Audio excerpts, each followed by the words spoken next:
Oh, what?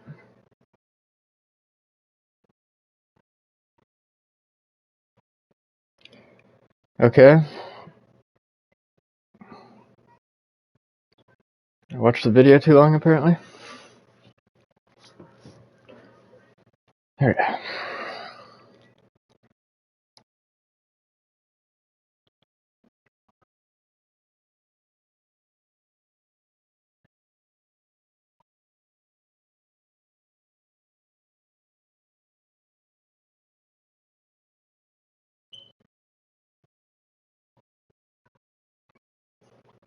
Only 222 in the queue?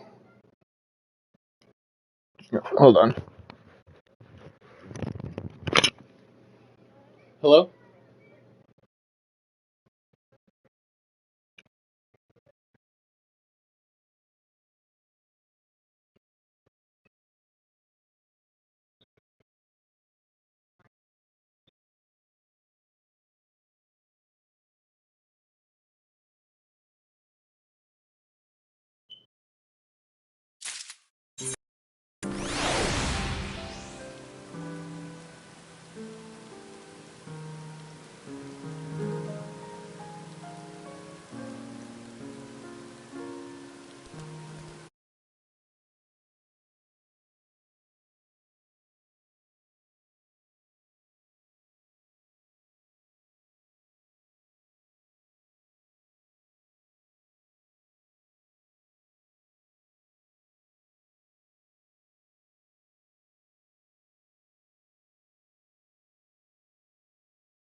Okay, I'm back. Oh, we got a new elemental gauge already. Or maybe not. I don't know, let's see. Oh, there's nothing new. Okay.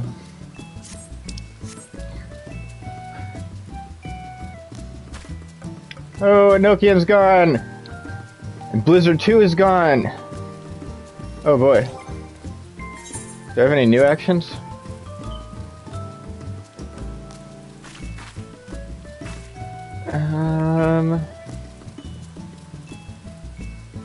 Okay, looks like no new actions, we just lost some. That's good. That's good. Oh, we don't get paradox till 90? I was looking forward to the most. Okay. Oh, good.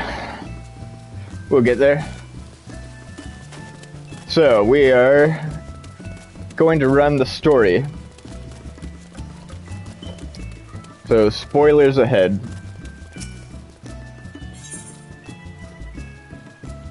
And this. We get to level up all our retainers.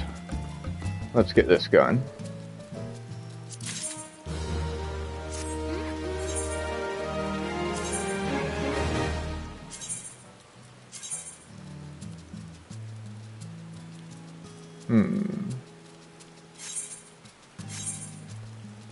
Let's do quick explorations for everyone.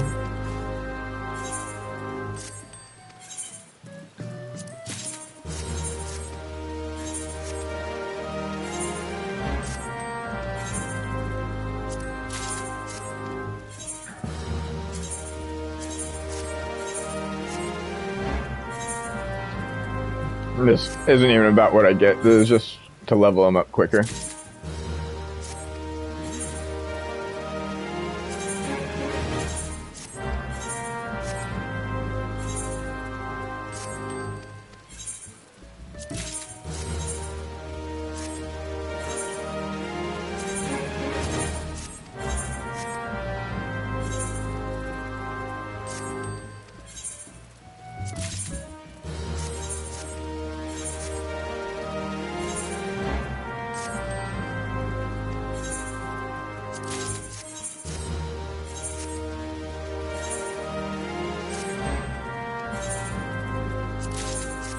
Oh, this is exciting.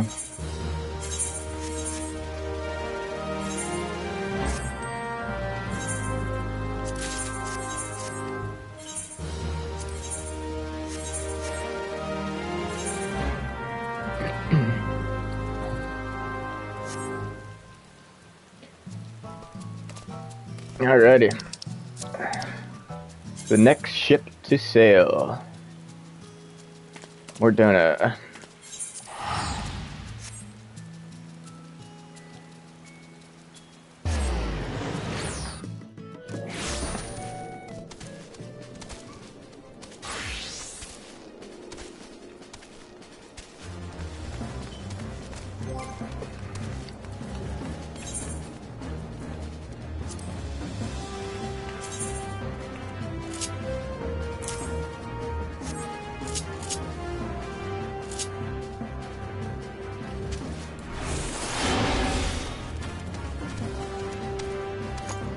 Okay.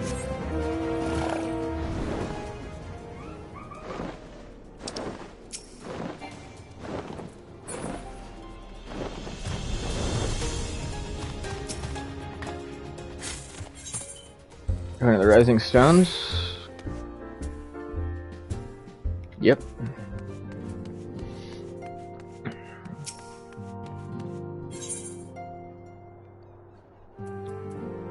Whew. Let's get it. Shinobu, do you have some time to talk? I would like to gather everyone in Dawn's Respite and together assess the situation in which we find ourselves.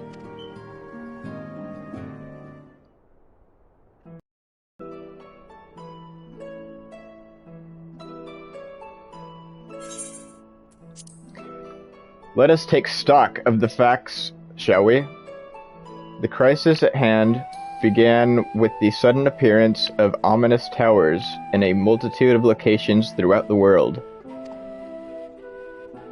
We have since learned that said structures were brought into being by an organization known as the Telephorori. I have no idea. Telephorori's stated purpose is to recreate the final days of aeons past, an apocalyptic event that would result in the destruction of all we hold dear. Already have these towers of theirs been the cause of untold suffering. Countless incidents kidnapped and imprisoned, their faith perverted for primal summonings. And unless we find a way to deal with the corruptive aura surrounding the spires, we can't even get close enough to rescue anyone. Those shielded with the blessing of light seem able to resist being tempered at least. But after what happened to Ehrenwald and Fordola, we need to be very, very careful about how we proceed. Yet, while these threats close to home are of paramount concern, we mustn't lose sight of the situation in Garlemald. As you know, the Teleferori are under the leadership of Fandaniel, and one of their delightful fellows, Xenos Iegalvis, the Crown Prince and our dear friend. To date, he's reclaimed his old body, murdered Emperor Varys, and plunged Garlemald into an even deeper pit of chaos. Yes, that's Xenos. The capital has probably seen the worst of it. For a good while there, it saw the bloodiest fighting in the War of Succession. But that has since changed, and in troubling ways. During our reconnaissance, the air was not once rent by the barking of cannons or the cries of discord. 'Twas an air fog of silence which did blanket the ruined city. The inhabitants appeared to have been tempered, and with nary a word spoken, they labor to transform the palace into a soaring edifice born of nightmares.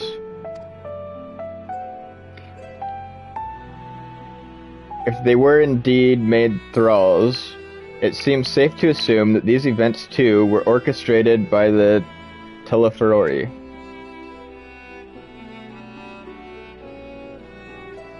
An army of primals is awful enough, but in light of recent developments, I fear it is only the prelude to an even greater catastrophe. We need to devise a means to counter this threat quickly before our allies are overwhelmed. I love you, Stola.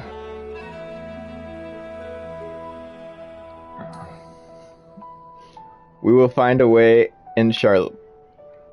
I'm sure of it.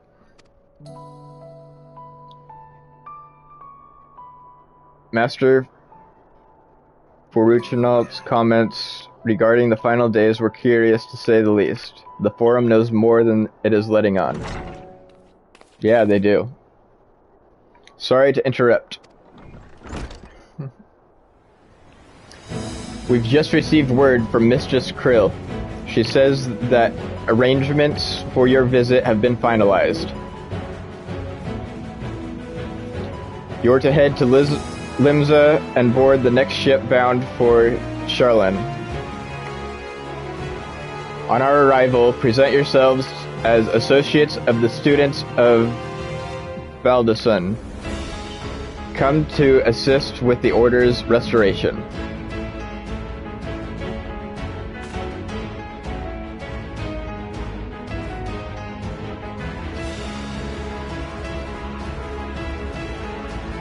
The arrangements may be settled, but what of your thoughts? They must race at the prospect of returning home after so long.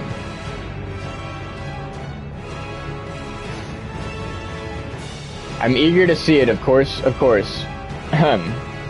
We should set off at once.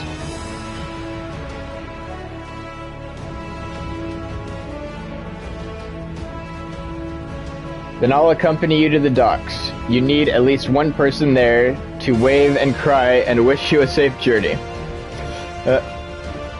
Sataru's specialty.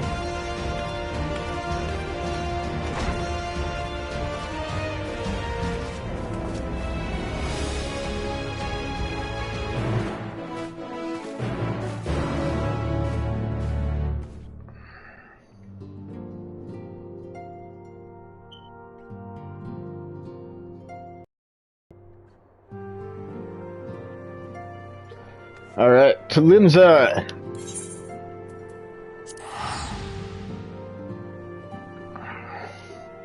Oh, I am so excited.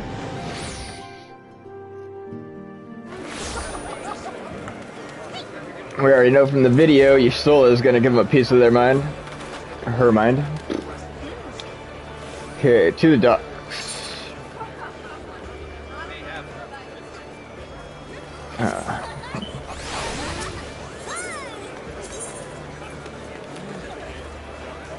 Well, this looks different.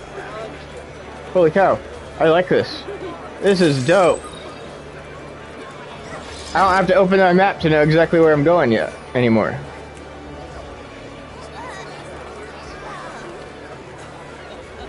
Yeah, this is cool. Good update.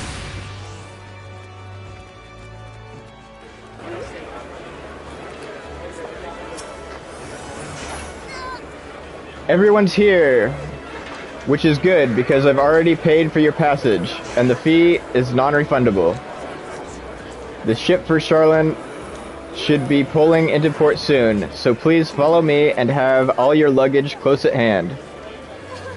Everyone is here.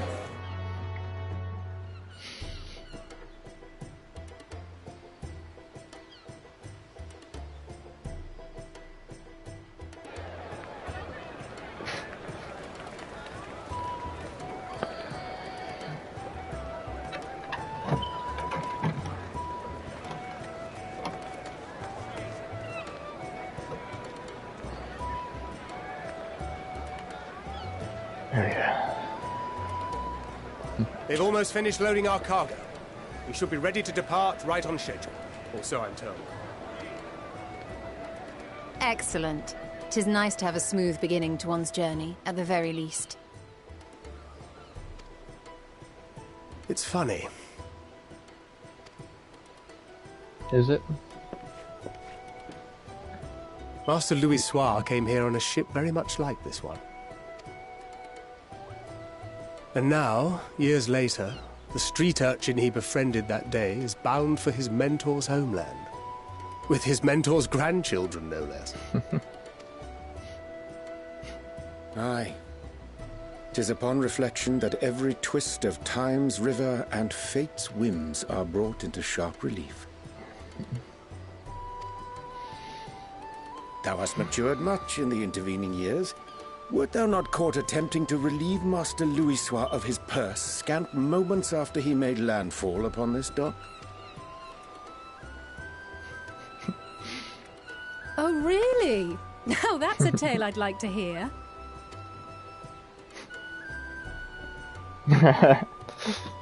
Baker, don't want to talk about it.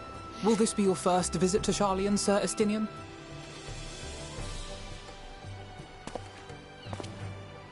Sir Estinian?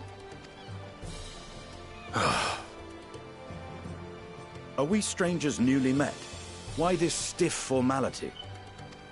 I, merely meant it as a professional courtesy, since we are now colleagues in an official sense. I'd rather you dispense with the sirs, especially in private company. Most definitely. Or I'll be forced to respond in kind, little Lord Alphino. There you go.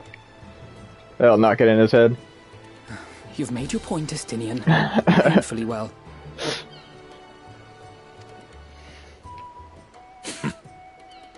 Better.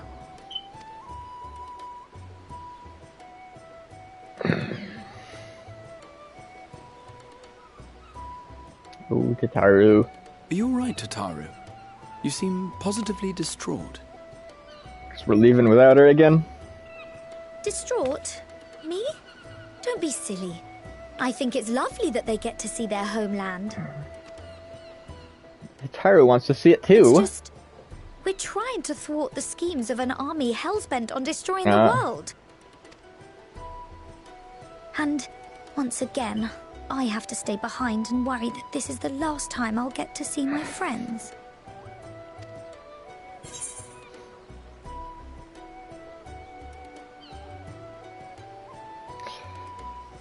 I'll bring him back safe and sound. I promise.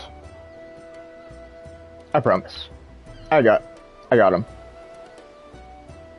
I'll hold you to that. That's fine. Ah, good. You're still here.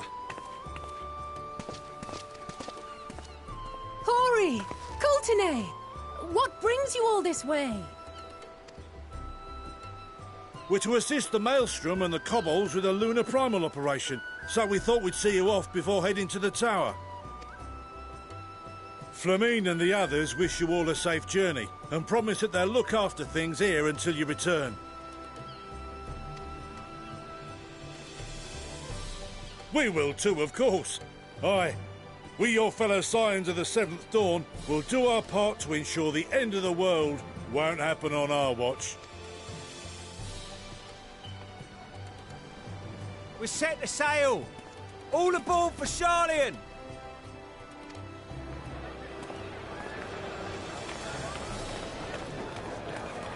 Sharlayan. It's time. Then we must delay no longer. We will contact you the moment we learn aught of value. Wish us luck.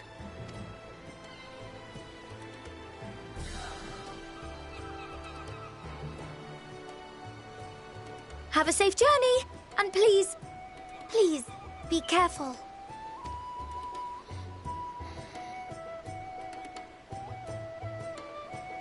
No. When are we ever not careful?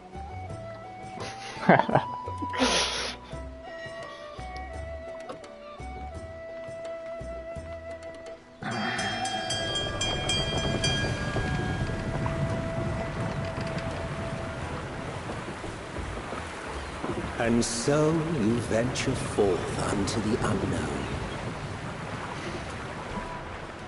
A fate beyond the horizon that cannot be divined. A future undefined and in flux. In uncertain times, naught but the simplest words of wisdom will suffice.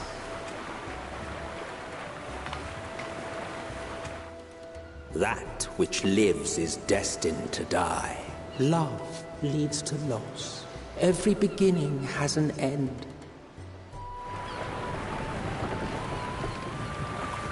Treasure every moment, every step of your descent.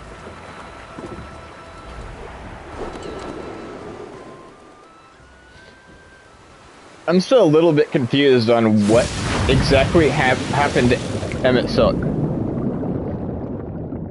Because he assisted us after his death. In the depths where souls now and he's narrating. Rest, find your truth.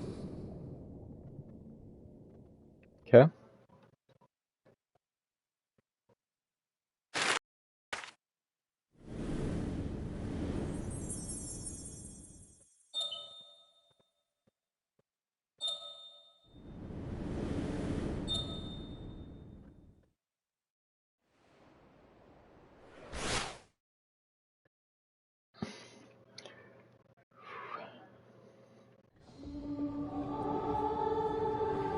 Oh boy.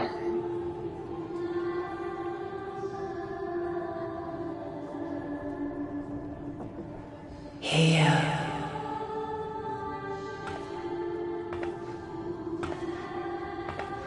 Feel.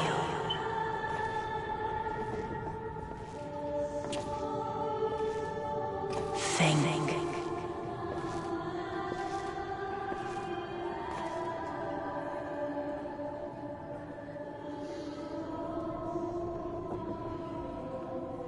The day has barely dawned, my fellow earlier riser. Though we're hardly alone in that. Envious of those still sleeping soundly, no doubt.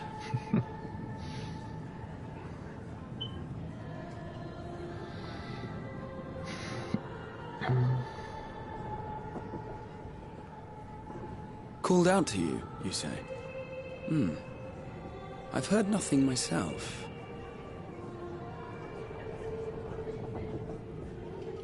In any case, I dare say the sea air will do you good. Why not join the others on deck? Sharlayan should be coming into view at any moment. Let's go check it out.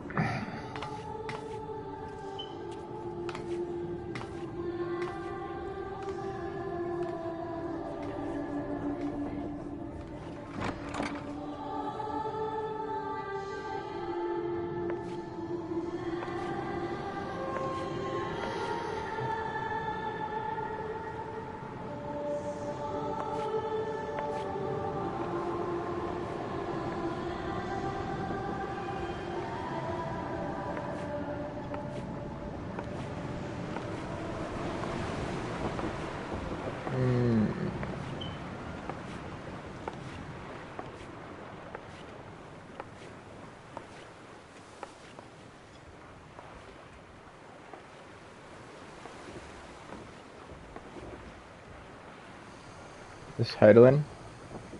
My voice yet reaches you. I am glad. Hear, feel, think. And thus do we meet face to face at last. My warrior of light, guided by the crystal.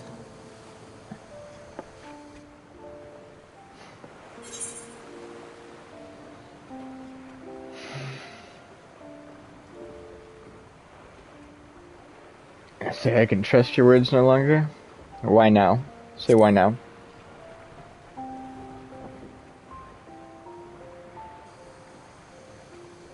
After your sojourn in the First, I believe you have your answer. You have gained an understanding of what I truly am, what Heidelin has always been, a primal.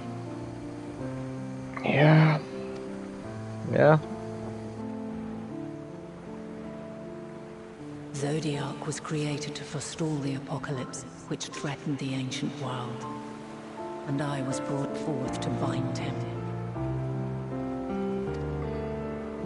Yet 7 times now, those who would orchestrate a return to that bygone era have rejoined a shard to the god I had sundered. The greater his strength grows, the swifter does mine own diminish. The power to draw your mind into the rift betwixt is no longer mine to wield. Oh, dang. Okay.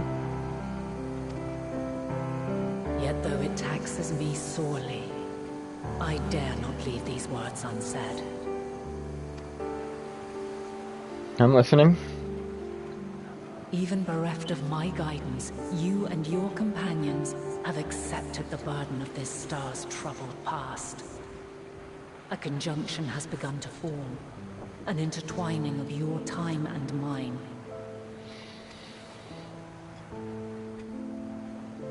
Wheels shudder and turn. Conflict looms. Monumental. Which will decide the fate of this world and all life upon it.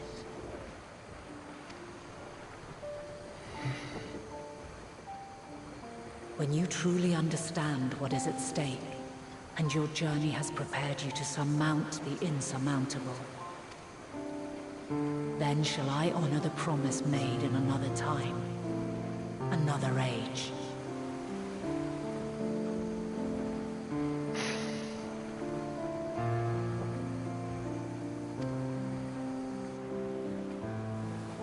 Cast your peepers to the fore, folks. Sharlian's just over yonder. I will not keep you further. Your traveler's heart must yearn to behold this unfamiliar land. We shall meet again. Okay. And soon. Okay. Good.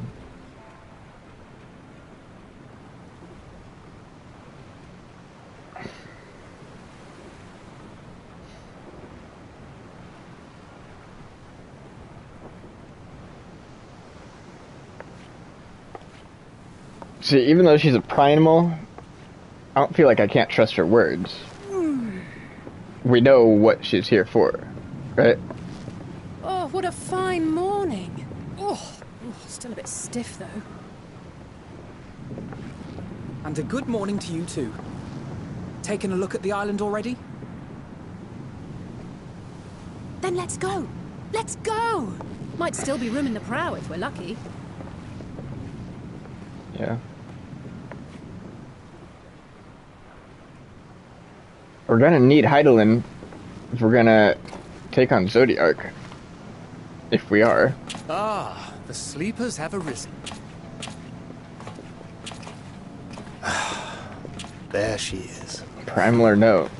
Good old A need is a need. Oh, I see it.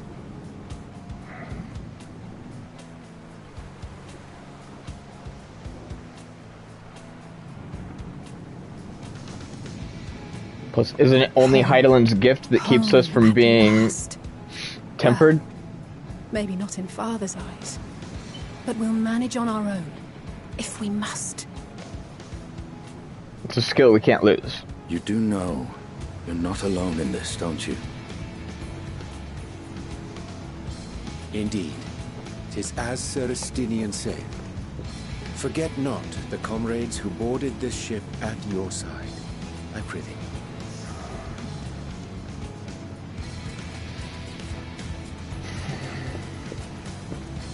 Thank you, my friends. We are ever grateful for your steadfast support. Upon arrival, we will be disembarking into the heart of Sharlayan proper. Yes. There it is. There is no greater concentration of wisdom in all the world. I am confident that somewhere within that center of knowledge and learning, we will find the answers we seek. Yeah. Very likely.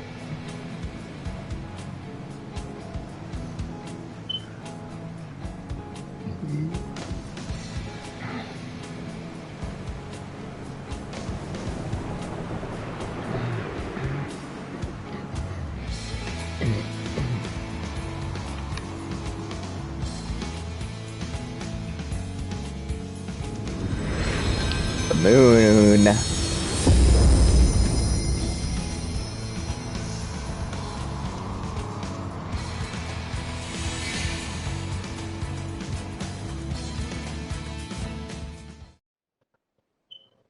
Sharlayan, the solitary island nation of the northern seas.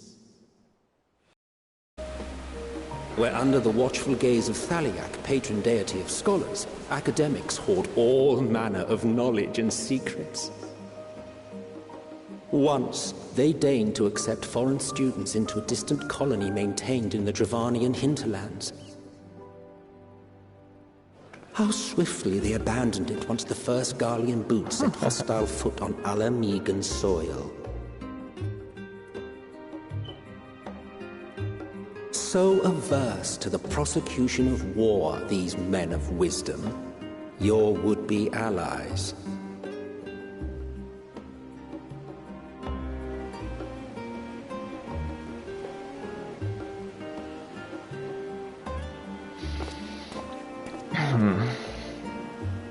I thought they'd never let us off the ship. What's next, then? Entry applications? Hopefully they find no cause to deny us. Knowing them, they probably will. Hasn't Sharlayan all but severed relations with foreign powers? Those of us without direct ties, myself included, may be refused outright.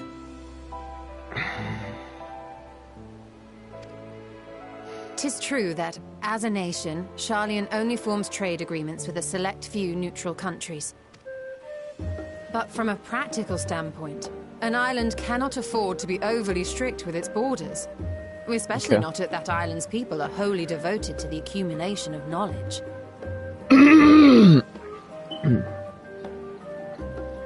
This place really looks like the hinterlands. But if one submits the proper paperwork, satisfactory evidence of identity and intent, then foreigners may be granted entry. May.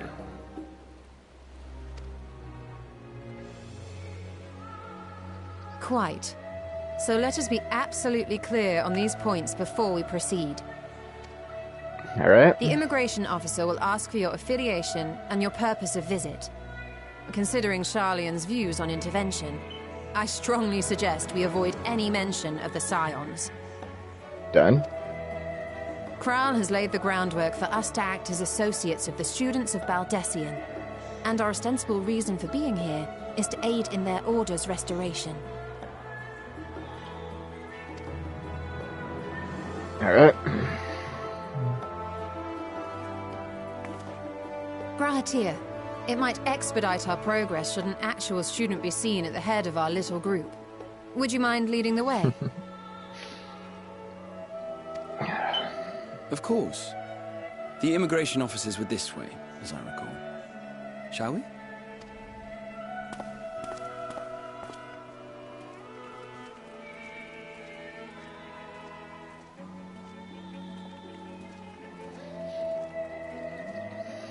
Greetings. We've just arrived and are eager to make our way into the city. Would you be so kind as to process our entry applications? Please and thank you. Certainly. I see by your mark you are an Archon. I am. Grahat here of the Students of Baldessian at your service. I was assigned to an Eorzean survey team, but have returned to assist with the reformation of my order. My associates here will provide additional support.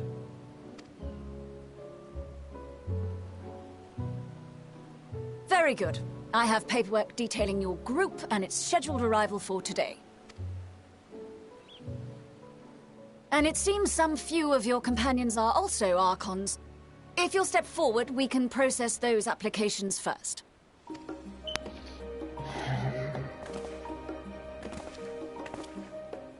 Ishtola rule.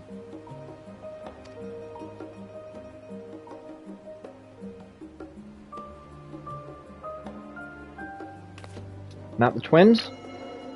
Guess they don't have the tat, huh? You too young? See how it glows. That list is etherically linked with the citizen registry kept in the main repository.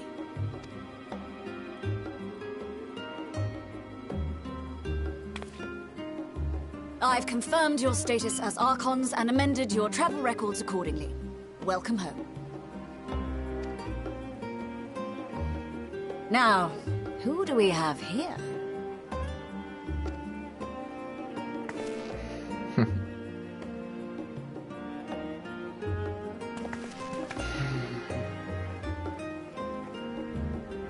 Alphino Leveilleur.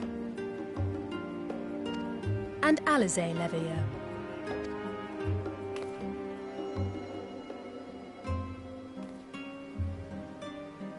Your applications have also been approved. Having said that, the streets are abuzz with talk of how House Leveilleur's lord disowned his young progeny. Yeah.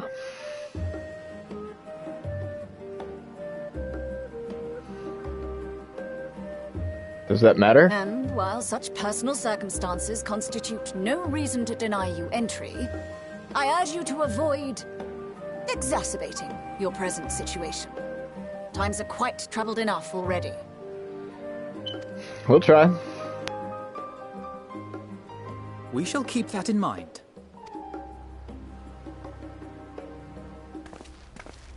These last two are not Sharlayan natives, but you will find their credentials are in order.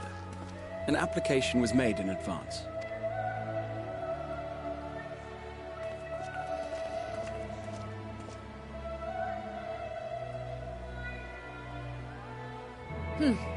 Name and occupation?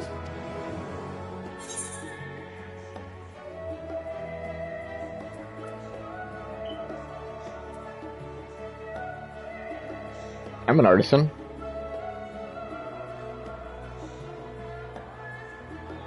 Probably the best answer, right? It's how I make my money. I don't make my money adventuring. Indeed. Your profile describes you as an adventurer, but one also trained in the rather more constructive pursuits of procurement and production. You may enter. And you, sir? Estinian Valino, formerly of the Order of the Knights Dragoon in Ishgard. Formally, at least. And what, pray tell, is your profession now?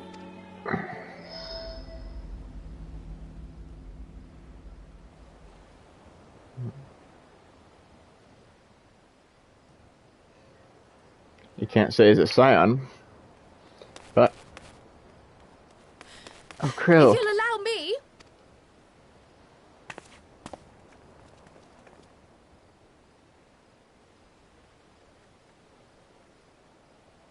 My associate is a mercenary, hired for his strength at arms.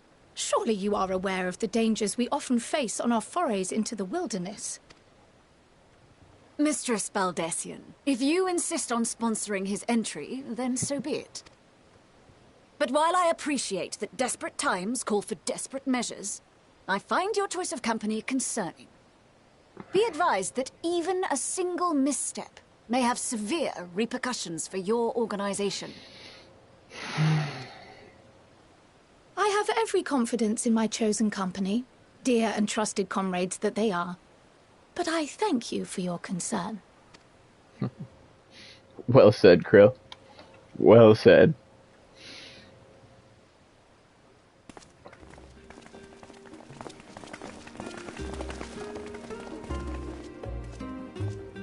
Croyle, it is good to see you. Indeed. Likewise. Long voyage notwithstanding, you will seem none the worse for wear. There is much to discuss, but this is hardly the place. Let's be on our way, shall we? Let's. Oh!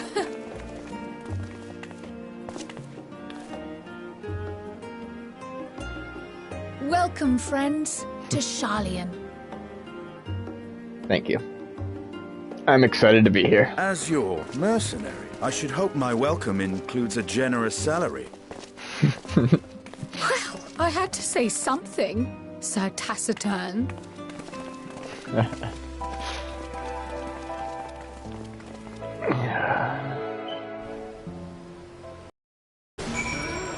Oh my.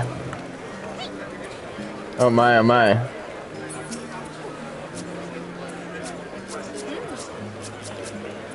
Oh no. There we go. Kryle, I'm glad I spotted your ship coming into port. The officers are born bureaucrats and sticklers for detail. In any case, you may relax and take a moment to get your land legs back. We get chestnut weapon 115.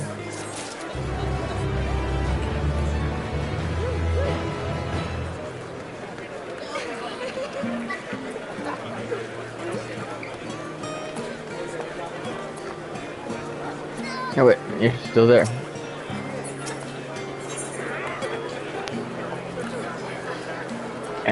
Why chestnut armor?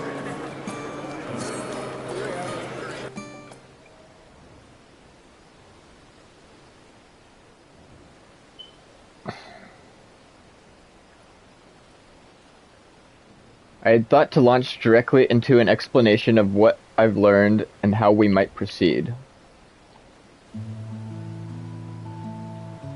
But this is Shinobu and Einstein's first time in Sharlayan, and for the rest of you, a homecoming that was long overdue. You must have places you wish to visit and people you're dying to see. Therefore, I propose we postpone our agenda so that you all may have sufficient time to recover from your journey and get your bearings in the city. I'm excited to explore. Once you've settled in, we can reconvene at the Bladesan Annex. How does that sound? 'Tis a fine suggestion. We may not be welcome at Louisver's estate as such, but I should like to nose around the neighborhood all the same. Supposed to be keeping your nose down? Yeah, go ahead. It's your home. I am equally untethered, as it were. This is no particular place that my kin call home. Still, I would not pass up the opportunity to reacquaint myself with the city.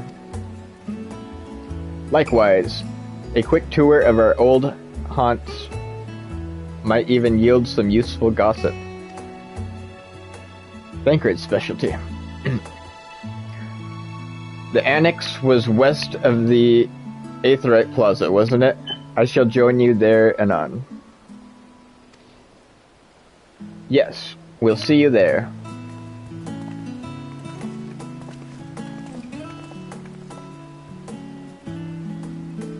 I too have places I would be remiss in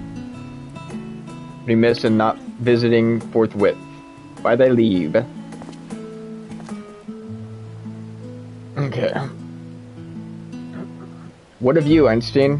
My services as a guide are yours for the asking. That won't be necessary. Until we reconvene, I prefer to wander as the wind takes me. But I could... Oh.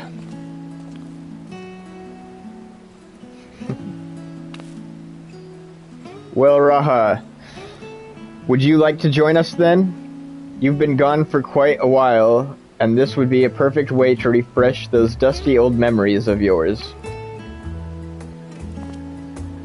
Oh, of course, if you will have me. Come, Shinobu. Charlian awaits. Do it.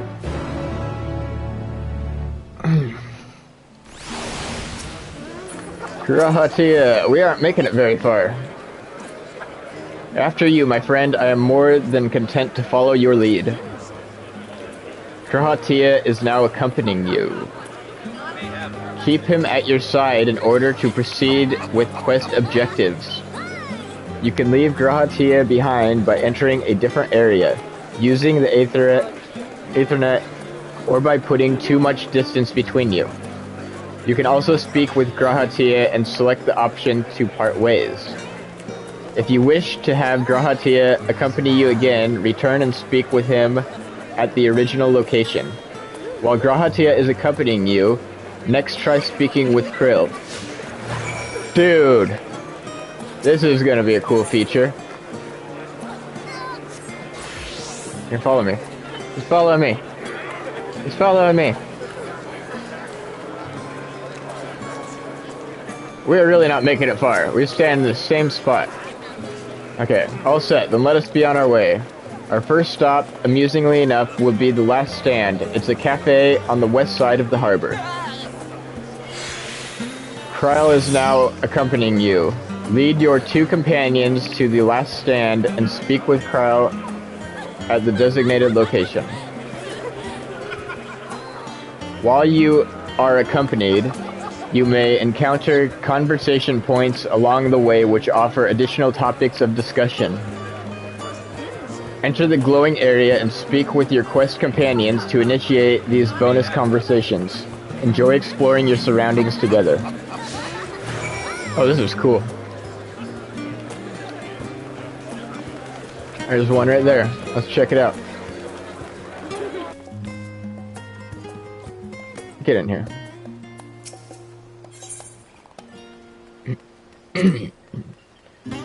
With all the unusual wares coming and going at all hours, I expect the assistance of an intrepid adventurer would be highly appreciated. I see no reason why you can't undertake any tasks which pique your interest. You have been cleared by the immigration officials, after all.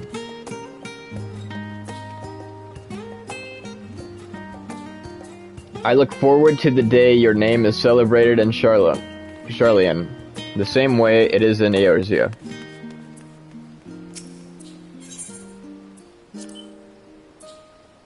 This place is called the Prestyle, and it is the first stop for cargo unloaded at the docks.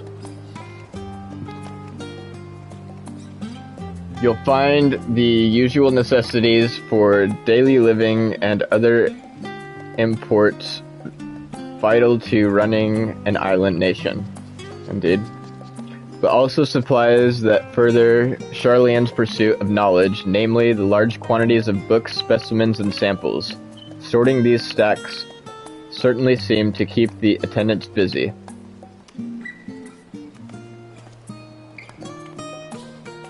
So this is going to be an important place, I can already tell. Cool. Can I check the hunt board? Clan hunt board is covered in bills showing the details of wanted monsters. However, you are unable to accept any of the bills posted at present.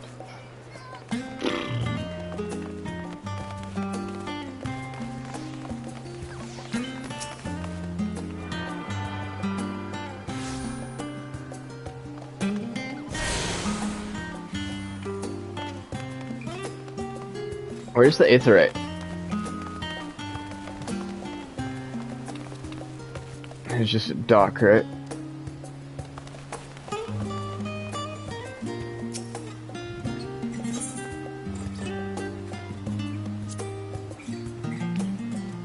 Now that is a sight one could hardly forget. The great statue Thaliak. A student of Baldeson, I was usually quartered on the Isle of Val, but I would gaze upon the scholar's wise features every time I returned by ship to the city.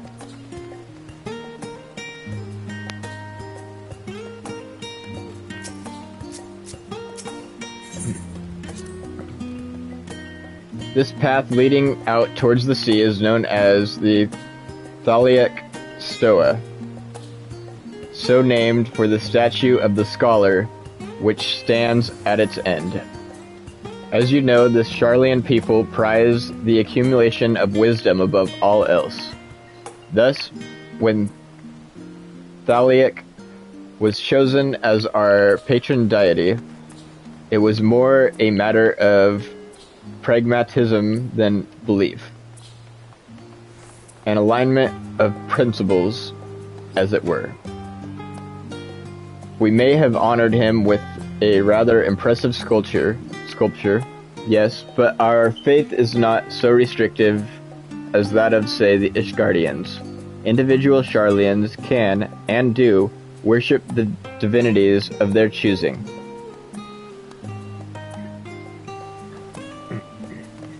Okay.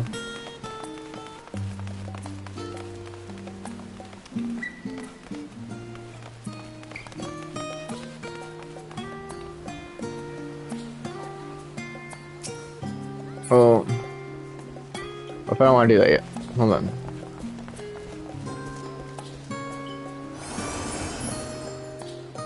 There's the aetheryte. And yes, I'm sure we're gonna head up there after talking to Kryl, but I just gotta do it first.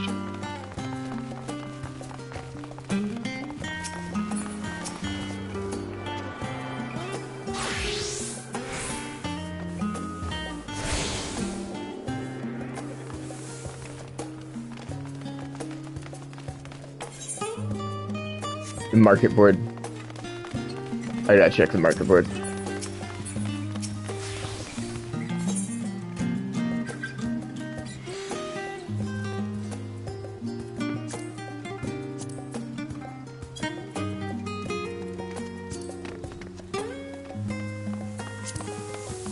Oh, no level 90 gear. Well, this looks familiar.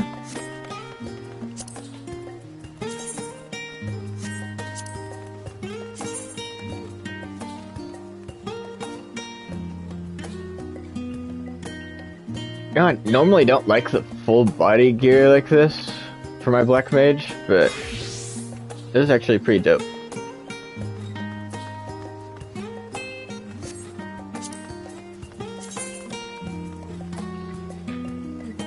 Shire Philosopher gear. That is exactly what this is.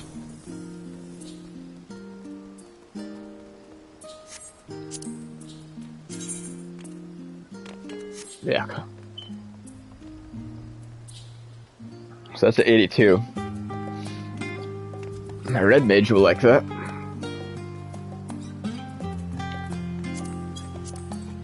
Oops. 290.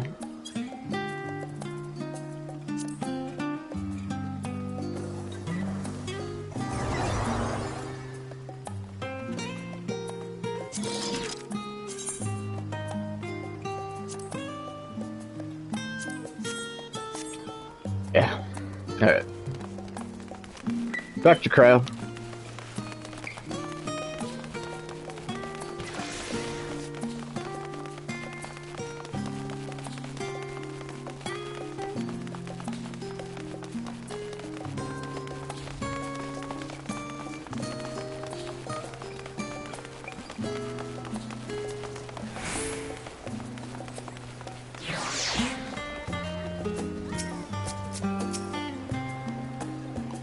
Here we are, the last stand.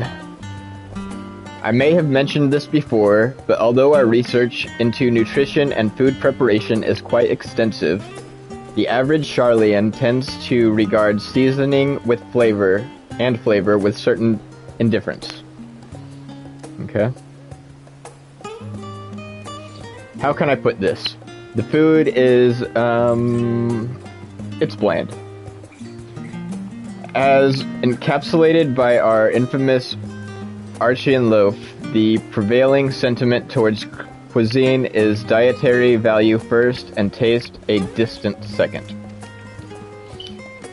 There was one pupil at the stadium, however, who could stomach the school's insipid meals no longer, so he quit his lessons and poured all his savings into building a proper eatery.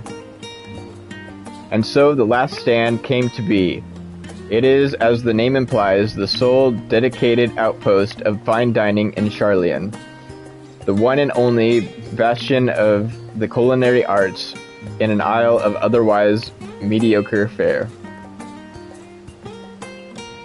I seem to recall their burger being hailed as one of the more impressive items on the menu, not that I ever had the pleasure of eating one myself. Because you were a typical Charlian when it came to cheap and convenient, Raha. But surely Tataru has since taught you how to appreciate a well-prepared dish. We should all stop in when time permits and sample the cafe's delights. Shall we press on? The stairs on the other side of the cafe will take us up to the Aetherite Plaza. I knew we were going right up there. Okay. What if I want to eat something good while I'm here? Probably can't. No?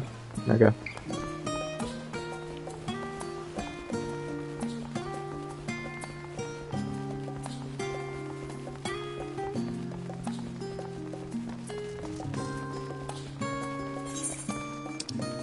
While I'm here, let's go grab this Aethernet shard.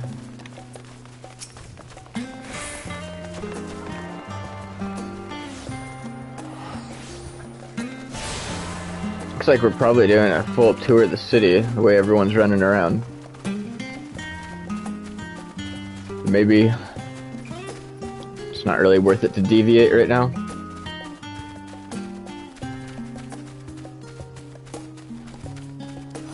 Yes, I already know. I'm already attuned.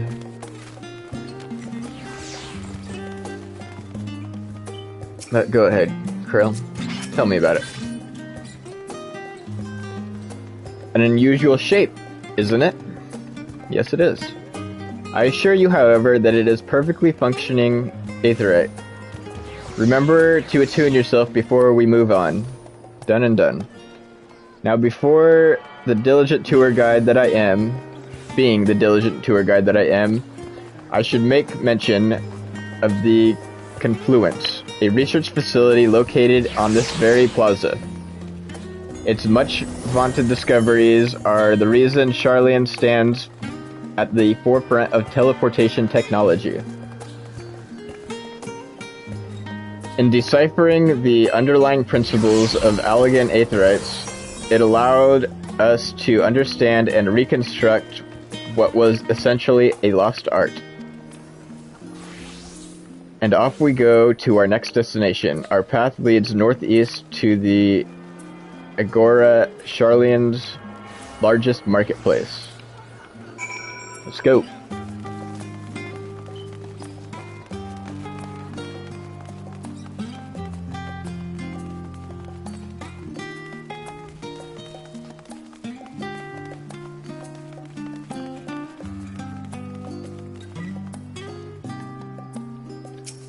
Trial. Welcome to the Agora, where you can find wares made in Charlian as well as a wide selection of imported goods. They used to sell questionable prototypes from the various research institutes, but I think that practice has thankfully died out. for the most part. Otherwise, I can think of no better place to stock up on your next big adventure. Am I overselling it? On a more serious note, the next stop on our tour is one which has peculiar relevance to our ultimate purpose here. We must head back to the Aetheryte Plaza, follow the path north, then climb the stairs up to that imposing building at the very top.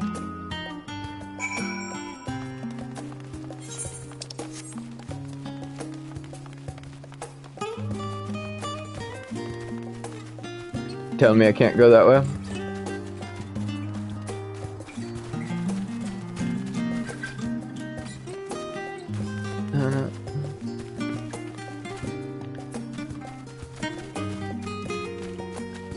Yeah, looks like it.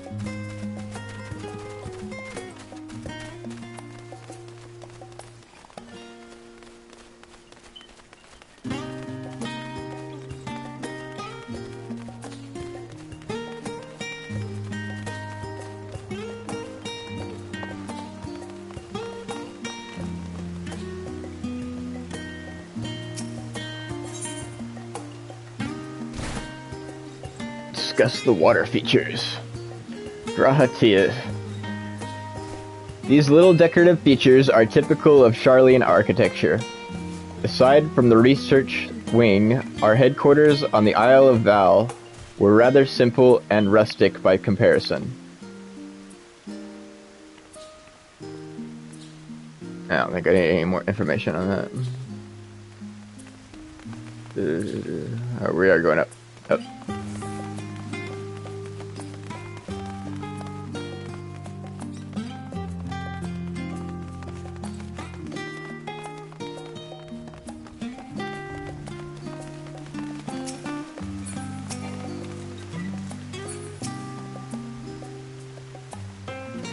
Hold on.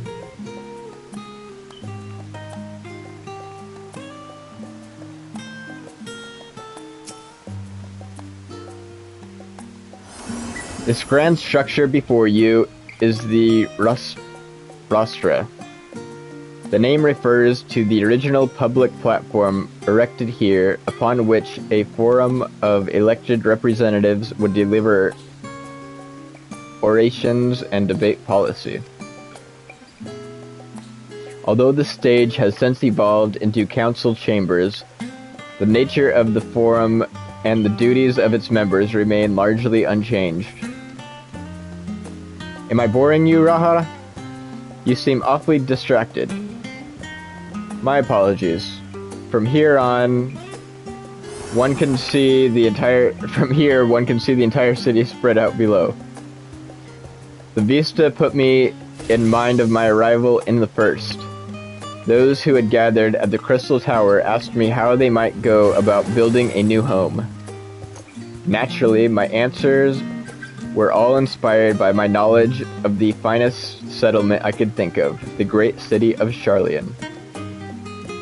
And bit by bit, those few buildings grew into a town, a community, the Crystarium. I can almost see its echo. I see. Feel free to come up here whenever you wish. I don't think the counselors would object to you simply enjoying the view. Such memories should be treasured. For now, however, the tour must go on. Our spectacle of sightseeing concludes with the fittingly named Journey's End. Walk down the stairs to the east and continue straight ahead. In a moment. Got another Aethernet shard.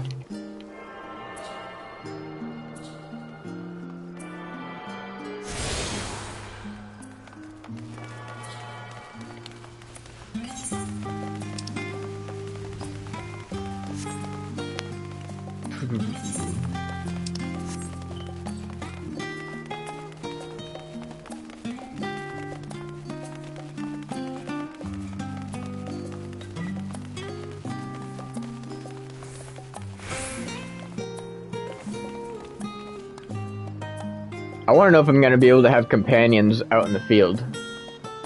to help me fight. Actually.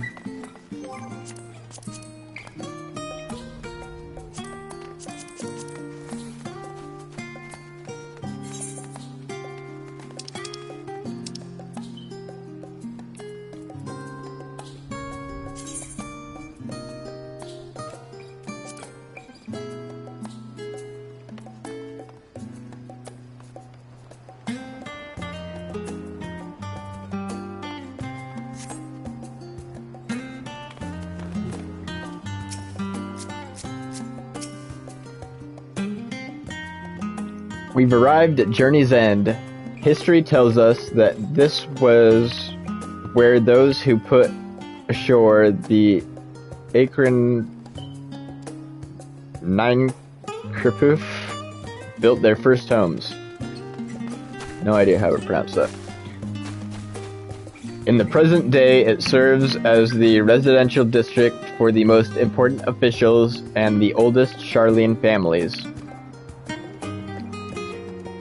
You'll see that one mansion is clearly larger than its neighbors. That estate belongs to our friends from the house Louvilleur.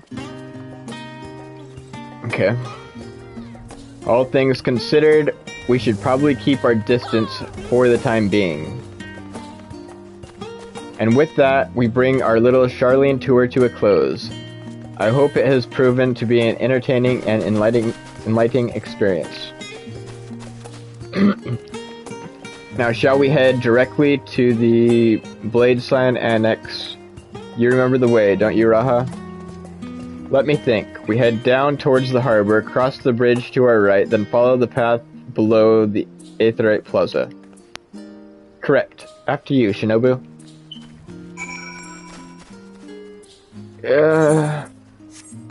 I got Aethernet shards to collect.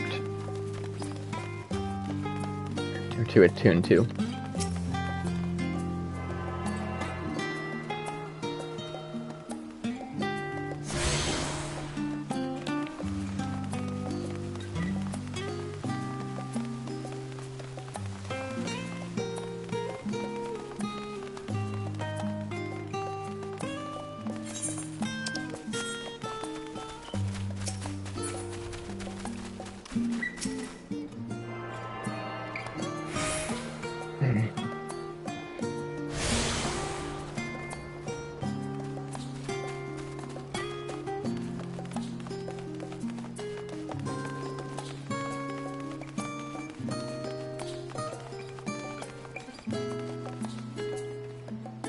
What's this place, Cryo? This is Journey's End. Charlene is full of educational and research institutions. But these are still professors. There are still professors who prefer to establish their own private practices. Not that I ever attended the exclusive schools that they run in these residences. Perhaps the twins could tell you more about them. Maybe Graha can. Discuss Journey's End. Right. We cross this bridge here, as I recall. Stick to the path and be careful not to end up back at the Aetherite Plaza. Yeah.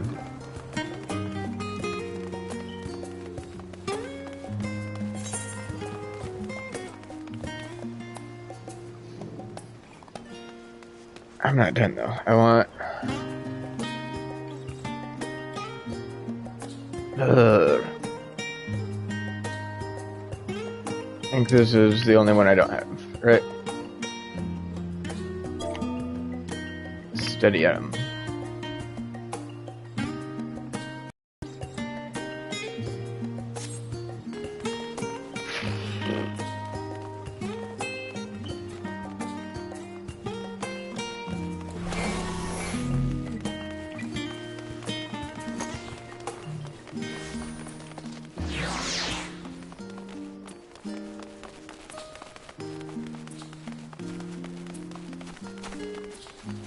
So I will stop and listen before I make my way over there.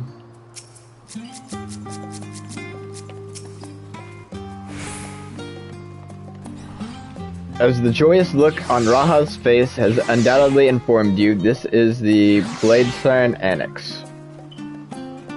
If you continue up the hill, you'll arrive at the doorstep of the Nominon. But I think we've explored enough for one day. We can take you there another time. Inside with you then. Fine.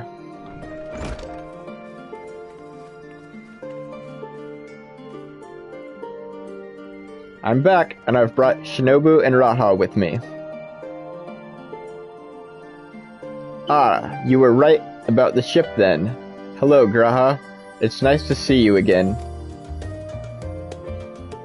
And it's a pleasure to finally meet you, Shinobu. I've heard many tales of your exploits. Ojika Chunjika. It has been an age.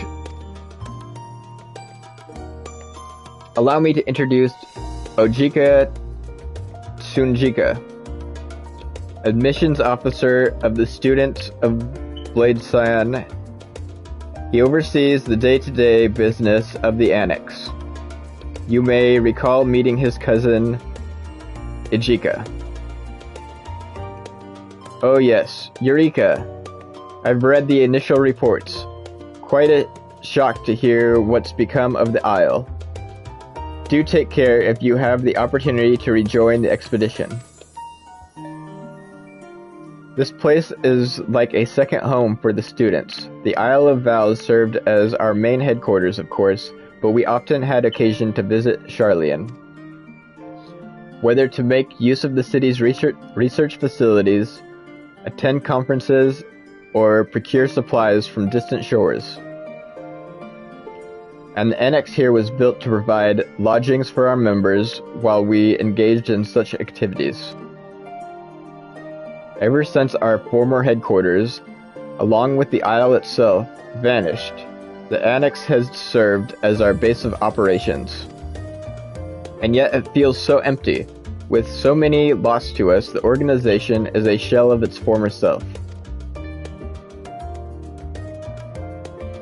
The day will come when we will see the students rise again.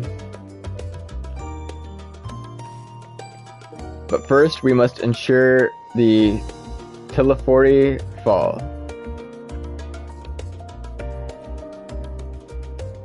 Through that door to the left, there is the main hall, where we can discuss our options moving forward.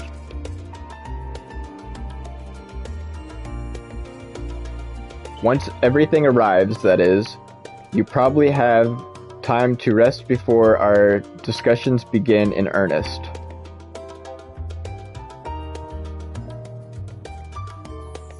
Okay. I've had private quarters prepared for you in the Andrin, so please feel free to make yourself at home. Ah, the nap rooms. Perfect for an afternoon doze. Oh, I didn't mean to give you the wrong impression. The chambers are quite well appointed, far more so than some cheap roadside inn. You may be assured. 'Twas simply that we were often so busy with research, or exhausted from the journeys abroad, that we would slip into the Andrin just to steal a few winks. And thus they became known amongst the students as nap rooms, even if such naps might last well into the following morning. Say the word and I'll be happy to show you to your chamber. Hopefully the others won't be too long in coming. I'll wait for you all in the main hall.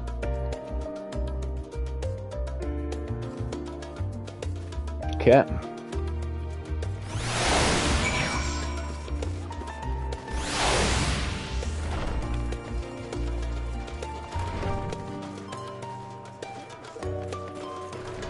Hold on a minute. Oh, good lord.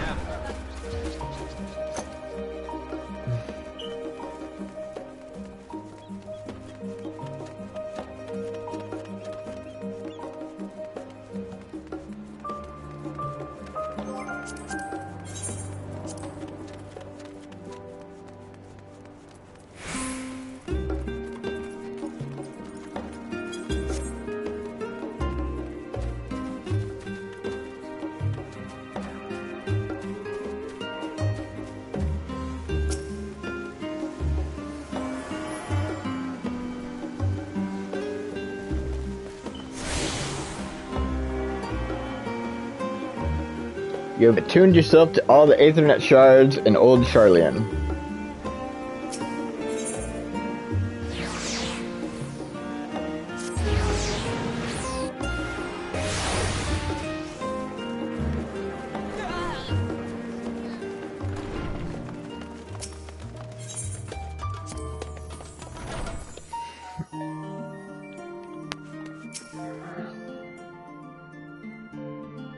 Feeling refreshed and alert, our colleagues should be wandering in soon, so I suggest we stay here and wait for them to join us.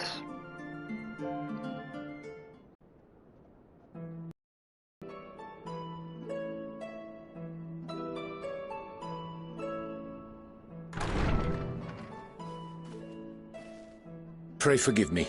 I was delayed. It's fine, Urianger. We're all here now. Let's get down to business then, shall we? Let's. Come what may, we must prevent the Telophoroid's plans from coming to fruition. At present, I see two paths for gathering the information which may aid us in achieving that goal. The first involves an investigation into the change which has come over Sharlayan, not to mention the recent inscrutable behavior of the Forum.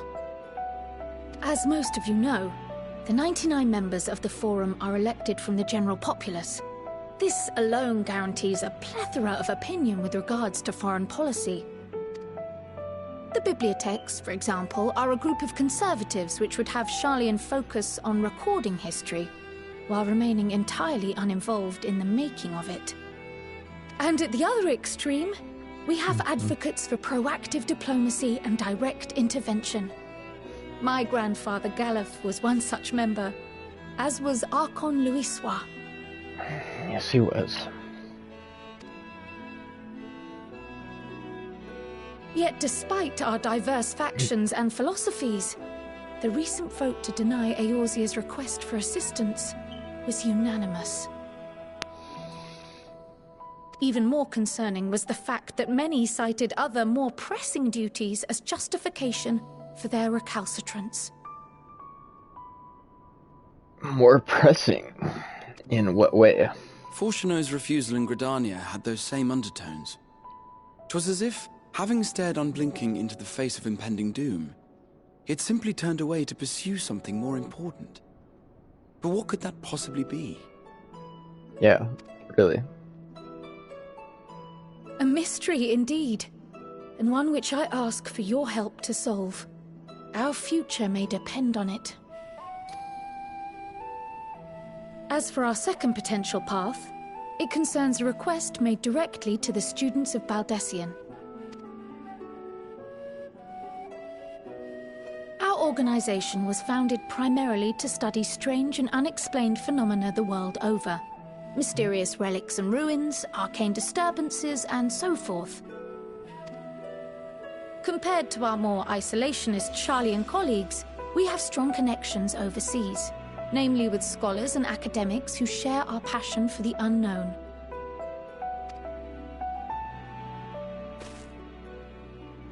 The request in question comes from one such acquaintance, Nidana, an alchemist residing in distant Thavnair.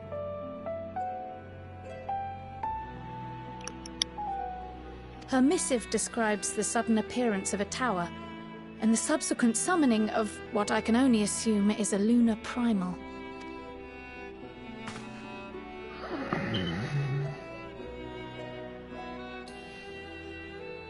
In response to this threat, the satrap of Radzat-Han, the individual who governs the city-state, has instructed the alchemists to find a means to deal with the spire.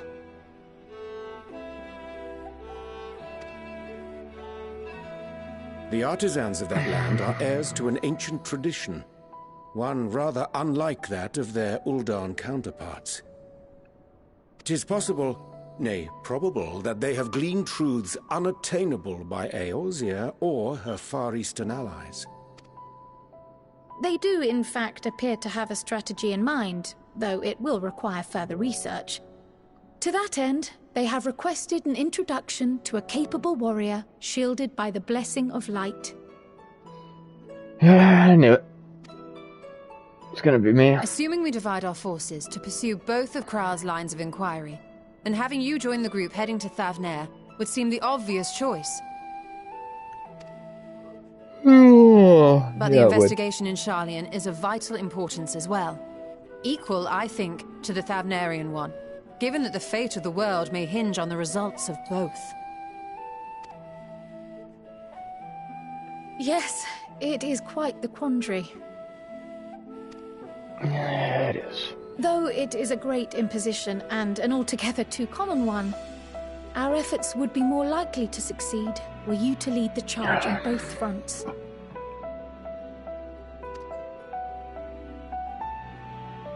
Got it. You are indeed our champion. As to which task to tackle first, we will defer to your decision. Let us next decide how everyone else might best be assigned. As for myself, I shall continue what I've begun in Sharlayan. I should also like to steal the services of an Archon or two. And thereby gain access to a greater range of reading material.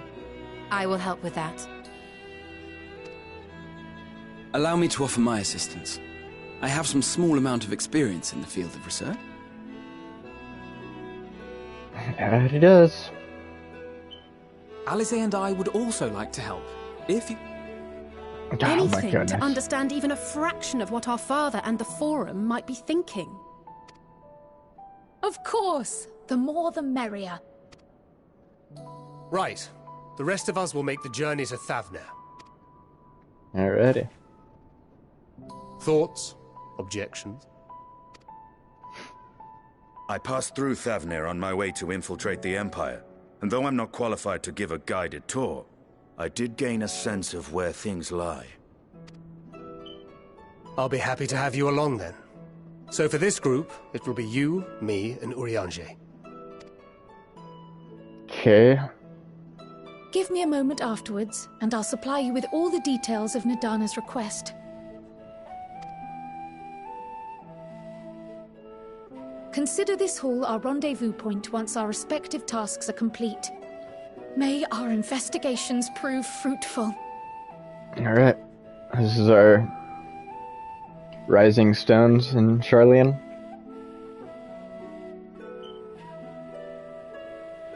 Let's do it!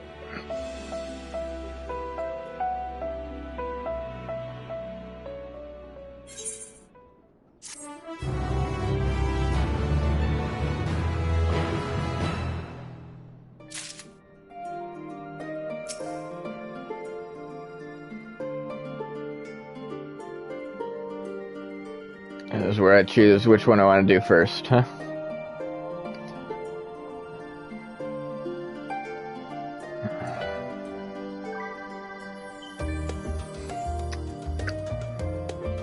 Stola and Thancred.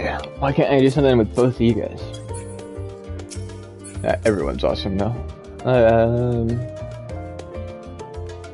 What do we want to do first? Let's go with Kryl.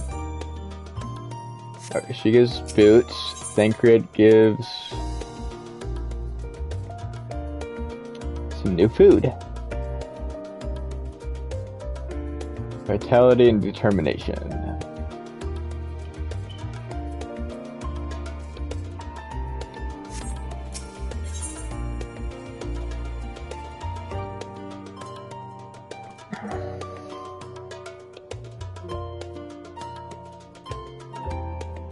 Let's get out of the town first. Out of the town first.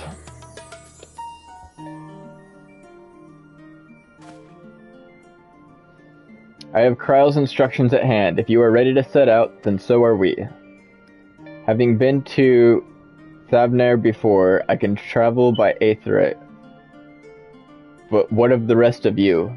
Another sea voyage would waste time we do not have. Kyle was of the same mind, and has already secured the aid of the good folk of the Confluence. We'll take ourselves there.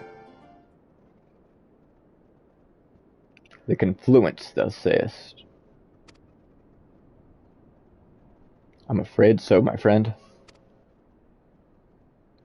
Yes, explain. Thou wilt recall the hunt for Iceheart, unto whose sanctuary we delivered thee, owing to the knowledge of our comrade Moonbrita. Damn.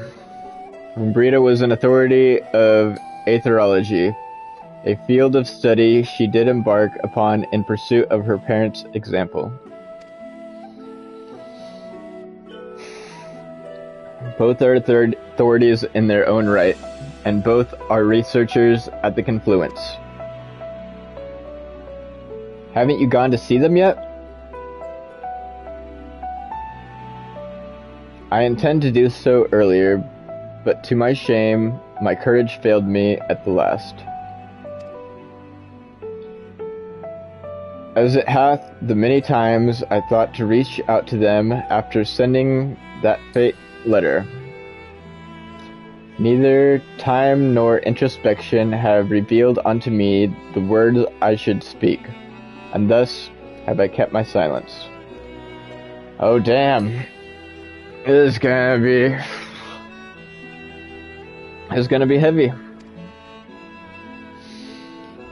Whether you come with us or no is your choice and yours alone. If it is too difficult, we'll manage. Indeed. I think we can handle. Thou art kind to say so, but I have no intention of forsaking our cause. I shall go to the Confluence, and I shall face that which hath long been overdue. Yes, it has. If it's settled, then let us be off. When we arrive, we should look for a researcher named Kite.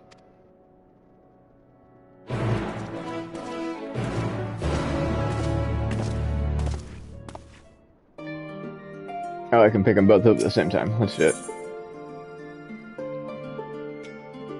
Maybe. Yeah, let's just pick it up. An unsettling change has come over Charlian, but together we'll divide the underlying cause from the Forum's callousness. As I mentioned before, however, questioning the counselors directly is a fruitless endeavor. They seem to have already come to a consensus as to what and how little they are willing to divulge. Which is why I began scouring Charlian's archive of historical records for any hint of a connection to the final days. Suffice it to say that progress has been slow. There are only so many dusty pages one can skim in a day. But now that I have this band of willing reinforcements, the search should proceed all the swifter. Let us reconvene outside Nomion, shall we? Exit the annex to the right, and you'll find the archives on the western edge of the woods. Okay.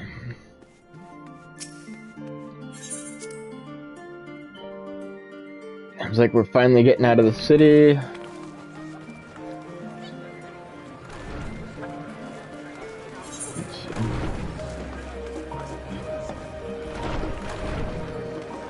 Hunt for specimens. You should pick that up as well. What's this one?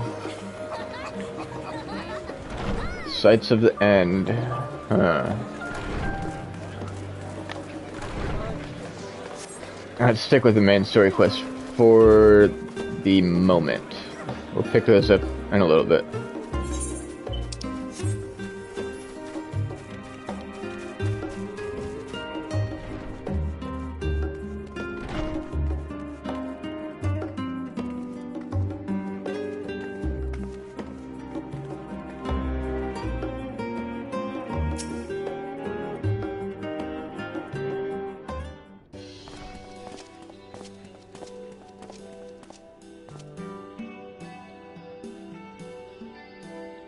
Well now, this is rather a lot of stern faces.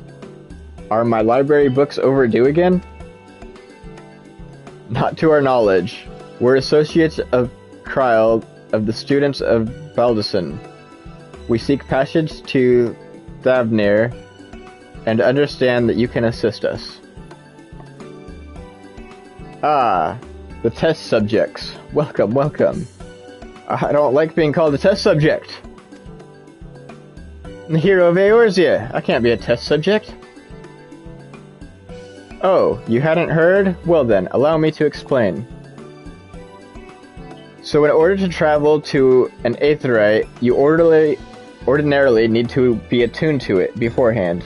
Otherwise, you can't use it as a beacon to seek out while you're a mess of aether hurtling through the life stream. An inconvenient but inconvertible limitations of aetheryte teleportation. But what if I were to tell you that there's a way to travel to an aetheryte without being attuned to it? Yes, we've seen it before. A way to teleport instantly to places you've never been.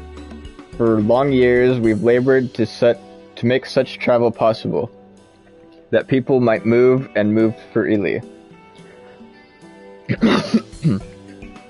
And we've finally done it. We've created a new kind of aetheryte that doesn't require attunement. Truly? That changes everything. Well, my language may have been a bit misleading. The user need not attune to these aetherites, but the aetherites themselves must have been pre-attuned to each other, thereby facilitating travel between the 2 points. But it just so happens that of our first test pair of aetherites, one has been installed here in Sharlayan, and the other in Yedlimad, a port town in Thavnir. Ugh. As you may know, our nation has long maintained strong ties with the Rads at Han, and indeed we owe much of this breakthrough to the contributions of their alchemists.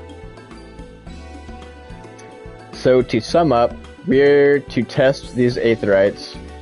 How fortuitous for you. I should mention that an accident has impaired my ability to channel aether. Will that be a problem? Not at all. As a matter of fact, you might say these aetherites were made for people like your good self. The magics imbued within will whisk you away without any effort on your part. Beautiful. A veritable dream come true, and far be it from me to worry about such things. Do we have permission to make use of your shiny new invention? The only permission required is yours, so assuming you're willing, we're all set. It may come as a surprise, but we actually struggle to find test subjects. Most people seem to have an unreasonable fear of their souls gradually disintegrating as they drift helplessly in the light stream. In the statistical unlikely event that something goes awry. But it's plain that you aren't most people. Haha. Mistress Krill truly knows how to pick 'em. I wouldn't say I'm 100% on board, but fuck it, let's do it. If I might change the subject, are Master Wolfson and Mistress Boldwinda not present today? Oh, you didn't hear? They've reassigned their posts. Their expertise was needed elsewhere. A large-scale project helmed by the Forum itself, as I understand, but I'm not privy to the details. I see. Any other questions? No. Then let us get going before you change your minds. Please see to your preparations and head outside to the Aetherite Plaza. I'll be along shortly.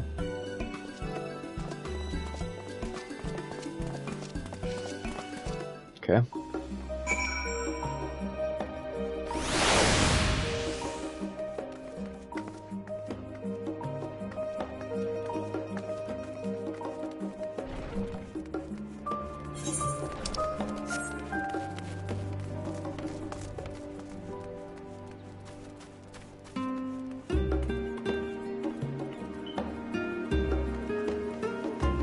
Alright, I will be back in a minute. Very short break.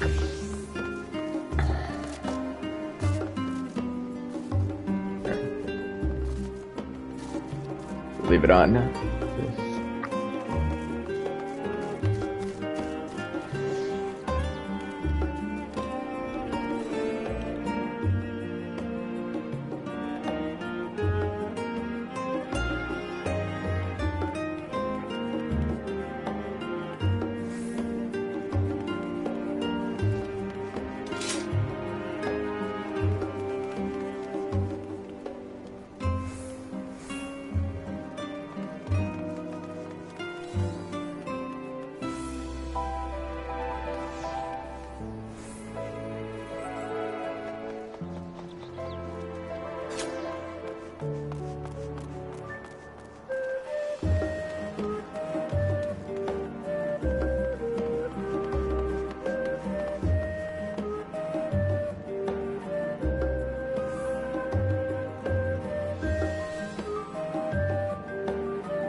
Hello.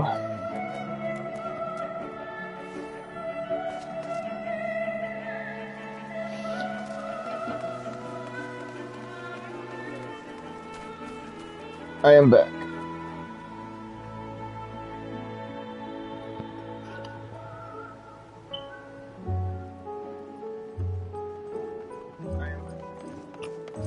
Yeah.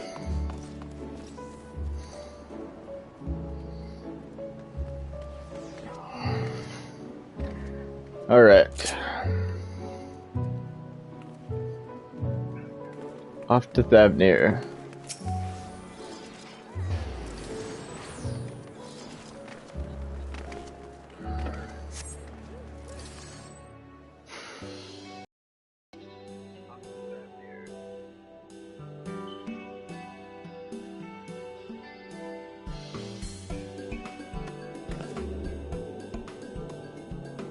Right, we're all set. Just the 4 of you, was it? 3. I'm already attuned to the crystal in Thavnir. You are? Oh, I would have preferred more test subjects. Oh dear. Oh, well, never mind. If our 3 travelers could line up here, please.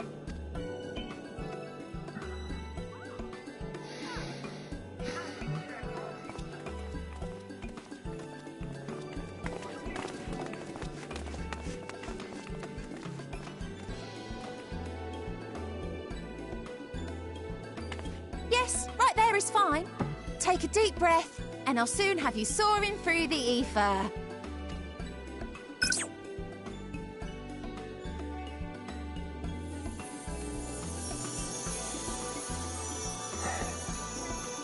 Oh, and one last thing. You better hurry. You might experience a teensy-weensy touch of violent ethereal sickness.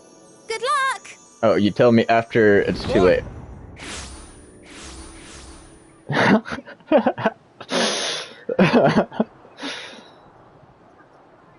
Oh god.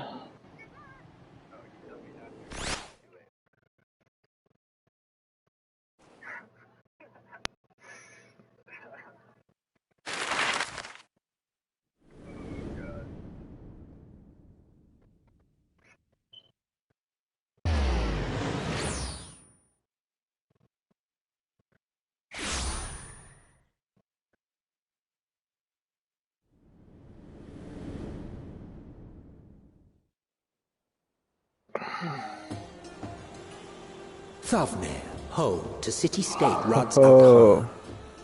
Rising from the southeast waters of the Bounty, this Isle of Plenty served as the battleground for a conflict between 2 peoples. This is beautiful. Their cultures bled into one another until a unique amalgamation was distilled from the chaos, in a process not unlike their precious alchemy. Once solidified as a single nation, an adamant stance of neutrality would hold invaders at bay. For a time. This looks like one of the spires. Now across this vibrant isle creeps a fog of malice. What choice do you have? What the fuck? Oh, it's just our sickness. What chance?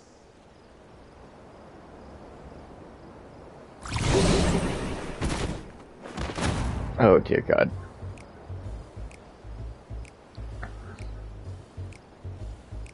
Yonder just passed out. Oh dear.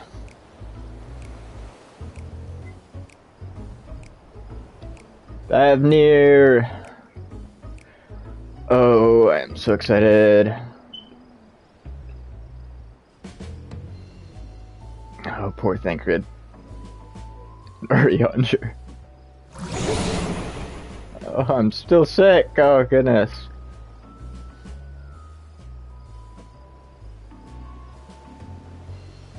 I've seen fairer faces after a bout of bad shellfish. Yeah, this looks pretty bad. Let me bring you something to drink. That should help settle your bellies. Let's hope so.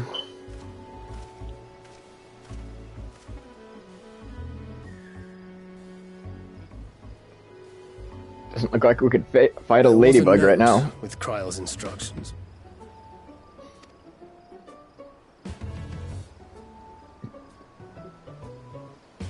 Don't let Estinian roam the markets alone. He's alarmingly bad with coin. Oh dear. But can we do anything about it?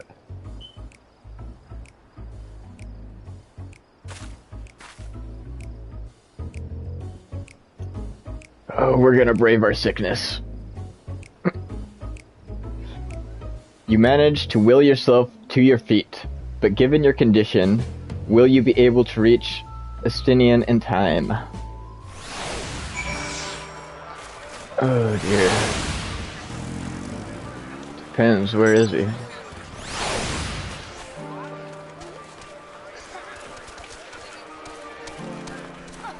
There he is.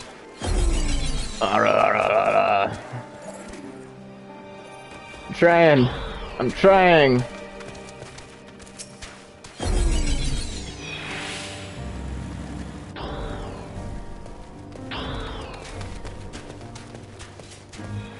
You there, I need 3 drinks, something that helps with aether sickness. But by the Manusia, a traveler, greetings and welcome. You are wise, good sir, to come to me. My special Amra lassie, made with only the finest and precious ingredients, is famed for calming unruly bellies. By way of a warm welcome to Thavnir, I'm pleased to offer it to you for the low price of 19,800 gil. For not 1, not 2, but 3 bottles, a bargain amongst bargains. No, that sounds horrible. 19,000?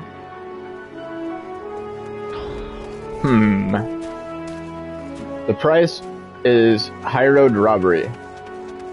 And you want to say as much to Estinian, but you realize any words of warning you cry out would be accompanied by your last meal. We not got that out yet? You must stand before Estinian and using gestures deny the deal is fair. Here. No, that's not.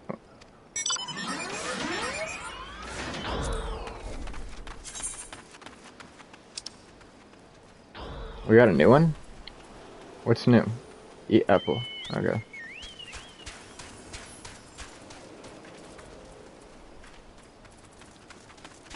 Deny. Yeah, don't do it.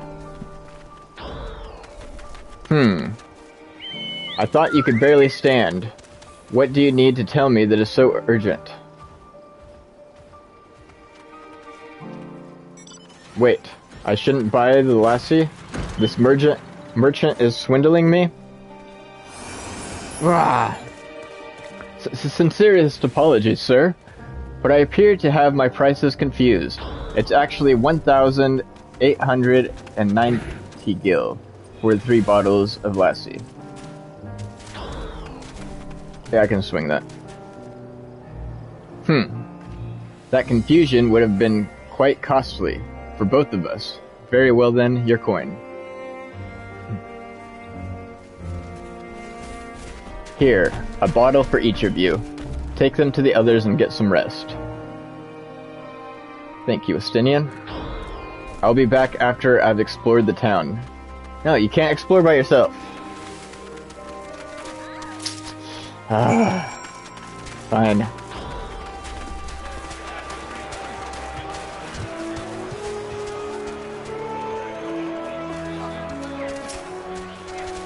Rianger.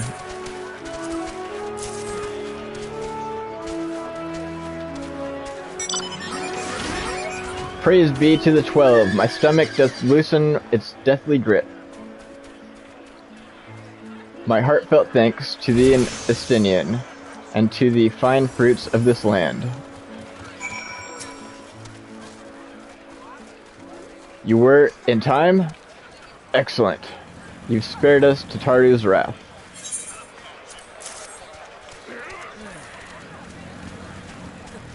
Sweet, sweet release. If you hadn't already, you should have yours too.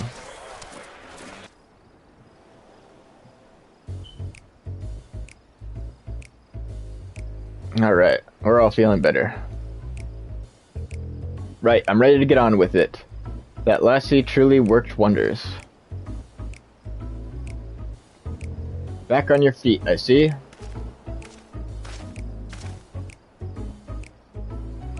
Thy hair. I've bound it. 'Tis the most I could do against this heat short of shedding my armor. Okay. May I ask where you got the cord for it? A local vendor. The man said it's the Thavnarian weave, though, and not easily unraveled. And how much did it cost? 9,400 gil. A steal, I was told. 'Tis nothing fancy, but I've always valued function over form.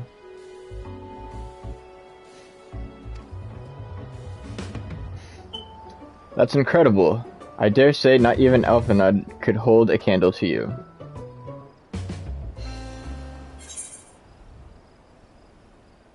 Yeah, it's not uncommon for merchants to set their prices high, but doesn't it seem excessive here?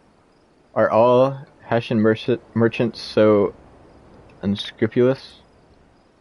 I expected the Azure Dragoon to put up more of a fight. Yep, that's what we're going with. On that subject, I shall refrain from making comment. Yet, I cannot help but observe that the merchants seem overzealous in their pursuit of profit. Claiming Thavnir as its dominion, the nation of Radzahan hath long thrived as a hub of commerce. Elephant Man. That's cool. In the beginning, there were the Arkasodra, a Matanica tribe indigenous to this island. Over time, they came to be joined by other races, and through their intermingling, a culture rich and distinct did emerge. From alchemy to textiles, the products of Hannish culture have come to be celebrated and coveted the world over, a development only aided by the nation's prime location as a waypoint betwixt east and west. All of this hath combined to make a trading power of Radzahan, yet such a status cannot be taken for granted.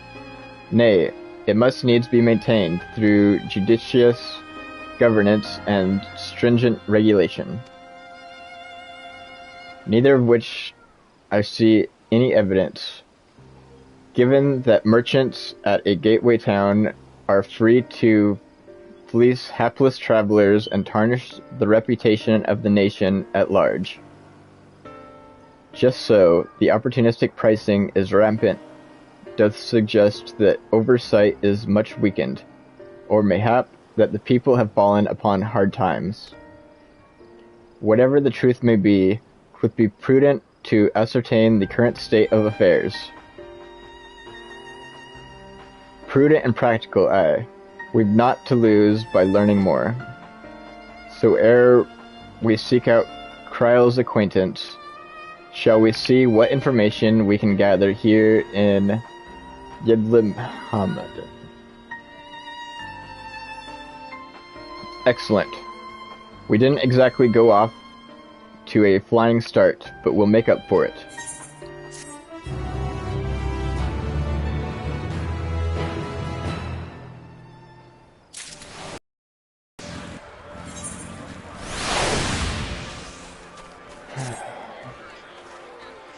Right, let us split up and make inquiries in town. Shinobu, the pier is yours.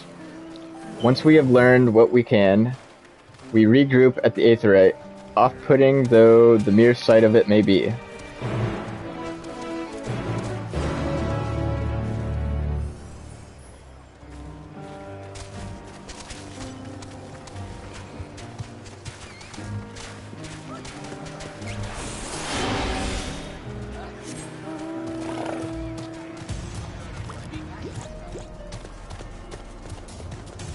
This is our gemstone trader. We have gemstones again. Welcome, traveler. That's right, we're open for business again. Can't sit wallowing when there's sales to be made, am I right? So got any bicolor gemstones you're willing to part with? You now have access to this region's gemstone exchange. Trade colored gemstones for a variety of rare and exclusive items. Successfully completing local fates will allow for the safe delivery of goods in the region, increasing the number of items available for exchange.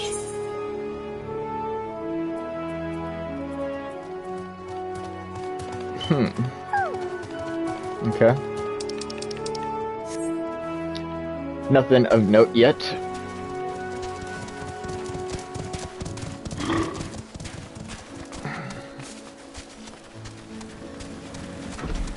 Actually, before we move on, I want to see if any changes have been made to my crafters.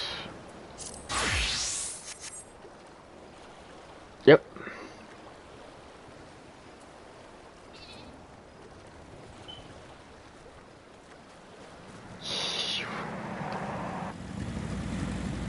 For real? Why don't I... Oh man, oh man, oh man, oh man. Inner quiet is gone.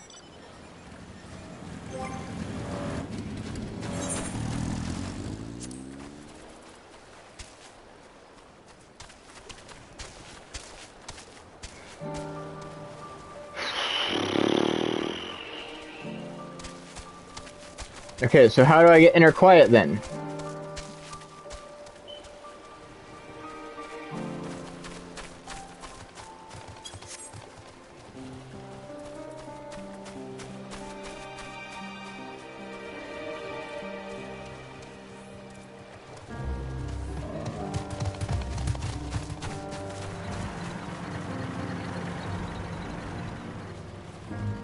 Okay. So I'm guessing inner quiet is a trait now? It is. That's pretty cool. That is pretty cool. I actually like that change. Actually is almost just as cool as Enochian being a trait.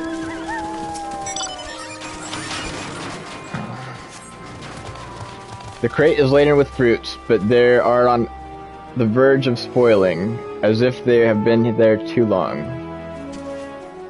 Okay.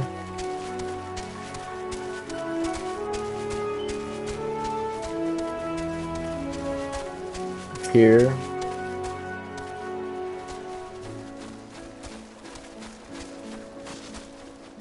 Dude, this place is awesome. This reminds me of Final Fantasy X.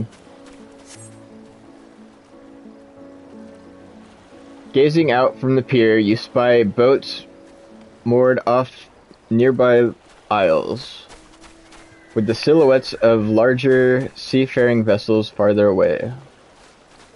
Compared to other ports you have visited in the past, there appears to be very little activity. Yeah.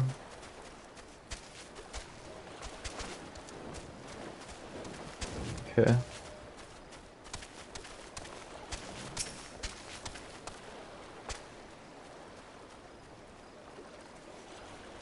What am I doing? Oh, recording my sales. Still, do it daily out of habit, though I don't know why I bother. Hardly sell anything these days. Business has never been this terrible, but I suppose things could be even worse. I could have a consortium to keep afloat. Like Calzea. I don't envy his position. Better to be alone with my little operation, I've come to realize.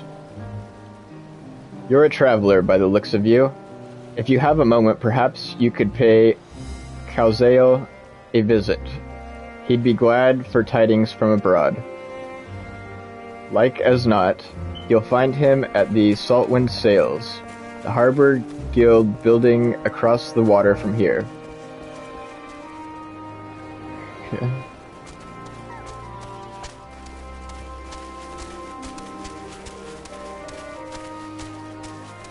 So they are having hard times.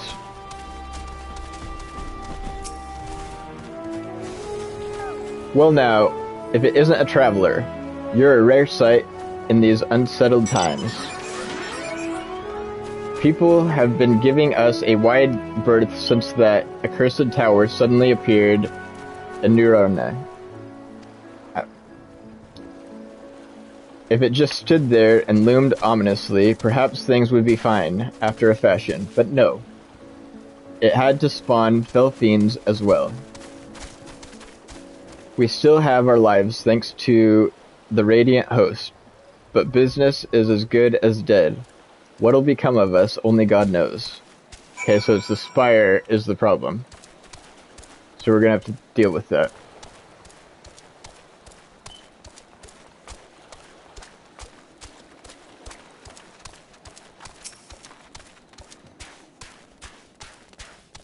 Kazal.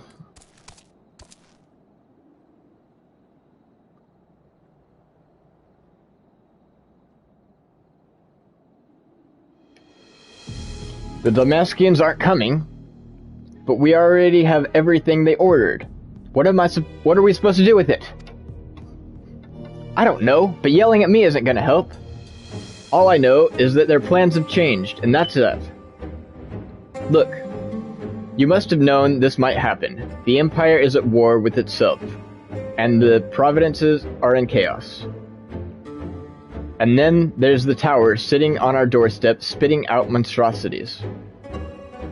The city has its defenses, but we've been afforded no protection out here.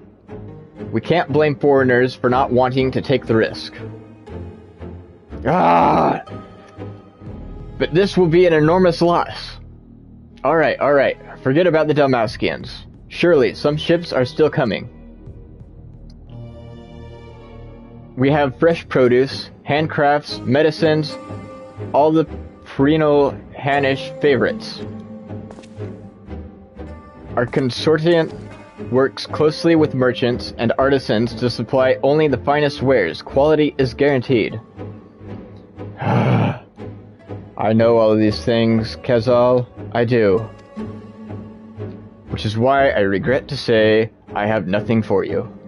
All voyages have been cancelled or indefinitely postponed. And you are? Wait, you're a foreigner, are you not? A merchant? Please tell me you're a merchant. I see. That's a shame. I'm sorry, but we're discussing important matters. If you need something, please talk to one of the others. Excuse me.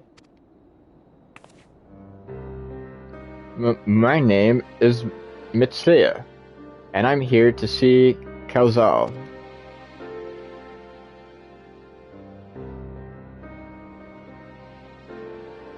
Oh, it seems he's busy. I'll come back later then.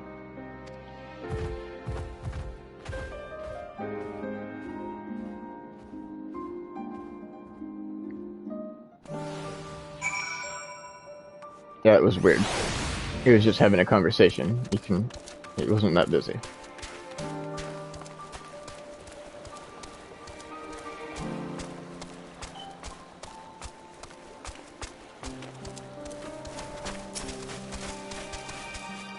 I'd say, yes? Can I help you? Ah, I remember seeing you back in the guild. You wanted to speak with Calzale too, did you? I'm Matsei, a fisherman of Akiali, a nearby village. I sell my catch to Calzale, who offers it to foreign merchants, but he hasn't bought anything for a while now. When I heard the consortium had been struggling, I became worried and decided to come and see him. Just as soon as he's free, anyway. He's a hard-working man, and I dare not disturb him.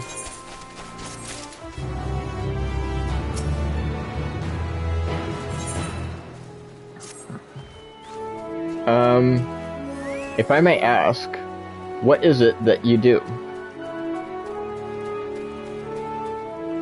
An adventurer, you say? And you travel the world helping people? Then, that must mean you're great at dealing with strangers. Please, won't you teach me to be like you? You see, I brought some fresh fish with me, the portion I couldn't preserve, and I want to sell them. The problem is, I'm terrible with people. I've ever only dealt with Calzale, and I can't talk to customers without getting my trunk in a twist. So please, as silly as it might sound, will you not peddle the fish in my stead and show me how it's done? If you're willing, please let me know, and we can begin at once. The events that follow cannot be skipped. You may wish to cancel any pending Duty Finder registrations. Okay. You'll do it then? Show me how to deal with customers? I'm in your debt. Right. Please try peddling my fish to, shall we say, 3 people here in Yidhelmed. I will observe you and learn. Matsei is now accompanying you. Keep him at your side in order to proceed with quest objectives. You can leave Matsei behind by entering a different area, putting too much distance between you, or by speaking with him and selecting the option to part ways. If you wish to have Matsei join you again, return and speak with him at the original location. Okay. Let's go. I really like this feature. This is an awesome feature.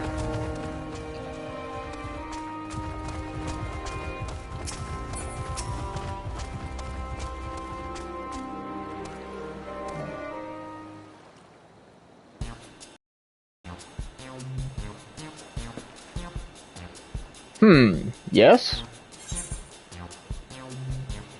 Fish. I got fish here. Fresh fish straight from the seas, bottom to your mouth. Greetings, friend. How fare you of late?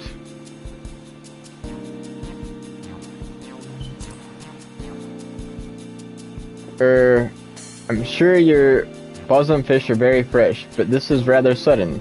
I don't need any fish right now, so thanks, but no thanks. You failed to make a sale. Yeah, I'm not a salesperson. Never mind. It never goes well the first time. I'm sure you'll fare better with the next customer.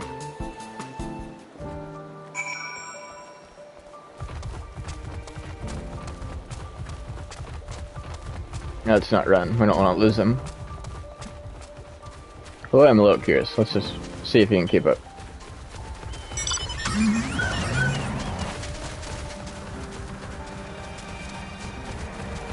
He can.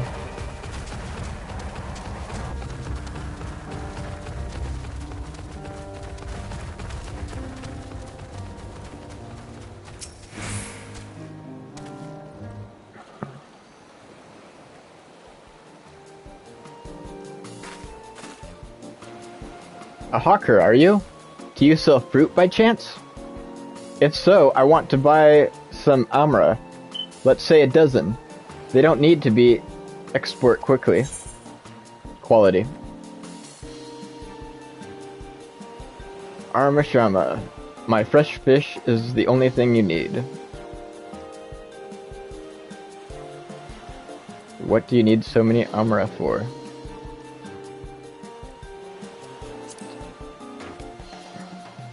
Why, for eating, of course. It may seem like a lot, but of late I go through that much in no time at all. I'm a stock taker by trade, but with no vessels coming these days, the wares are beginning to pile up. By the same token, nothing is coming in from overseas, but not a day goes by that someone doesn't come asking when the next shipment is arriving for this and that and this and that. All of it wears me down, and I find myself feeling constantly hungry. Are you sure you're actually hungry? I know how you feel. I know how you feel. Thank you. A pity you don't sell fruit, but I enjoyed our little chat. It took my mind off my troubles for a moment. Okay, we didn't even try to peddle it. Never mind, if nothing else, you leave her with a positive impression. Let's move on to the north side of town, shall we?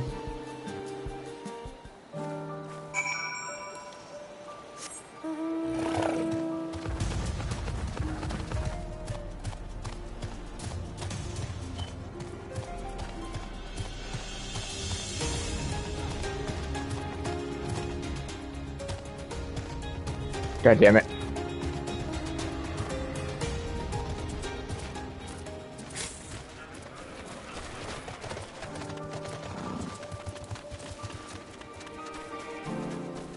I'm back. I'm back. Come on.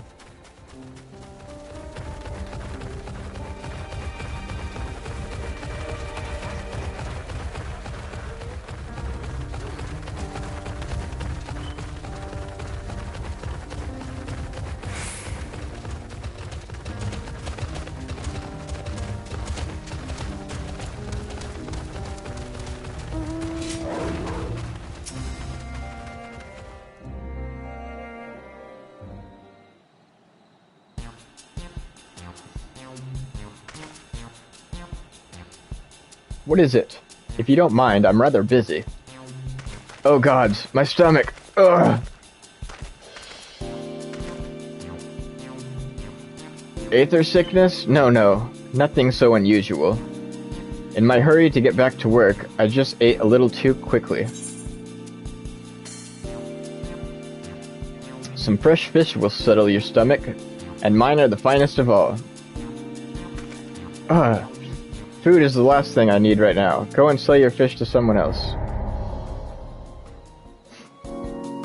Never mind. We just approached him at a bad time, and timing is everything. Yes. Thank you so much for your demonstration. It was truly eye-opening experience. Come, let us return to the pier.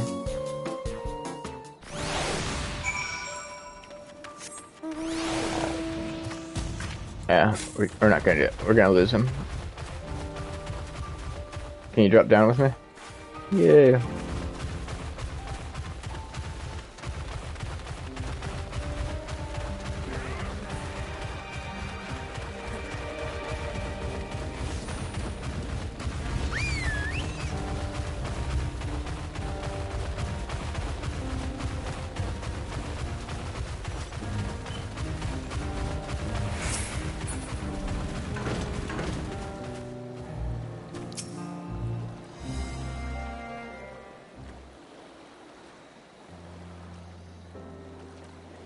Thank you so much for showing me how to talk to customers. Though you didn't manage to sell any fish in the end, but the way you fearlessly approach strangers gave me much courage. When I peddle my wares, I'll remember your example and endeavor to be fearless too. Still, there's only so much I can do alone. I hope that things will return to normal for Kalazal soon. I thought I heard a familiar voice, and who should it be but Matsea?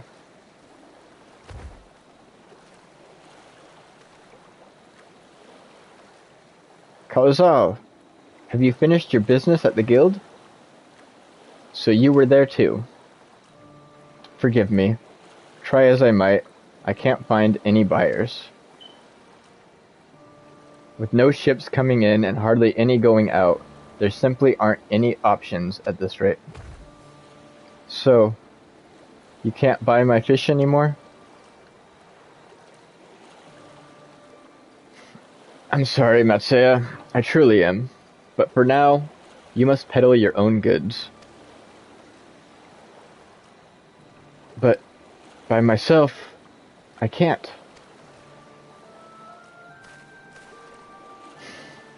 I want to help you, I do.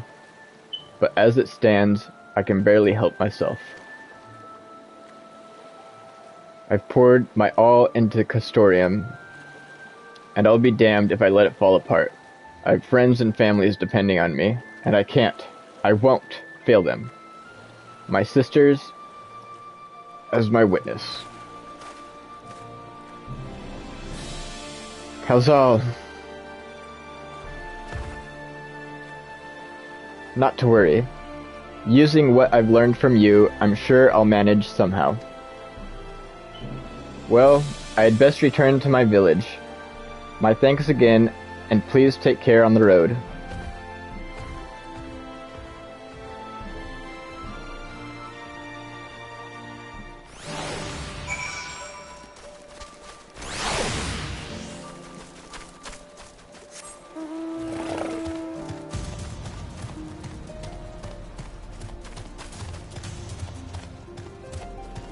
Have I attuned to this yet? I don't think I did. Good lord. My bad.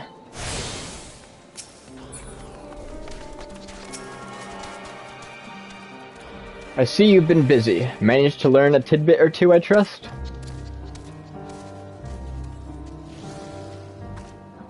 I see. We also heard that the tower is affecting many locals' livelihoods. But to think that we would be to such an extent. For another notable, if not wholly unexpected, discovery, disappearances and kidnappings are disturbingly commonplace. As before, the culprits are almost certainly tempered Imperial soldiers. And as before, they mean to use the faith of their hapless thralls to call forth a lunar primal. Business as usual for the Tethori.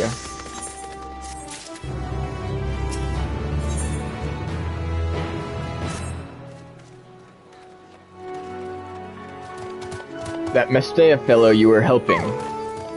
He's Arcasodra, is he not? Apparently, 'tis almost exclusively his people that are being kidnapped. Should he be traveling alone? If summoning is this predator's aim, it does stand to reason that Arcasodra would be their primary targets. For 'tis the faith of their ancestors which prevaileth in this land, and many are devout adherents still. We'd better go after him. Akiali lies to the west, as I recall. The same direction as Kryle's acquaintance, incidentally. It's settled then. Keep your eyes peeled while we make for the village.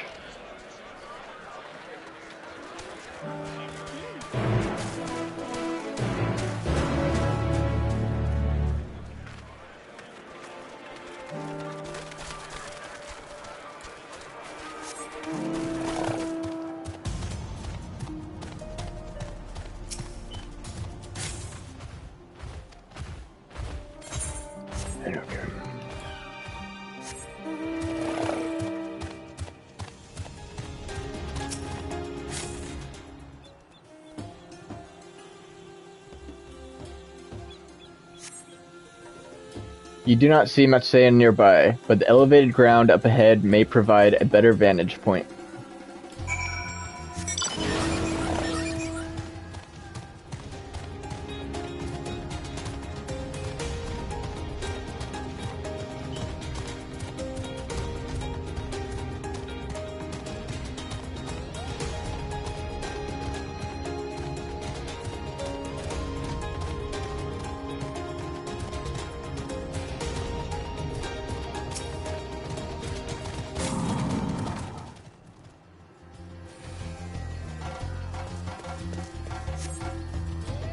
You do not see Matsaya from here either. No! Leave me alone! Help! Somebody help! Matsaya's voice, and it came from the north.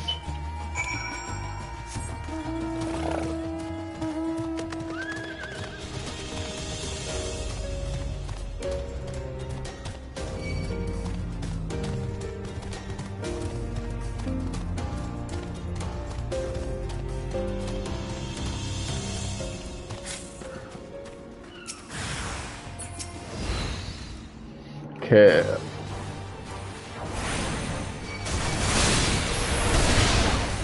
Oh, come on, get off me! I don't know.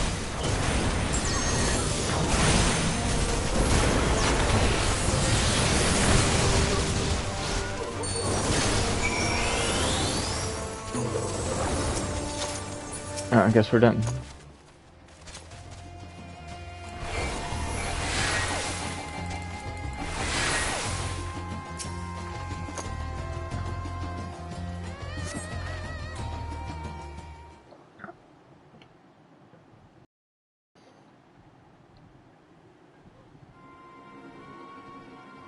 Huh? Where did they go? Why are you here? I see you found him in time.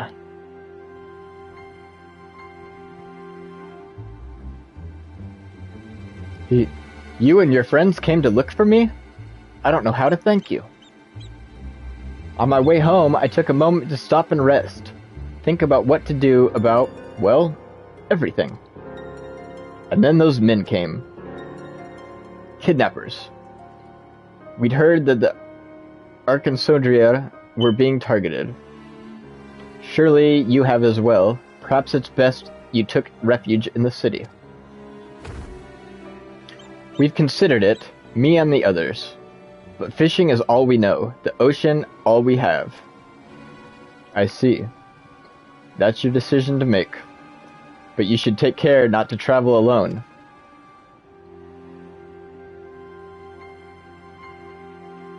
A question, if I may. 'Tis our understanding that strange fiends have emerged from the tower. What canst you tell us of these beings? Not much, I'm afraid. I have no idea what they are. But I've heard that some bear an unsettling resemblance to our divinities.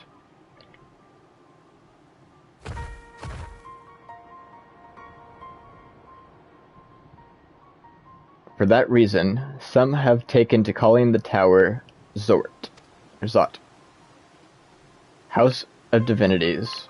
In the old tongue it means.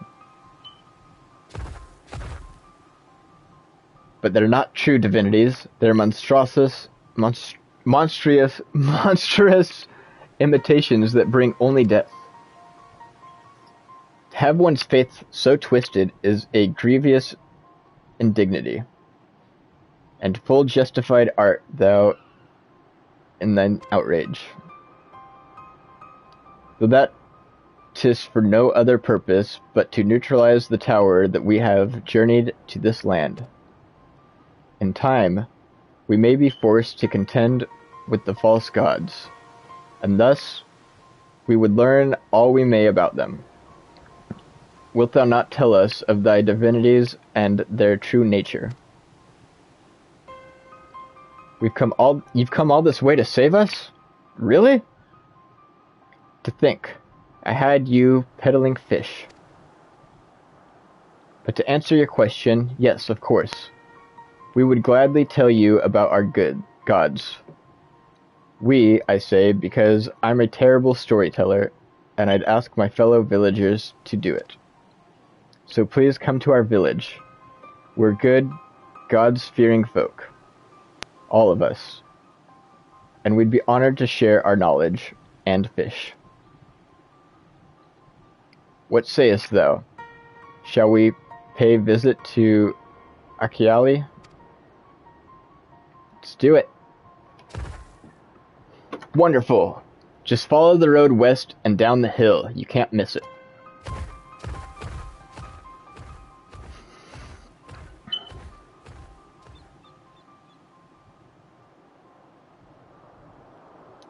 So, 'tis the simulacra of the Varian gods that are best being summoned. If any doubt existed before, there can be none now. The kidnapped Hanish are imprisoned in the tower. I pray that we will be able to save them. Though indeed, saving them will mean confronting their false gods. Like as not, as you said, we'd do well to study their religious traditions. To Akalea.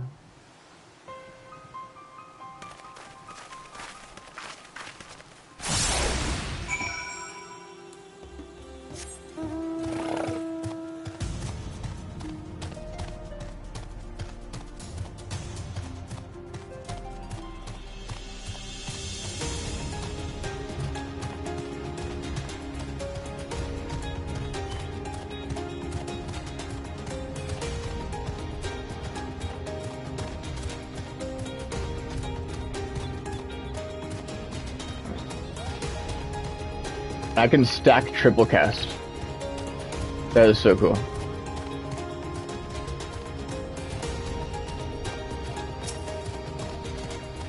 There's no reason not to use it. Welcome to Akali, my friend. The name means white beach. And there isn't much here save that, but please make yourself at home. Your companions have already begun talking to everyone. Feel free to show yourself around and do the same. Any one of us can tell you about our gods, but you could do worse than to start with Kaga and old Hasvega, whatever. They're free at the moment, as it happens.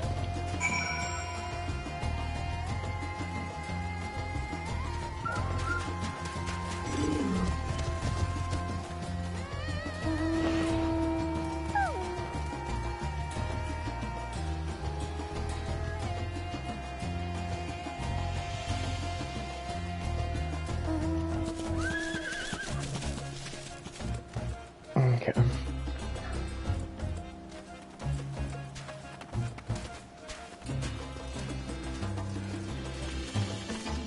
What do we got here? Nothing really. Kanga. You wish to know about our gods. What a curious visitor you are. Most want fish. In any case, I'm happy to oblige. Now, I don't know how it is whence you hail, but our isle is home to many gods. They can be divided into two groups. The Manusea, beings of wisdom who assume the form of men, and the Marga, beings of might who assume the form of beasts. Together they are divinities. Their forms and personalities may be varied. Many and varied. Some are kind and gentle, others stern and temperamental, just like we mortals can be. All are possessed of great insight and experience, and by heeding their teachings, we strive to be better people and live better lives.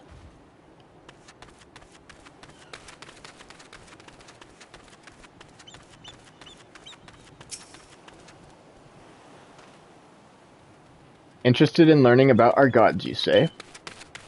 Hey, that's what I'd like to hear. Prick up your ears then and listen. In ancient times, the Manusea and the Marga, deities who look like men and beasts respectively, were locked in conflict. Eventually, seeking the wisdom of the Manusea, the Marga cast aside their own heads and took up those of their foes. Likewise, the Manusea converted the might of the Marga, and so they too resolved to trade heads. Thus were born new gods possessed of both might and wisdom, and they ushered in an age of harmony between the two factions. From then on, As a sight of their esteem for one another, the Manusea have worn animal faces, and the Marga the limbs of men.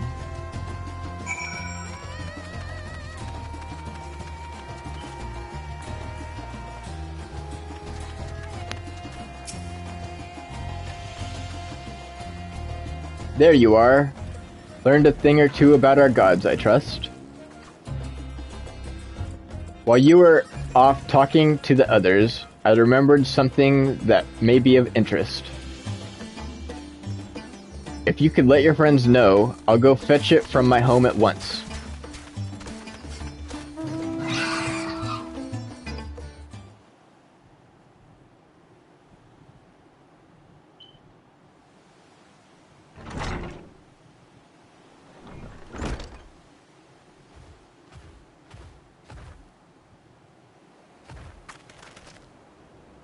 Apologies for the wait. I wish to show you this hanging scroll which depicts 3 of our most revered deities. By all means, we should like to see it.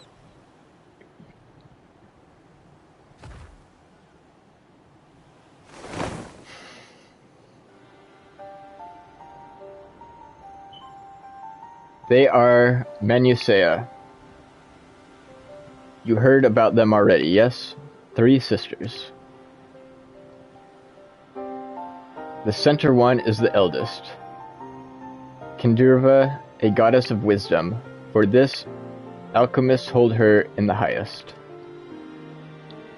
To her right is the middle sister, Sanduruba. As a goddess of wealth, she counts many traders among her followers. And on the left is Manduvera, the youngest sibling. She presides over the crafts, and so is beloved by weavers. Although each is worshipped for different reasons, the sisters are usually portrayed together in these works, which people keep in their homes for good fortune.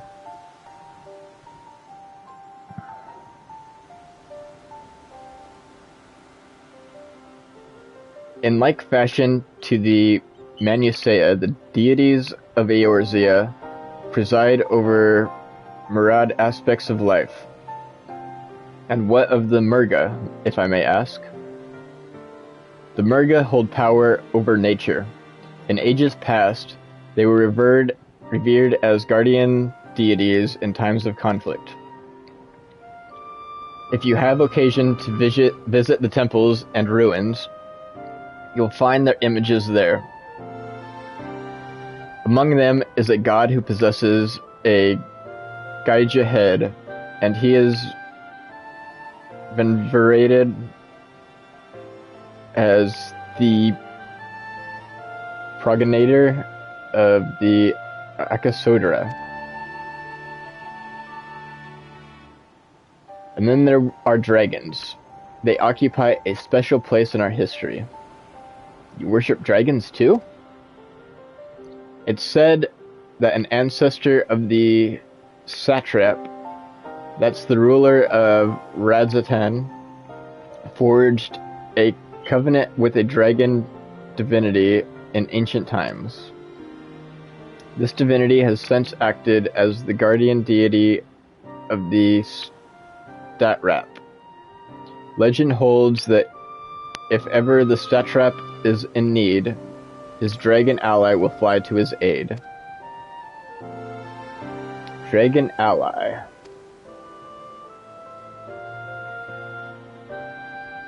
Stinian is getting some ideas, I think.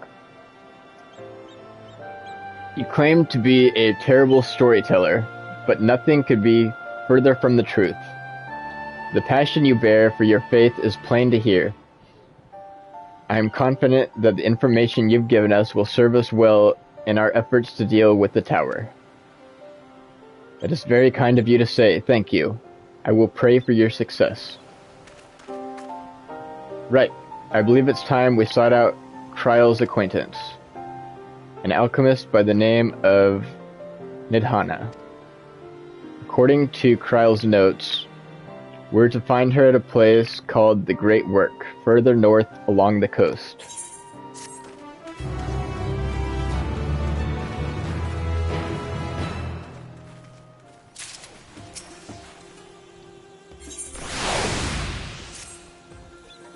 Did you say you were going to see Nidhana? Oh, how I envy you.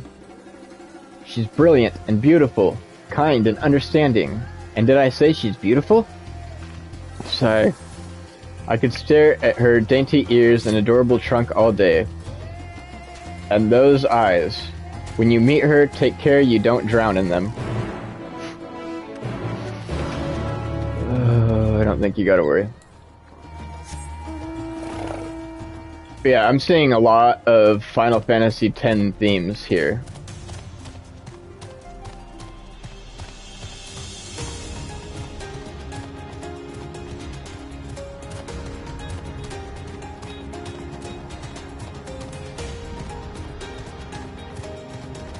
Pretty interesting.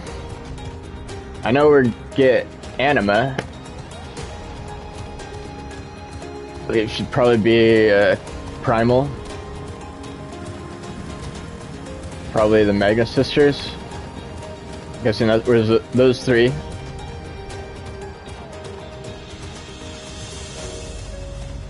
So, that's cool.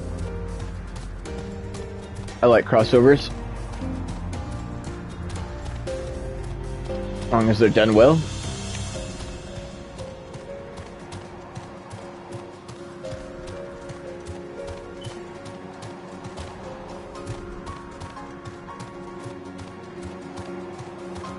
Used to the crossovers being alliance raids, though.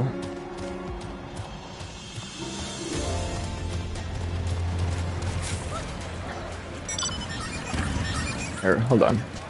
We're not gonna talk just yet. We're at 8th rate, 2 2 2.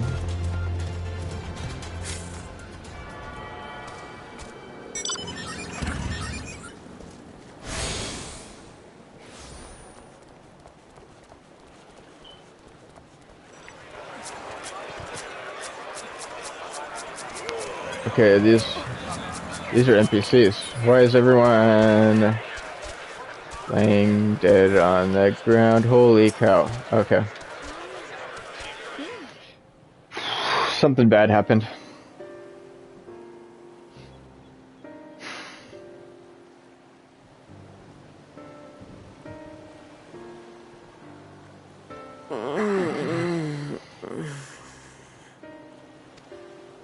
What happened here? Their dress marks them as alchemists. I see no evidence of injury or poison. Thinkest thou they but slumber? I believe so. Whether it is by choice is another question entirely. Okay. Oh. I'm glad they're alright. You must excuse the poor welcome. Long days and longer nights have taken their toll, as you can see.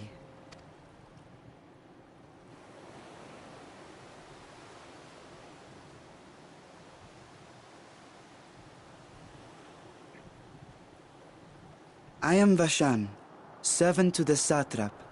My task was, in fact, to wake these good men and women, if you will allow. Okay, proceed.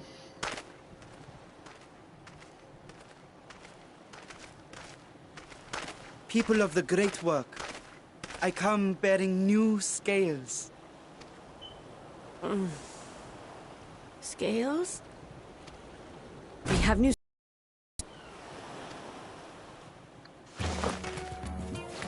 What?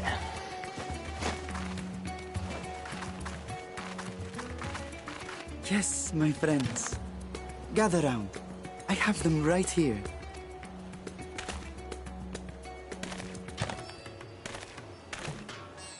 Oh, happy, thank you. Now I can continue my experiment. Many thanks. One for me. Those are dragon scales. Yes, such materials are vital to their most pressing research. And we are fortunate to have them. Our experiments are so close to bearing fruit.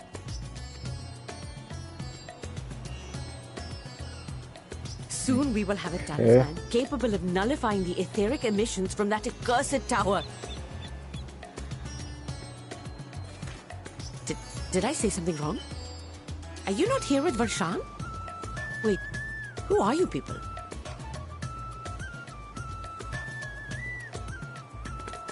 Of course! You're the one Kryl sent. The warrior of light we've been waiting for. Oh, this is a day of celebration. Praise be to Cinderova! The winds have shifted. I feel it. The end to our toil is near. I feel it too. My head hasn't been this clear in days. Tell me, how did you acquire those scales? That's what I want to know. Curious that it concerns you so. But worry not. They were freely given by the dragon with whom our satrap has forged a lawful pact. Okay. Okay.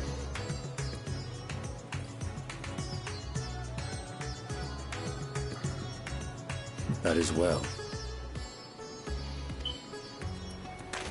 You must be quite familiar with Dragon King, yes? He's quick. Is this their congealed blood I see on your weapon?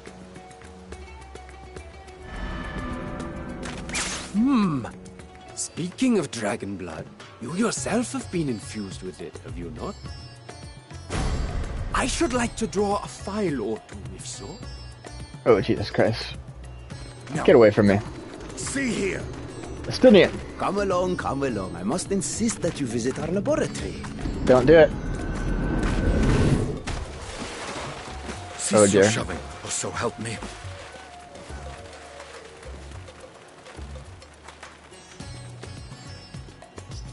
Oh dear, your poor companion. What with the new scales and your timely arrival, my colleagues are a little giddy with excitement. Yeah, I can see that.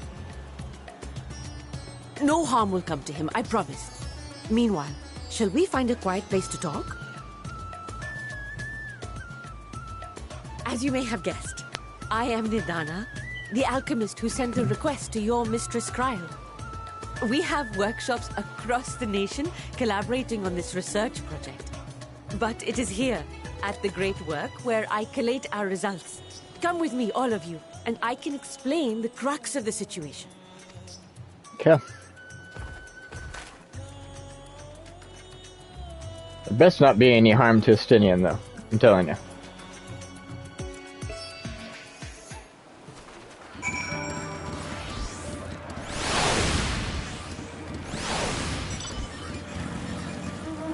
Okay.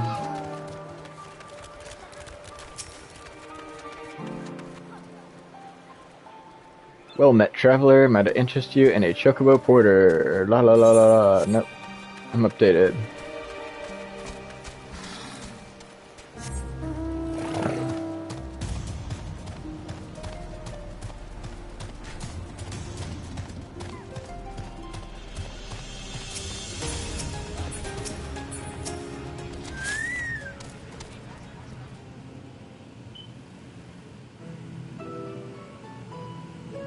Allow me to thank you for answering our call. Many towers have appeared around the world, and we are grateful that you would assist us with ours.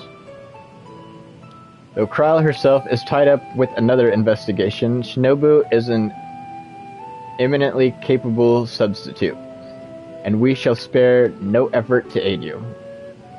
So, if I understand correctly, you seek to make talismans that can nullify etheric emissions. Indeed we do. As you know, the tower emits vast concentrations of ether. One cannot go anywhere near it without being tempered. As such, we can only study the tower from afar, and are powerless to deal with it in any consequential way. In order to strike back, The Statrat Blade bade us alchemists create enchanted talismans that will allow our soldiers to venture into the tower, even should they lack innate protection. Could such a thing be possible? Admittedly, we are still in the midst of testing, but we are quite confident. Even prior to this, our people have long pursued countermeasures against the etheric corruption of primals. One of these methods, tested to date, those utilizing dragon scales, provide the most promising. Okay. So this is how we can make do without Hydaelyn. So we're really going to be counting on their research if we ever plan on making do without Hydaelyn. Owing to their etheric density, the scales are highly resistant to disruptive forces. The mightier the dragon, the greater the resistance. We seek to amplify this protective property through our alchemy. Thanks to the scales provided by His Excellency, we have been able to make steady progress with the talisman. Soon, we will be ready to conduct a field test. And here is where you and yours Blessing of Light come in. Whatever it is, just leave it to me. What exactly is it that you need me to do? Better than having my blood drawn, I suppose. Whatever it is, just leave it to me. We got this. It's why I'm here. Thank you. Lest you wonder, we ask only that you serve as an escort. I will explain in greater detail later, but you will be venturing into the tower's field of influence. And so, for your own safety, I would first test how well your blessing shields you, with your permission, of course. In that case, Urianger and I will find other ways to help make ourselves useful. Seeing as you all work to the point of collapse, I suspect you could do with more hands. We would be grateful for any assistance you can provide.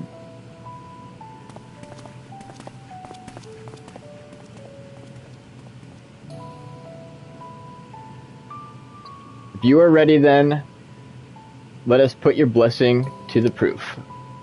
If you exit the great work and turn south, there will be a hill to the right. I will meet you at the top after seeing to some preparations.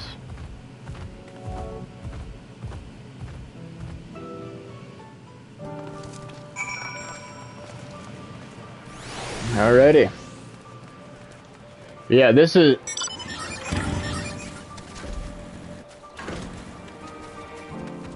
We're gonna rely heavily on their research later in this game. I already know it. Oh dear. Okay.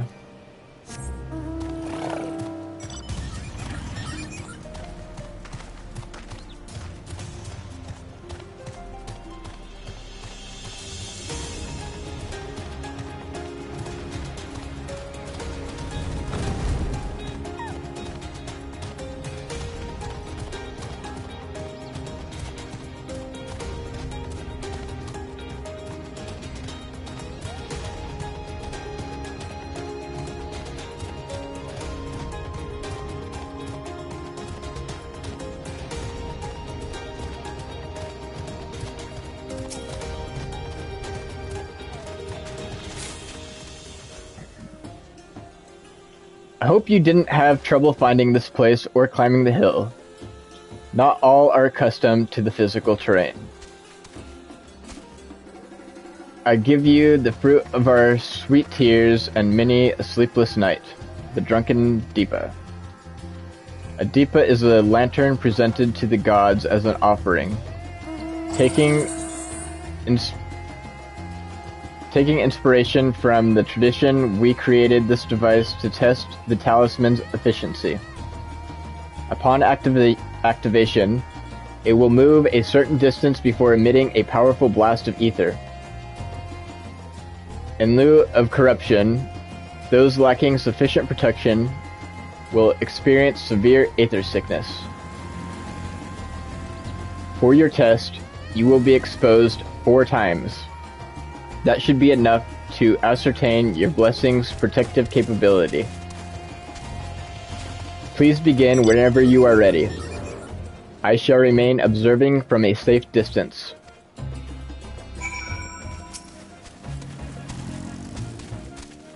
Commencing etheric exposure testing. Repeat, commencing etheric exposure testing. Repeat. Retreat to a safe distance if you are not the subject. Follow the Drunken Deepa's the lead and try not to fall behind. Gotcha.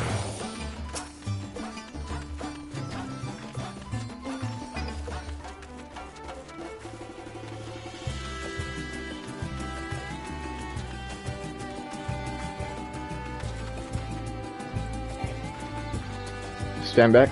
Okay.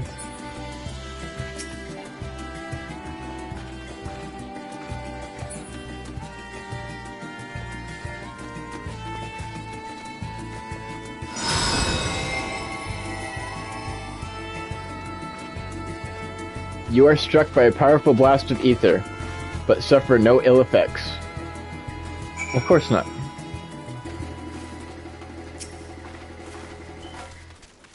Subject has no irrepressible urge to empty their stomach. Confirmed. Resume testing. Please follow.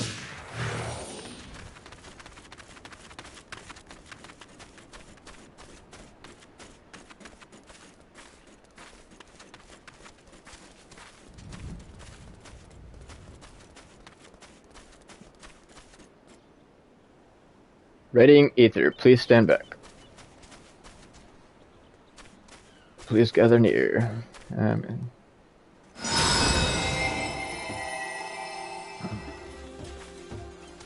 You are struck by another powerful blast of ether, but suffer no ill effects. Subject's stomach and bowel integrity holding. Confirmed. Resuming test. Please follow.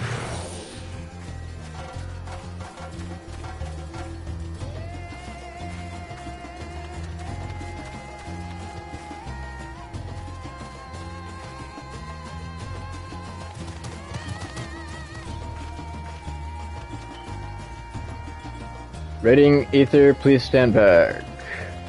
Subjects, please gather near.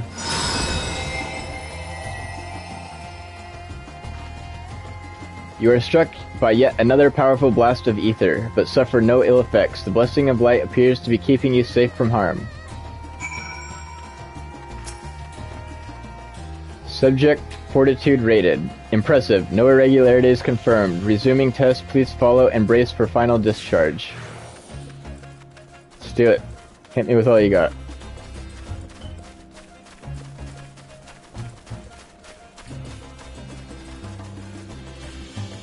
Readying ether. Please stand back. Gather near.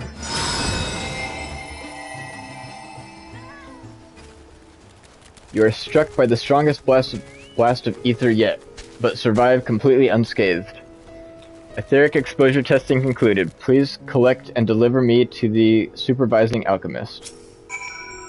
Congratulations on retaining your composure and your humors.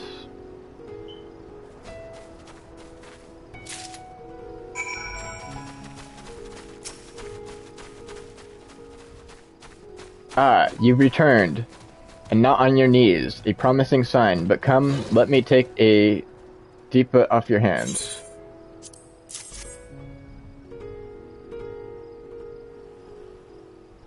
Thank you. I shall replenish its aether for when we test the talisman. So no dizziness or nausea or anything of the sort. You feel perfectly fine? And the strength of your blessing is beyond doubt. There is no risk that the tower will corrupt your ether. With this, we can request your aid for the task ahead with easy hearts.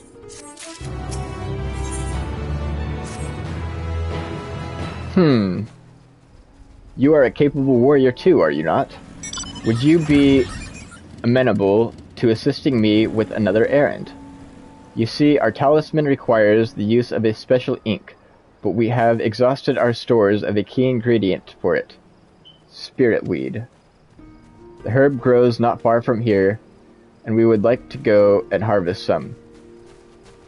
With the recent spat of kidnappings, however, we Arcasodra travel alone at our peril. Will you not come with me as my escort? I would compensate you for your troubles, of course.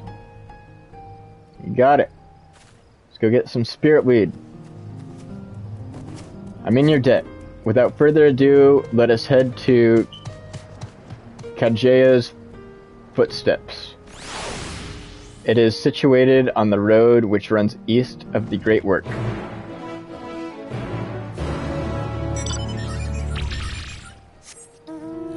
Alright.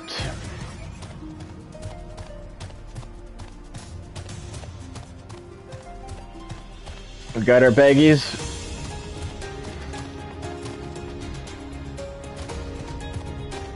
Gotta remember our baggies if we're going to pick spirit weed.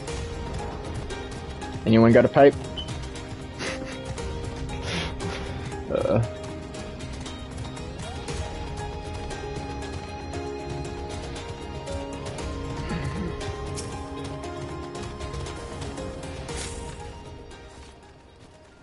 I may simply be imagining it, but it feels as though we're being followed. Gasp! Look out, Shinobu! Got it. Alright, I don't have to do that anymore. That's gonna be new.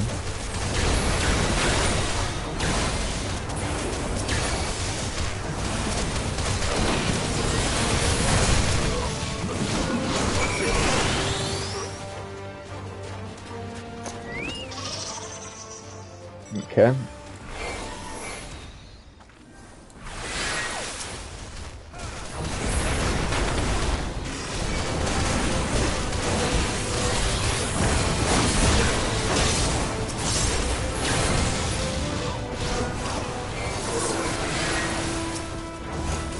Figured I'd help him out.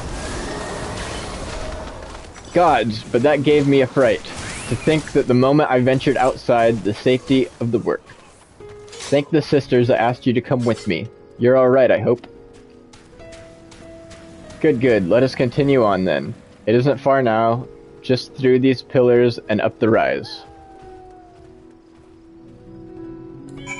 This new rotation is gonna take me a minute.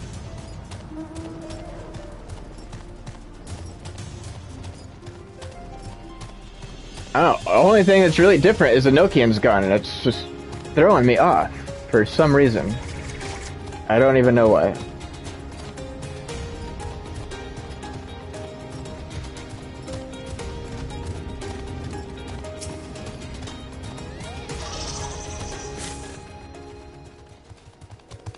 And here we are, Kajea's footsteps. Kajea was a great dancer, and those who follow in her, well, you know, they come to this place to train and dedicate their dance to their ancestors. A happy benefit of this is that spirit weed grows here in abundance. I will set about harvesting it once, if you would be so good as to stand guard. The kidnappers aren't like to return soon, but better safe than sorry. Yeah, you shouldn't be wandering without me.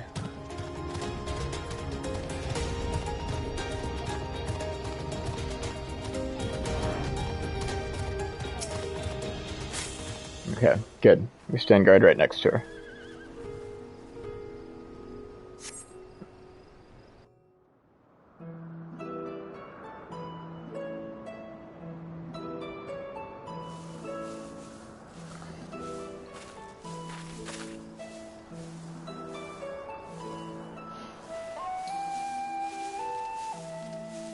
Yes, that This would is be beautiful. Radzat Khan.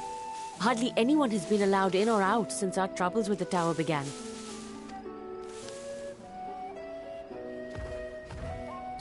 The faithful citizens huddle inside the city walls, and commerce has all but ground to a standstill.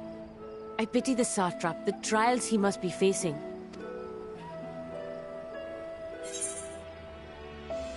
What can you tell me of the satrap? Do you trust the satrap?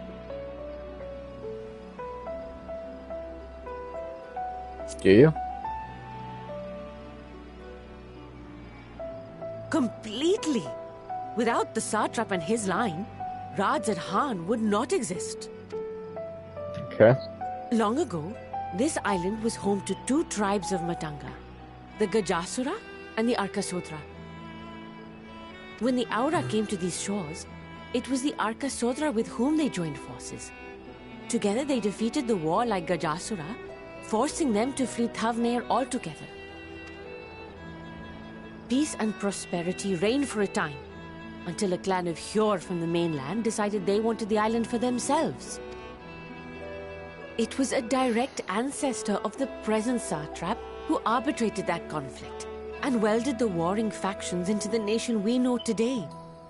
And ever since, a member of that esteemed lineage has inherited this somewhat unique position.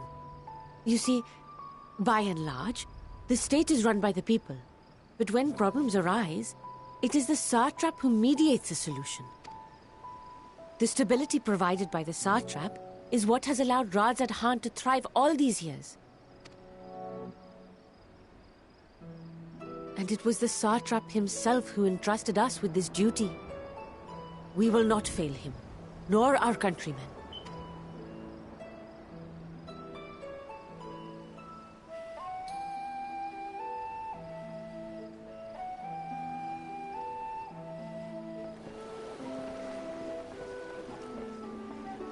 What is the delay with the vessel? I told you I need to adjust those ratios.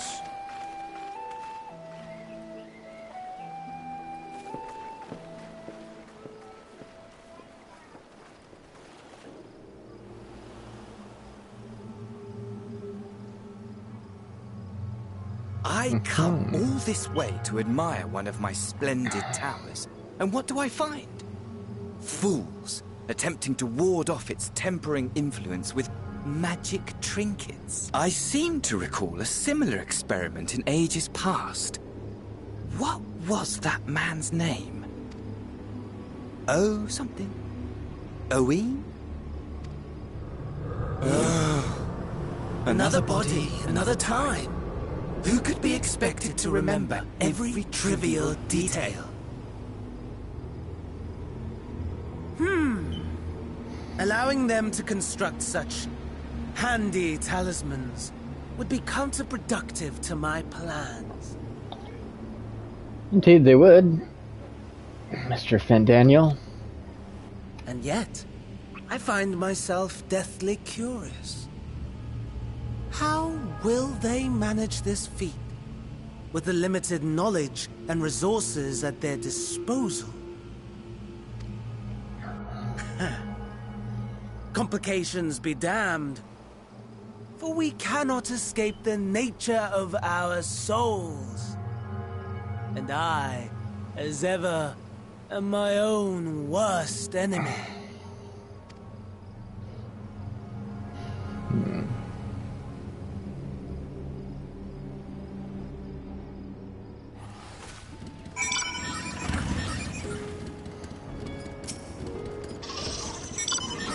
I have enough spirit weed to last us a good while. Thank you for keeping watch. Let us head back to the great work, shall we?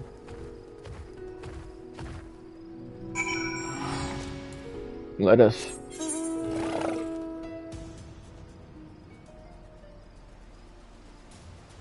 Actually, can I get over here? Not sure I really want to right now, but just curious.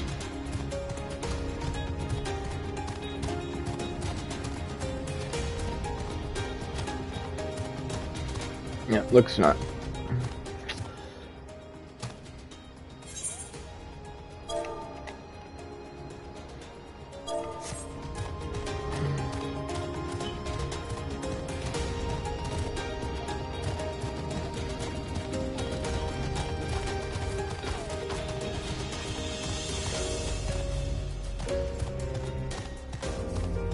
And what about aether currents?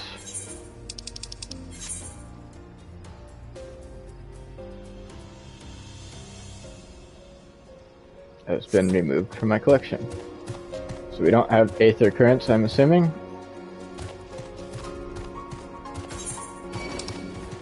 Oh, shut up.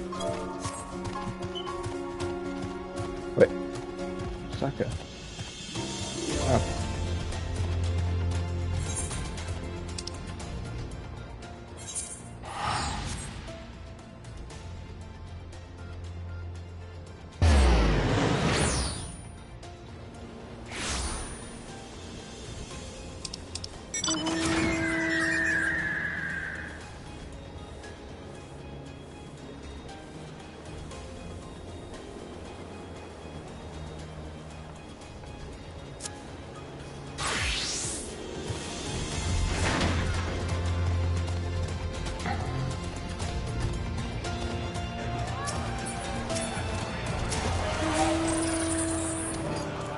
Shinobu, my thanks again for your assistance. With your help, we're that little bit closer to completing our talisman. This isn't much, but please accept it as a token of my gratitude.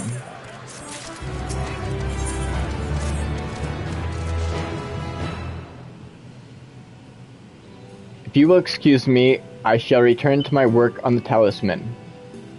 Ah, you are both back. Excellent.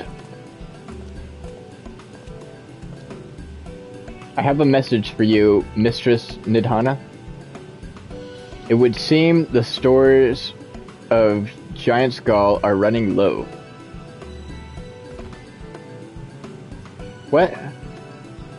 But when we last looked, there was still plenty. I suspect that was before Urianger told everyone about their tempering cure, and Einstein shared his knowledge of dragons. Your peers have since been inspired to fashion a number of new talisman prototypes. I see. Well, if it leads to new possibilities, then far be it from me to complain. But we will need to replenish our stores. I should be happy to tend to this if you like. As much as I appreciate the offer, my dear boy, I can't in good conscience send you out there alone while kidnappers are at large. Shinobu, loath though I am to press another task onto you so soon, might I ask you to fetch the Giant Skull? No problem. In case you're not familiar, Giant Skull is a type of ore found on the isle. Owing to its hardness and ethereal conductivity, it has applications in many disciplines, alchemy not least of all. The quarry where it is found, amply named Giant Skull Grounds, isn't far away, so it shouldn't take much of your time. May we impose on you once more? Got it. Thank you. Upon arriving at the grounds, please seek out a man named Zainutha. He will furnish you with the ore. At the very least, permit me to accompany you. It so happens I have an errand of my own that will take me to the outpost nearby. May we borrow a pair of Hamza, Mistress Nidhana? By all means. Do try to be patient with them. Those that survived are still in training. I will bring the Hamza to the entrance. Meet me there when you are ready.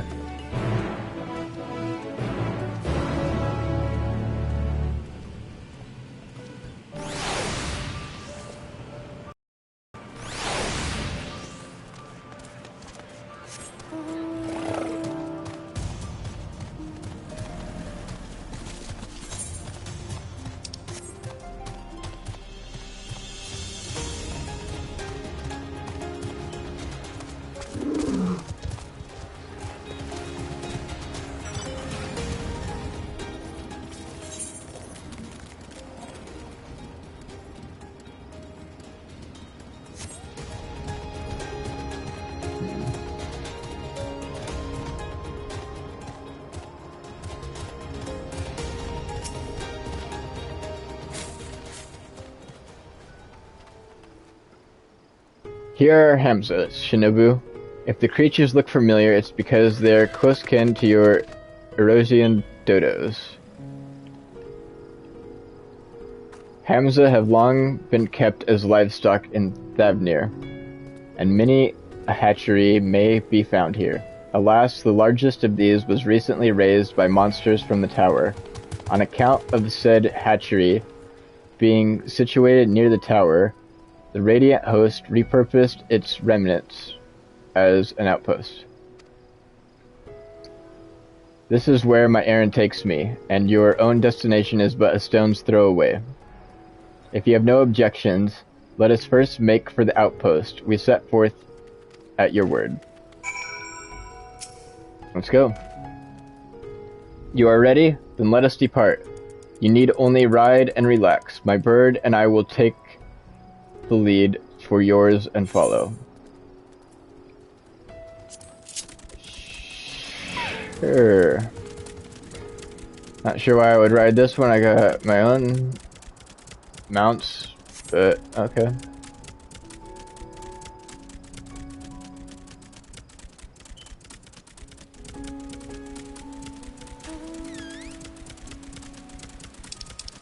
Oh dear God.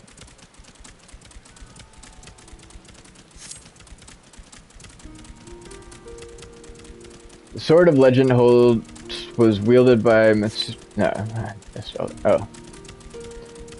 spectacular formation stretching out over the water is called Kajia, a word which means sword. This sword legend holds was wielded by the Mansua against the Marga before it was cast down at conflict's end. To the left, and requiring no introduction, is the tower. As you can see, it straddles a small island. Almost there, though. The main part of the hatchery is atop the cliff. The outpost itself is on the beach.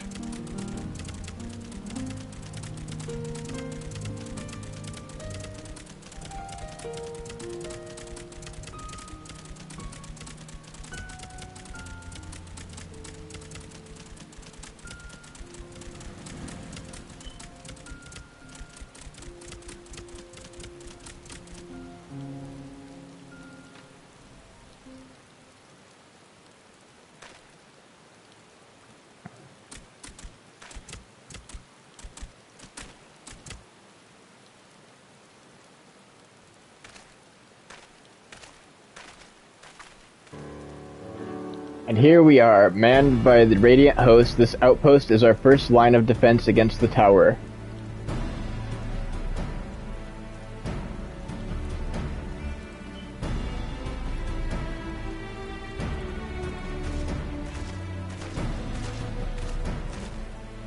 Well, well, who should it be but the young Varshana? On an errand for the satrap? I am. His Excellency bade me come to collect your report. I like this armor. He also wished to express his heartfelt gratitude to the brave men and women of the Radiant Host for their unflagging dedication. We simply do our duty, but we are honored to receive His Excellency's regard. And yet, for his boundless benevolence, his treatment of one so young could be regarded as callous. Though we have enjoyed relative pace and calm these past few days, this remains the front line of battle, no place for children. Your predecessor too often traveled alone. It's been, what, 2 years now since you took over? I wonder how the fellow is faring. Like those before him, he went on to represent the satrap in foreign lands. Wherever he may be now, I am certain he is well. As for myself, I assure you that all I do of my own volition, and gladly. I pray you do not think ill of His Excellency. Certainly not, lad. Whatever happens, my faith in the satrap is unwavering, but still I worry for you. We would be overcome with sadness if something were to befall you, for you are a little brother to us all. Take care, do you hear? I will, Nahabita. Thank you. And who might this be? Not Hanish by the look of her. Permit me to introduce Shinobu Nightshade of the Eorzean contingent, come to assist in the making of the talisman. From Eorzea, you say? Towers have appeared over there too, yes? Tell me, what is the situation like? May I suggest that you exchange information with our soldiers? Both parties will stand to learn something of value, I believe. Of course. An excellent idea, given the unprecedented nature of the threat. Some of ours are understandably anxious. We would be glad for any tidings you can share. You two, bring Verhana the latest report, and answer any questions he may have.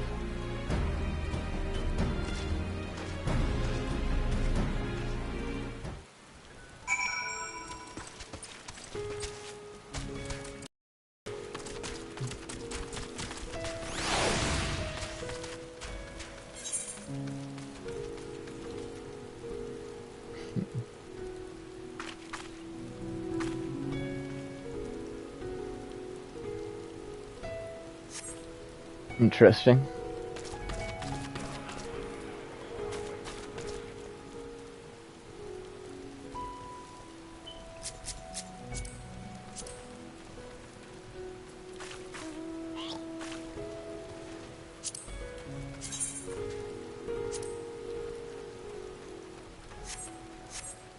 Okay.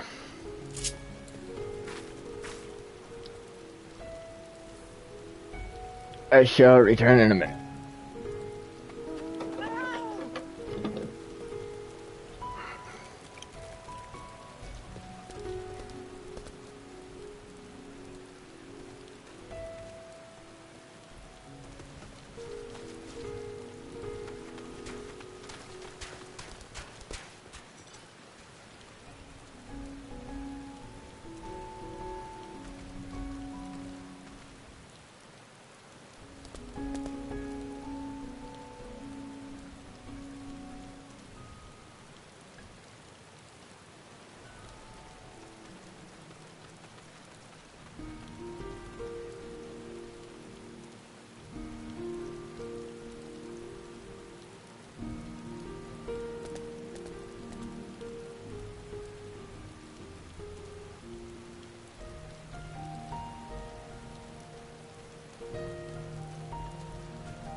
I see our taskmasters have allowed you a moment's respite as well.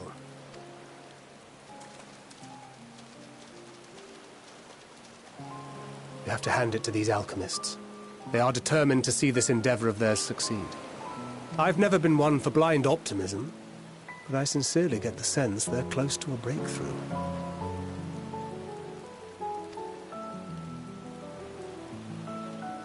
They had better be, or all this effort was for naught. The peoples of Eorzea, of the Far East, of Thavner, children of this star united in common cause against a dire threat.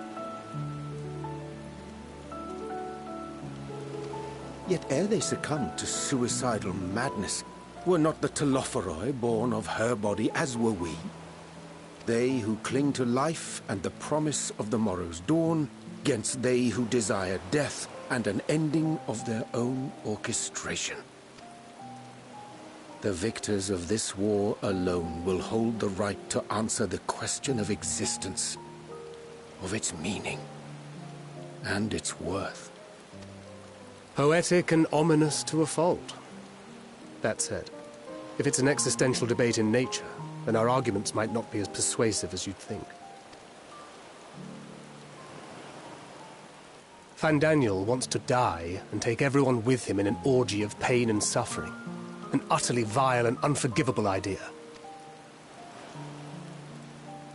And yet, when spat upon by fate and wailing in the deepest pit of despair, who among us can say they have not entertained similar thoughts? There are nights black as pitch, bereft of hope, and no words of comfort can reach you. And it's all you can do to grit your teeth and choke back the bile. The more you see and suffer life's injustices, the more difficult they become to bear. Vengeance is nurtured in similar soil. Though your anger has a broader focus, the sentiment is much the same. A fervent desire to destroy others, to see them drown in torment, as you have. That about sums it up. The will to endure is not always as strong as the urge to burn it all down and salt the earth. Survival be damned. It's a struggle, often close and brutal. Indeed. Well, I, for one, shall pray survival proveth more appealing in the end. As will I. Besides, our chances are much improved when we've the company of others committed to the cause of life. Our vengeful dragoon here is proof of that.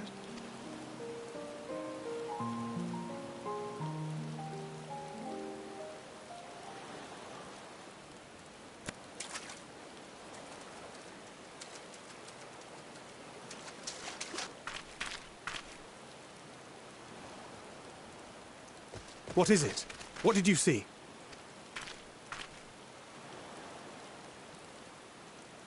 Fandaniel, are you sure? If he knows we've been working on a countermeasure. It holds. The vessel holds! This is the one!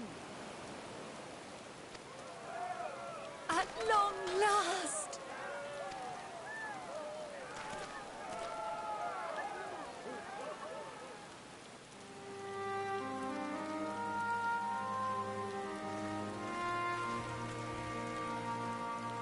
Look!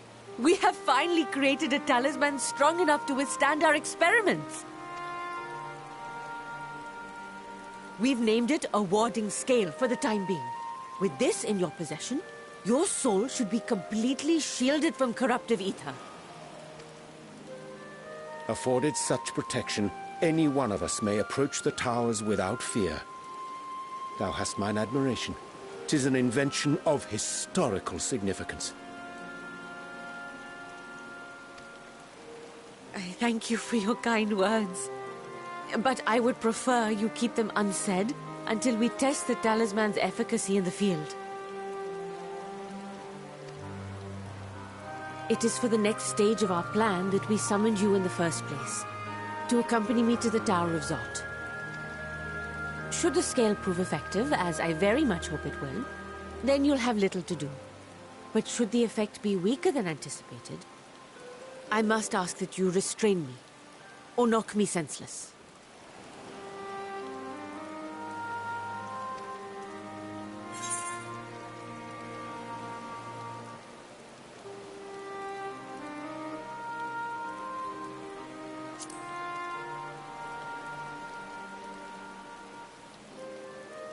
Either way, we are fortunate to have you with us.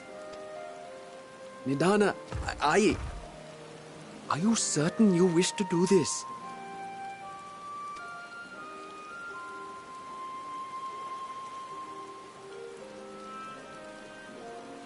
If others are to trust our creations, then we must have faith in them first. And as the senior researcher, it falls to me to lead by example. But should I fail to return, then learn what you can from this attempt and apply it to the next. Our work must continue. Is that clear?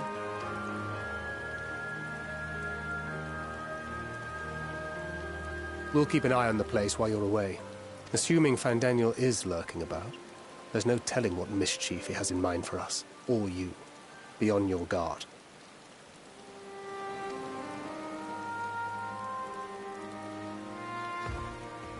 Shall we be on our way?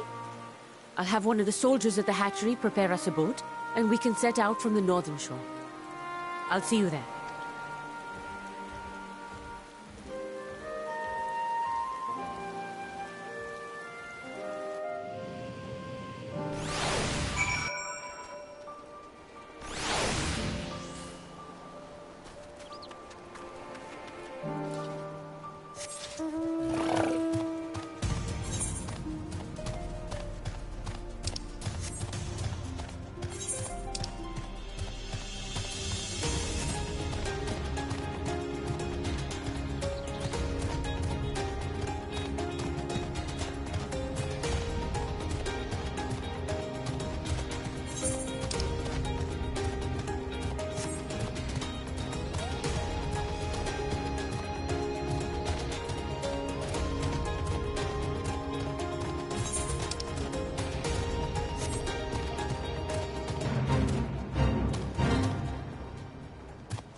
We should soon cross the threshold of the tower's influence.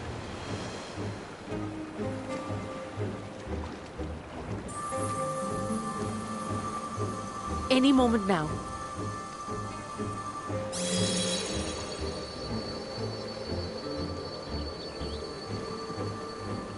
It's working!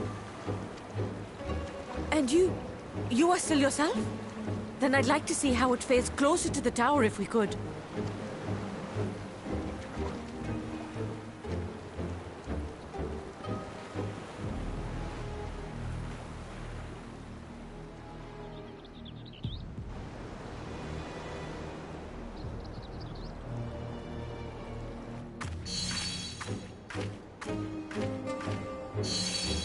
So far, so good. The scale's protection appears to be holding. If we can just make it to the tower's entrance.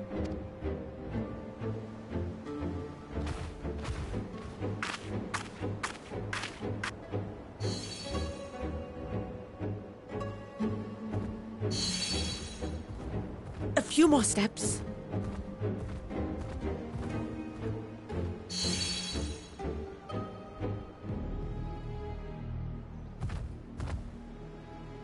Praise be to the sisters, we made it! And the scale has proven itself to be everything we hoped it would be. Now we can focus on production. Once we've equipped and returned with an entire survey team, this menace will soon give up its secrets.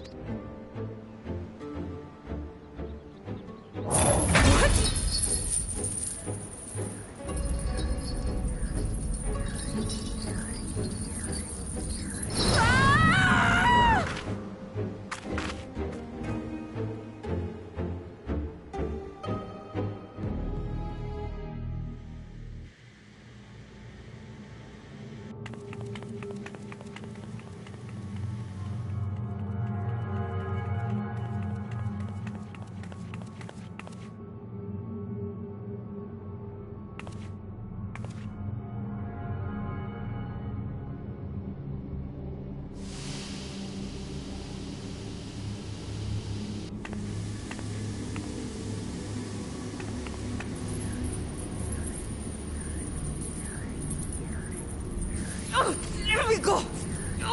Let me go! Oh, do calm down. You'll only hurt yourself thrashing about like that. Stop! Oh, you can't do this! Please!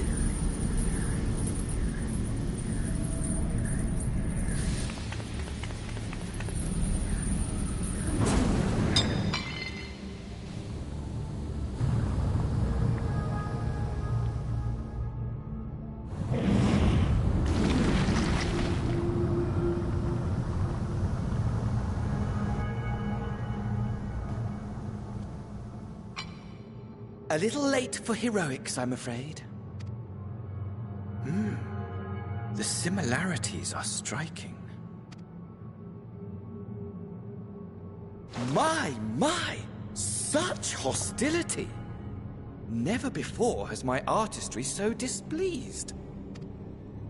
My patrons of old would have positively squealed in delight, though, between you and me, I find gushing praise exhausting.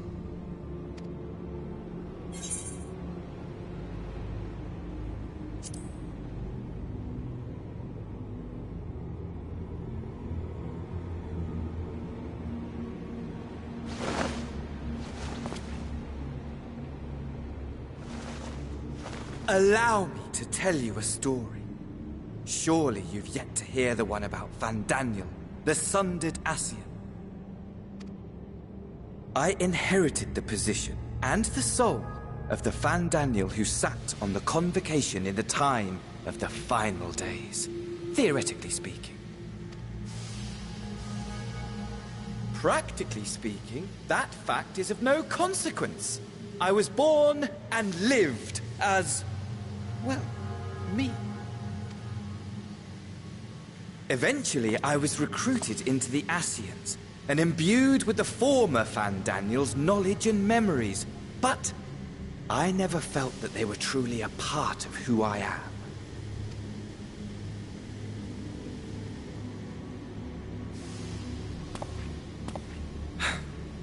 to explain. Perhaps if I told you who I was before my Ascian embrace, although that chapter too is a past I've long since discarded. I have it on good authority you've poked your nose into an Allegan ruin or two. Yes? Then I expect you've heard of me. The old me.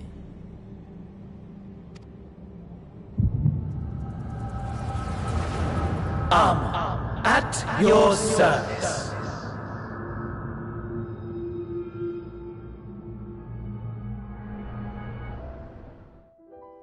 Imagine a nation of unbridled prosperity. Every need met, day after day of unbroken, unshakable peace. Existence fulfilled and ripe for decay. You are a genius without peer, Amon. However do you conceive of such delightful experiments? That fool was beside himself with panic when he awoke with the head of a bull. Even his cries for help emerged as so much guttural lowing. Oh, the memory of it. My poor sides. My friends and I were so consumed by laughter we struggled to breathe.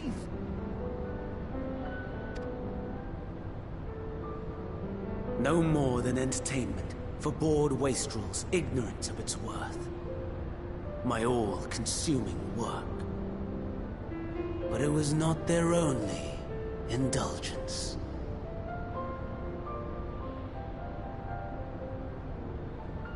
For they were ever hungry for stimulation.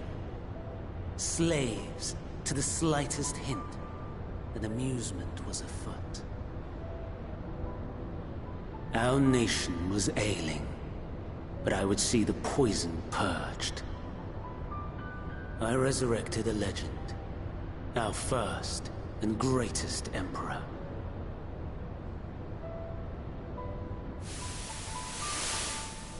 And just as I had planned, he set our wayward empire back on the path of conquest. An inexhaustible ambition carried us onwards, always onwards. Yet, he who delivered to us such glory was not to be satisfied. Heed me, Amon.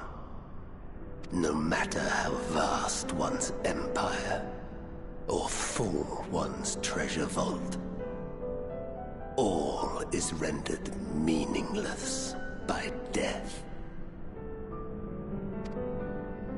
In the end, all is lost. You know as well as I that the Emperor stands to lose this war. And so I have come to claim you.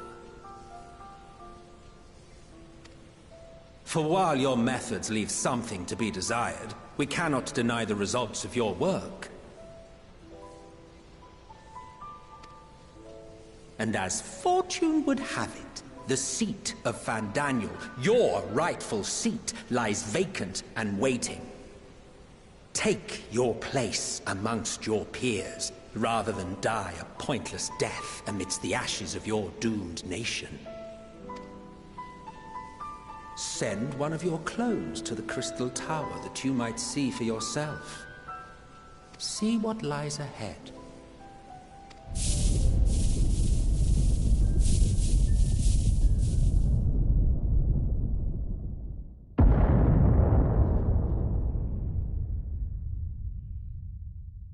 The fall of the Empire affirmed the truth. Majestic and tragic, as the Emperor foresaw. Scheme as you like, build as you will, nothing endures. What is life but a brief jaunt ending in emptiness?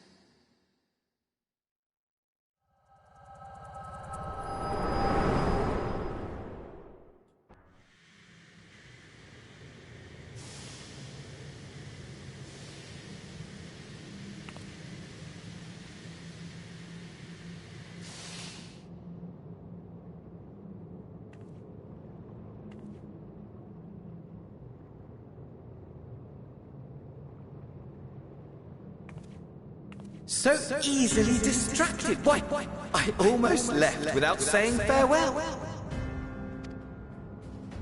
As for your friend, you needn't worry. These pawns are far more useful to me alive as fuel for the primals. If you attempt to pull them free, they will die. So, enjoy tackling that conundrum with your comrades. We shall meet again! Not in one of these minor spires, oh no, but somewhere more suitably grandiose. Your favorite playmate is ever so eager to see.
My mic was off this whole time.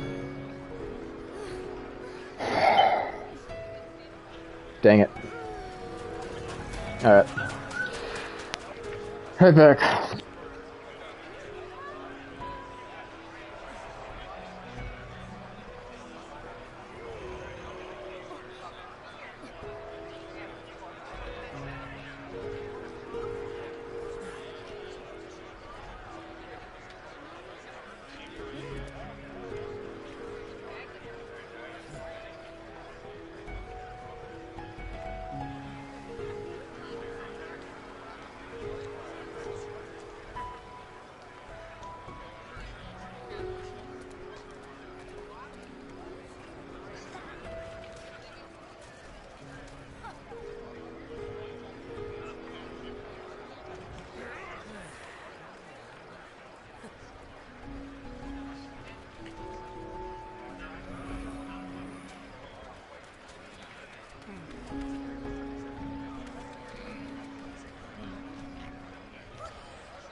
Alright, I'm back.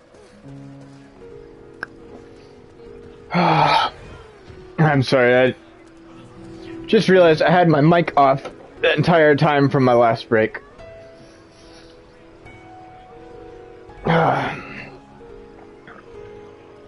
It's alright though. Can just go back and edit through it.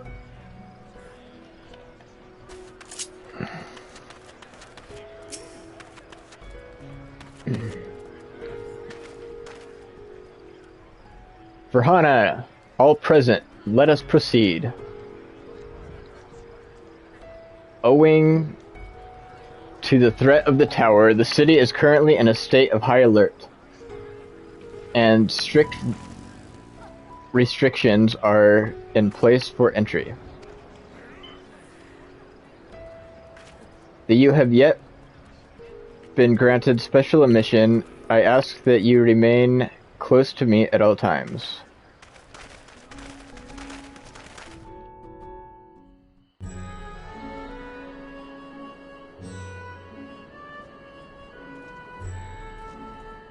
A vast rock squats upon Favnir, and to its stony surface clings the city of Radz-at-Han.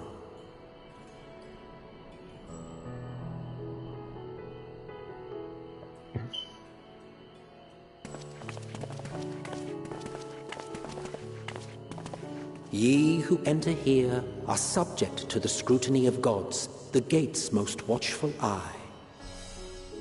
The orb which beholdeth the truth of all things.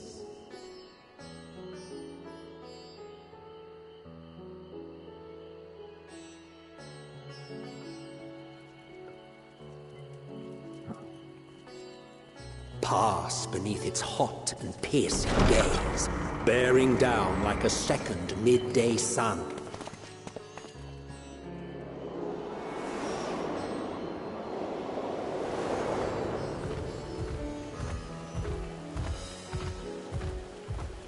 The fragrant haze, a mixture of sweet incense and acrid smoke. The cries of merchants mingled here with lively melodies accented by dancers' feet. Travelers seduced by vivid sound and colors were once swallowed up by patchwork streets.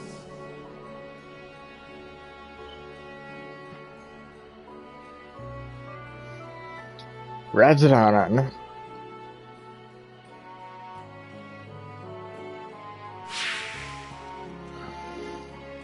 But no such scenes to savor now. To what somber present does that divine eye bear witness?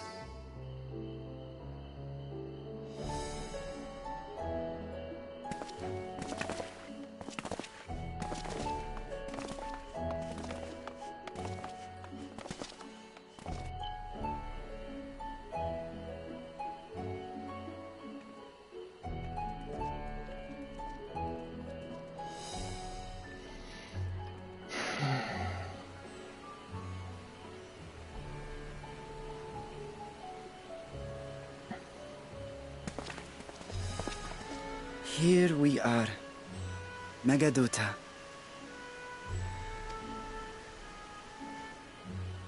Megaduta. It seems a shame to bring you here directly. Under normal circumstances, it would have been my pleasure to show you the sights. And it would have been our pleasure to see them. Alas, it seems our tour of the city will have to wait. I'm afraid so. Come, we should head inside. Okay. Yeah, this is very Final Fantasy X.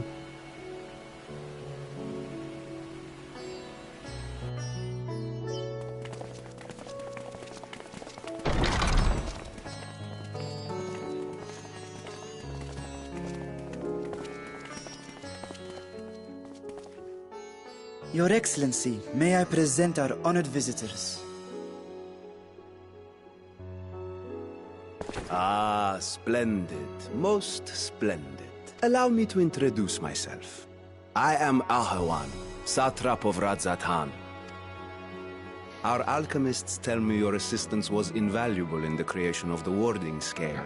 Such deeds ought to be recognized in person. Thus did I have young Varshan convey you here forthwith. On behalf of my people, may I express to you our sincere gratitude.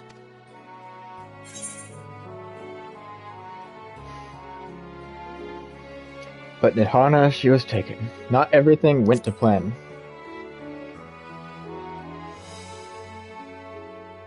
I assume you speak of Nidhana.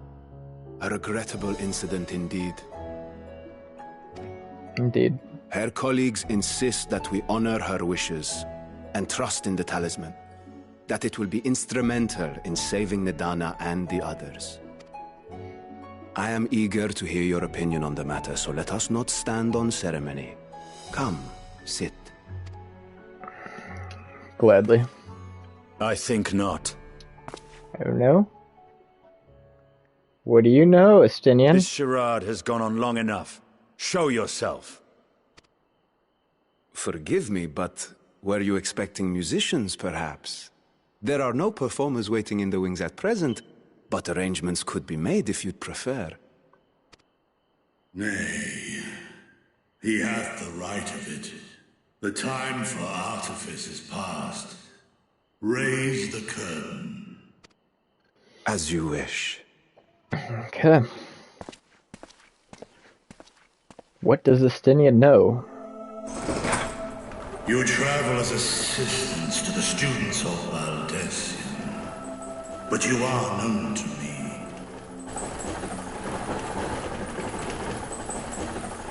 Even here have we heard of the scions of the Seventh Dawn.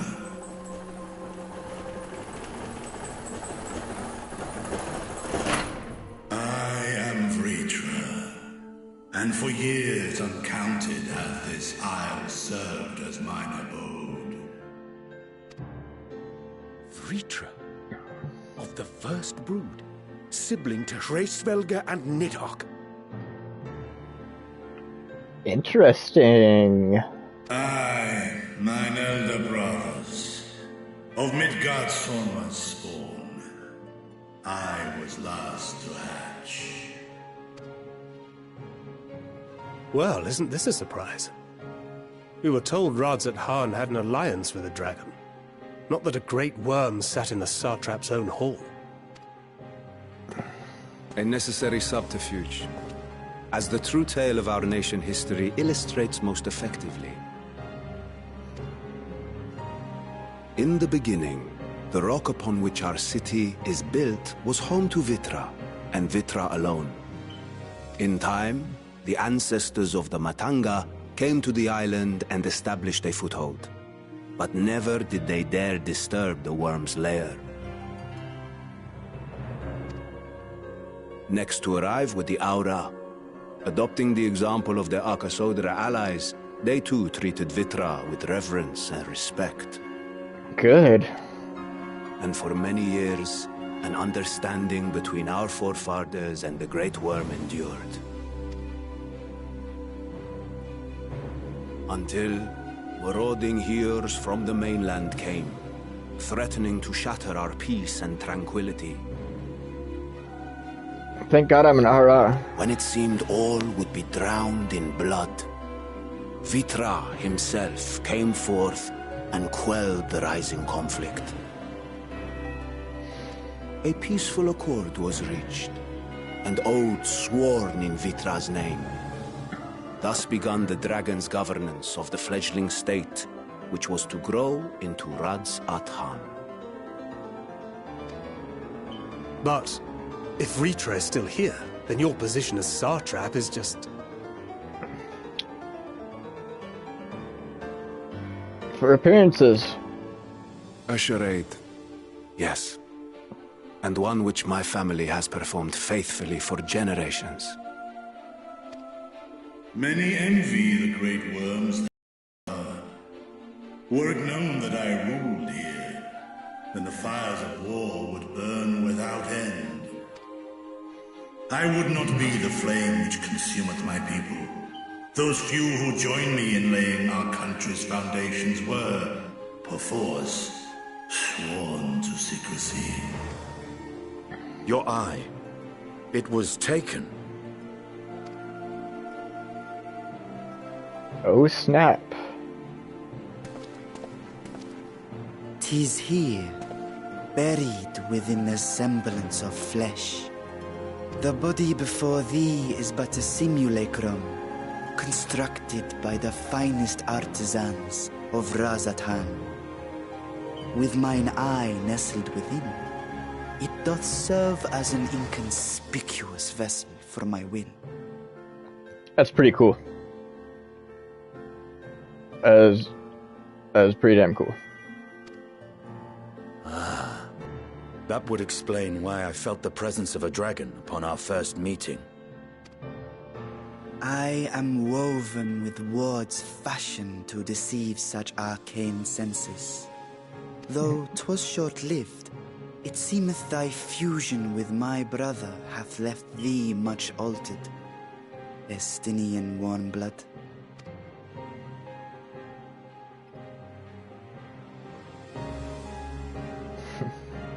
From the very first, we sensed the nature of one another, yet did neither one of us bare his fangs. That is all I need know of thee for now.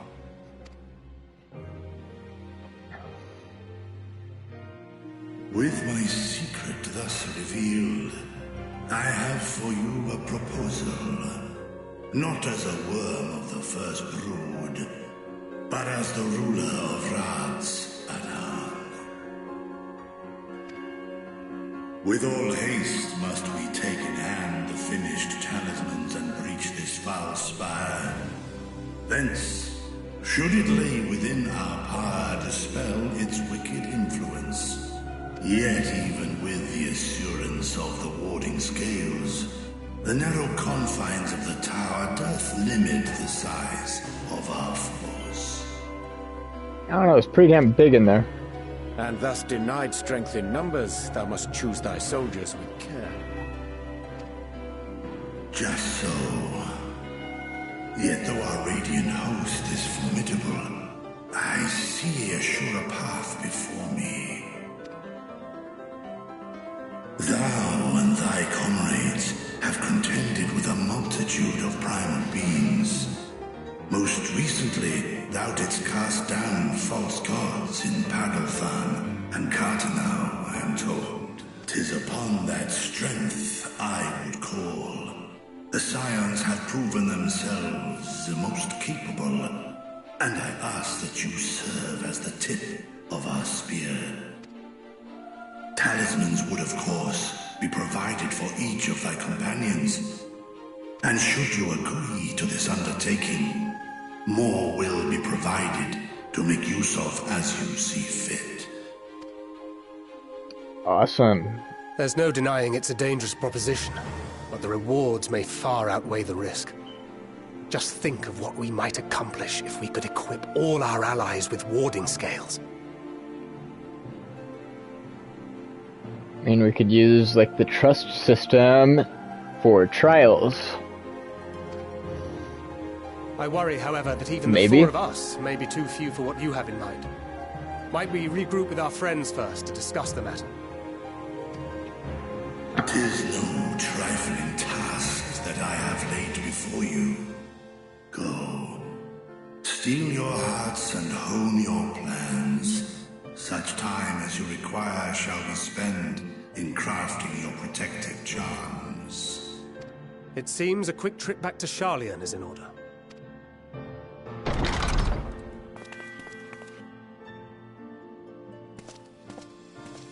Wilt thou not lend thine aid?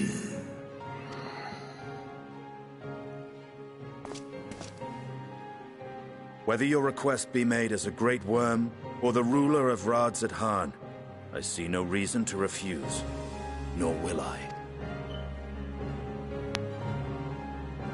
I am in thy debt.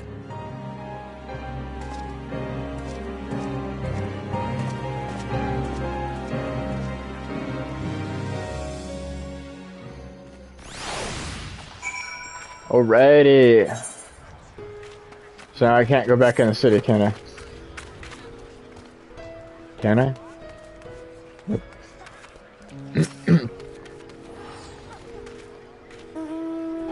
Alright, Thancred.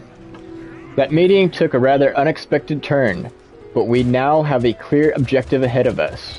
Let us rejoin our comrades in Sharlayan and muster a suitable crew for our foray into the Tower of Zot. Oh, and if you hadn't already done so, be sure to attune to the Aetheryte here before departing, unless of course you enjoy violent nausea.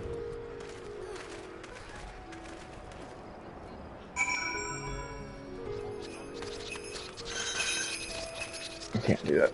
Okay.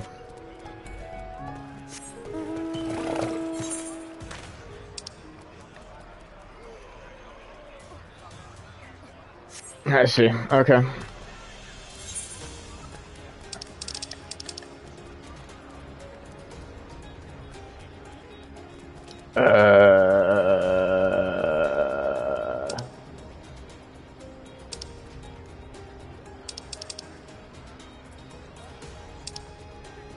There we go.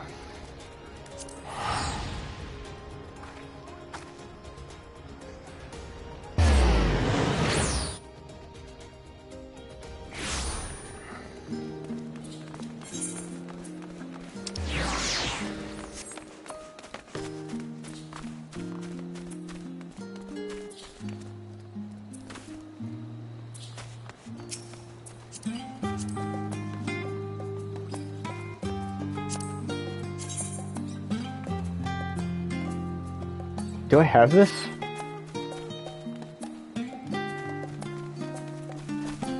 I must have had it at some point, right?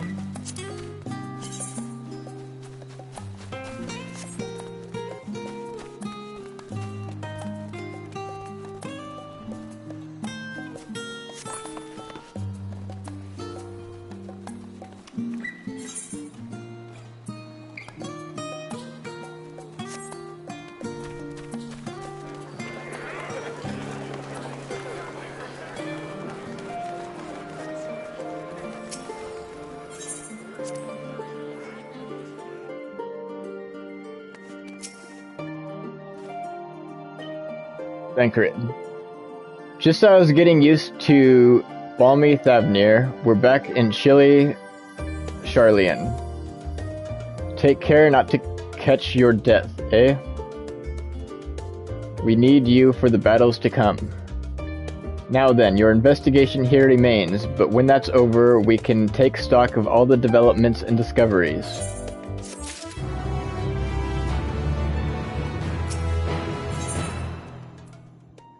We're done in here.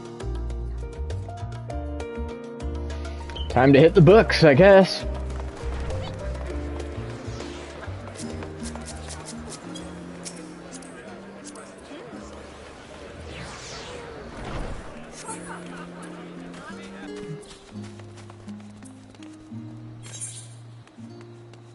I don't know. We'll just run.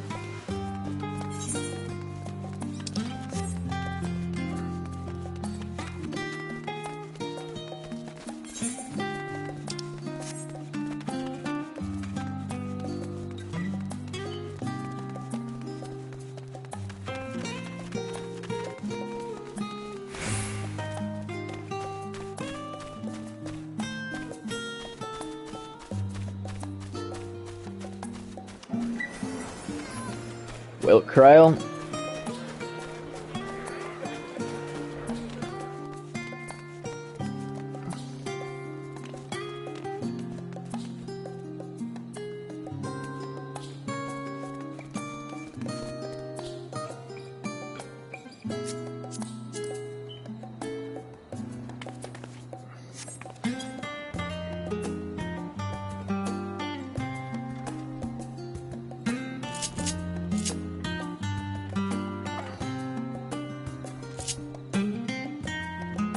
Alright, I'm gonna pause this broadcast for a moment.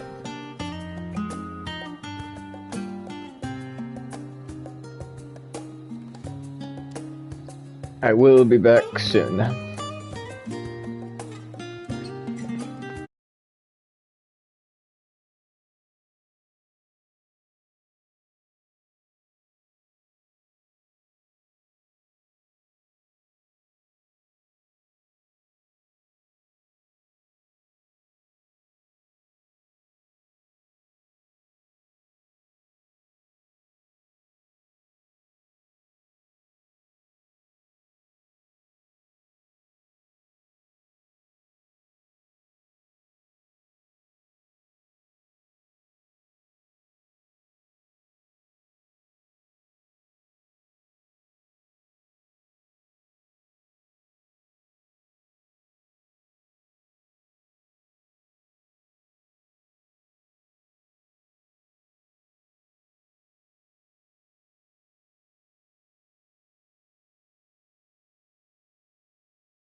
All right.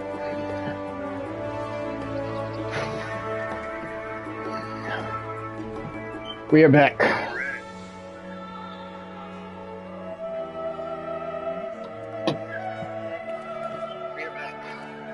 Yeah. Just had to get something in my stomach. Can't play on an empty stomach.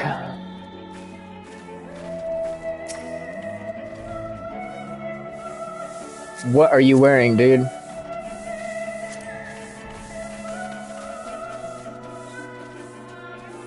Casual jacket. Dude, I need this.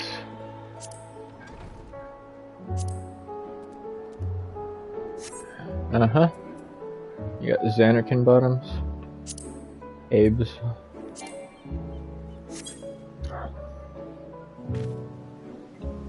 Trial. My directions were easy enough to follow, I hope. In any case, you stand now before the doors of Nominion, Sharlayan's grandest collection of books and tombs. This building is actually only an entrance, and one of many at that. For the archives of Nominion extend deep beneath the surface like the roots of a tree. The vast halls of the great Google Library pale in comparison to Nominion's endless maze of subterranean chambers. Any citizen of Sharlayan is free to enter and peruse its shelves. Well, most of its shelves. Only Archons are afforded access to certain restricted vaults. I've dispatched Jistola and Raha to investigate those. Meanwhile, Alizé and Alphanad will help me continue my search through the stacks open to the general public. Your status presents more of a problem. As a non-citizen, you are only permitted to browse the first floor here at the entrance. Even so, there should be a number of books which touch upon Sharlayan history or forum policy. Your task will be to find and study the relevant publications. I promise you, a working knowledge of those subjects will make it far easier to spot the sort of clues we're looking for. Let us be about it, shall we? I've told the others to meet us at the stone benches over there once they've found some promising tombs. Happy reading.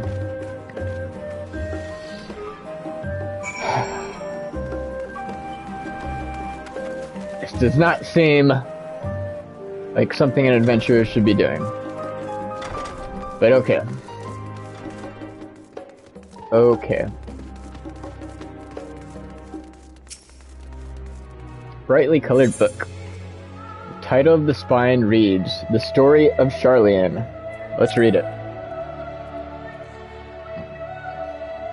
Long, long ago, on an island in the northern sea, there lived a Rodgan man by the name of Neun Kiprith. Yenkip was a student of astrology, and he divined that a flood of terrifying proportions would soon sweep over the lands of Eorzea. So it was that he built a gigantic ship, assembled a crew, and set sail for that imperiled realm. The flood arrived as foretold, and to their horror, the strangely churning waters drove the people towards the ocean. It was there, however, that Nunkipif's crew hauled them aboard his ark. But the danger had not passed. A towering wave approached, threatening to smash the vessel to pieces. With only moments to spare, Nunkipif wove a mighty spell of teleportation and shifted the entire ship to safely atop Albithia's spine.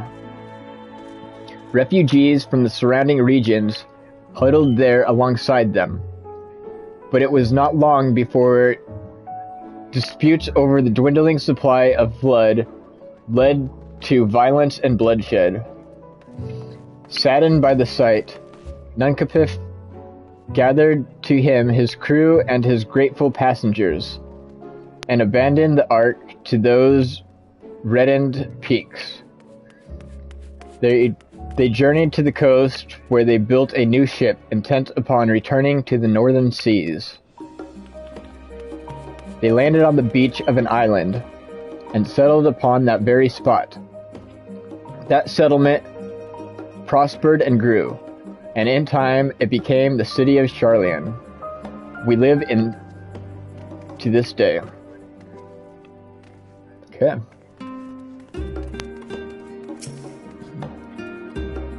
A red-covered book. Okay. Title of the spine reads, Roads of an Old, the Colony.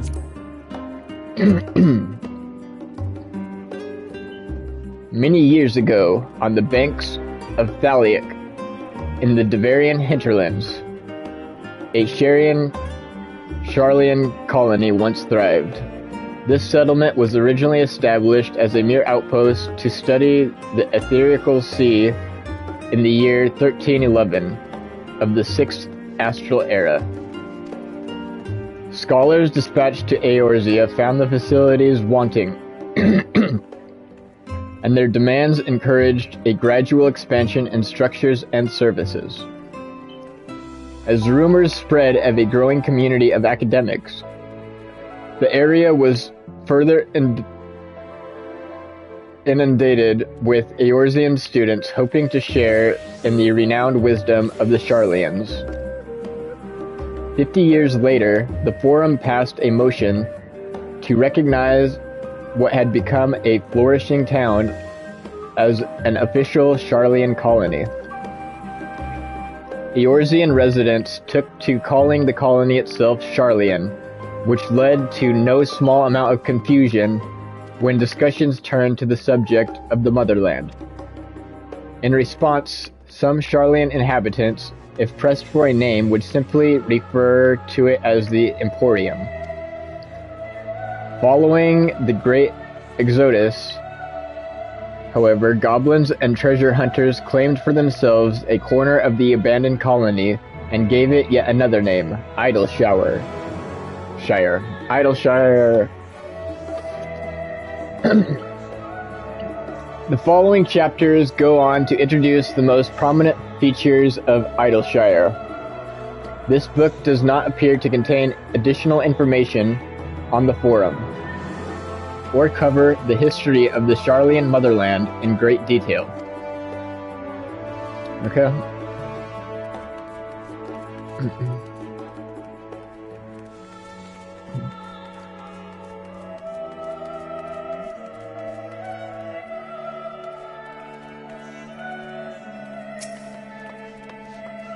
Leather-bound tomb. The title of the spine reads, The Voice of a Growing City.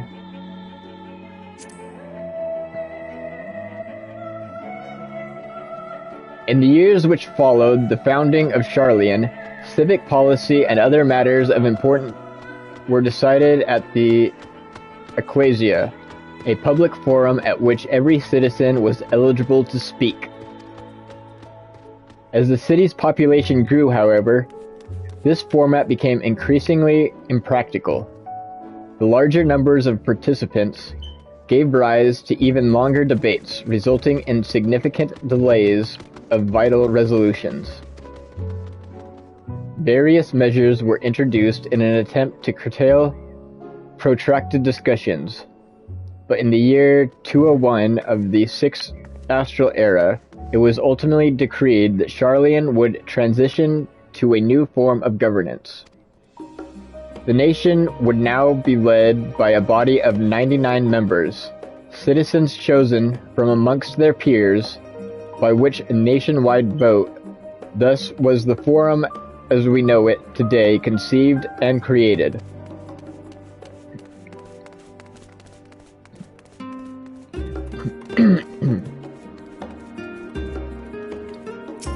Blue-covered book. The Title on the spine reads, An Introduction to the Heavens.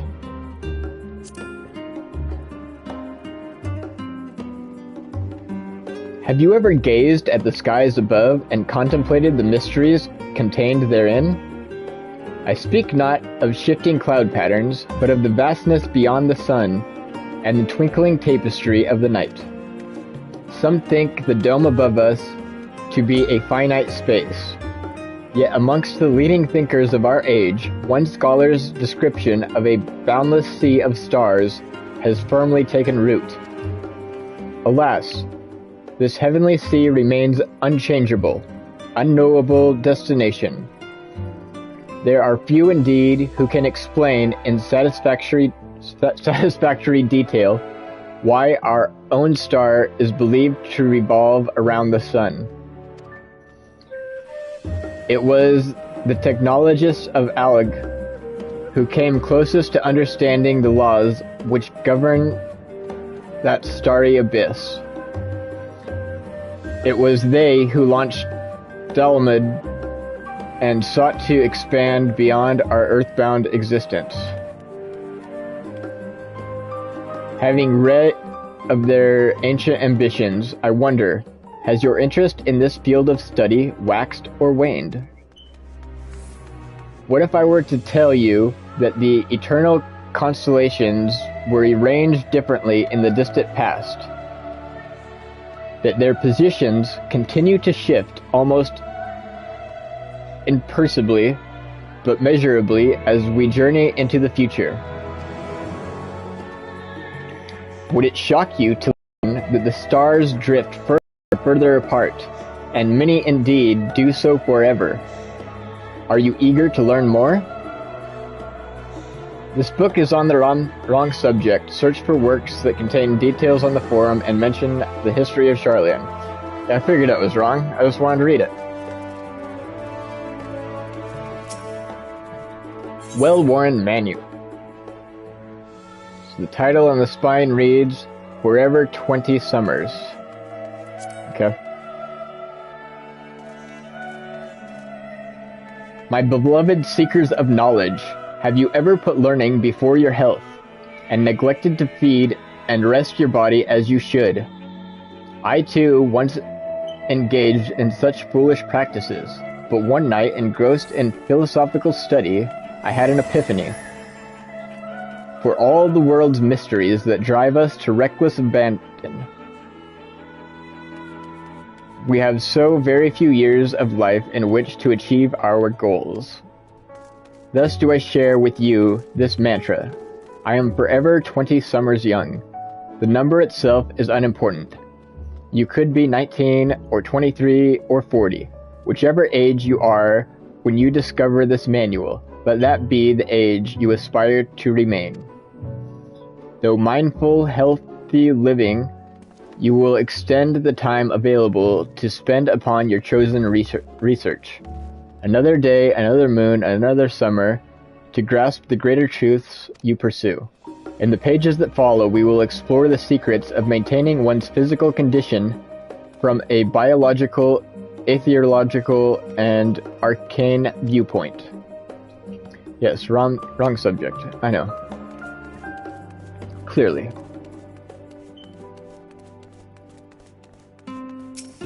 Time-worn tomb. Stewards of wisdom.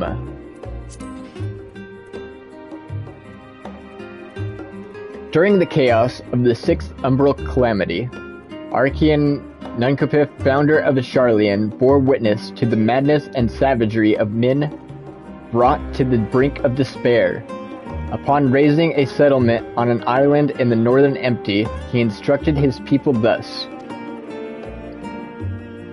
Renounce the ways of war and pursue enlightenment through knowledge and reason. The Sharlayans took to heart the words of their savior, and thenceforth served as stewards of wisdom. Upon a foundation of accumulated learning, they built a homeland unlike any other, a nation born from strengths of mind rather than strength of arms. With knowledge of economics came shrewd trading. With knowledge of agriculture came bountiful crops. Engineering brought wells and sewers, ending squabbles over water. Wealth of expertise could be bartered for wealth in coin. And the more their wisdom spread throughout the world, the more mankind as a whole would thrive. And so, it was that no matter the trials and tribulations of the age, the citizens of Sharlayan would live by their founders' teachings, for the sake of a better tomorrow, for the sake of a brighter star. They would eschew the tools of war, and with knowledge deliver the world.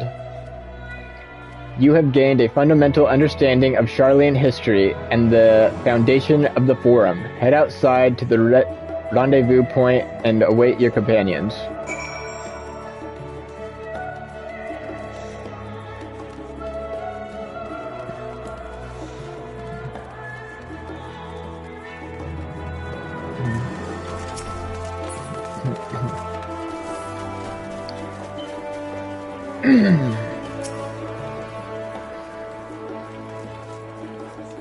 Look at all of us.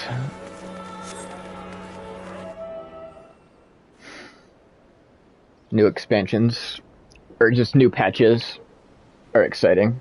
Watching all the people do it at once. Sorry, were you waiting long?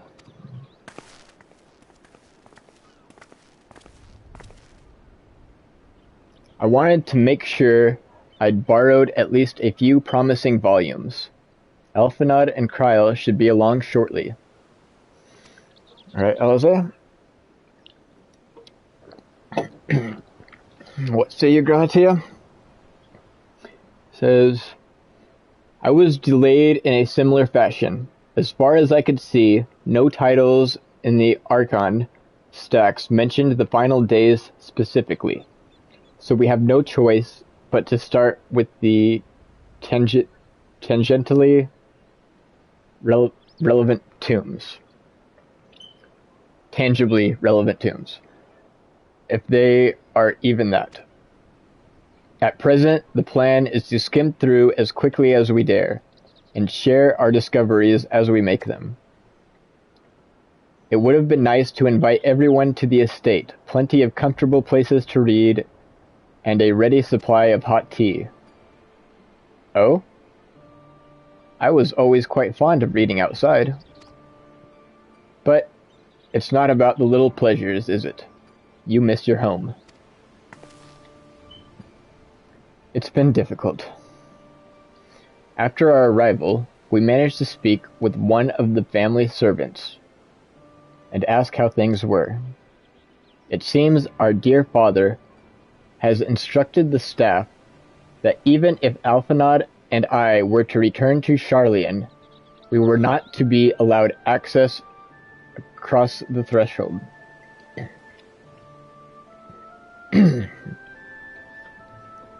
A harsh measure indeed. I hope that our efforts to understand his position and that of the Forum will perhaps lead to reconciliation. We'll mend this rift one day. I am certain of it. And what of you, Graha? Have you been to visit your family? Or do they not live here in the city?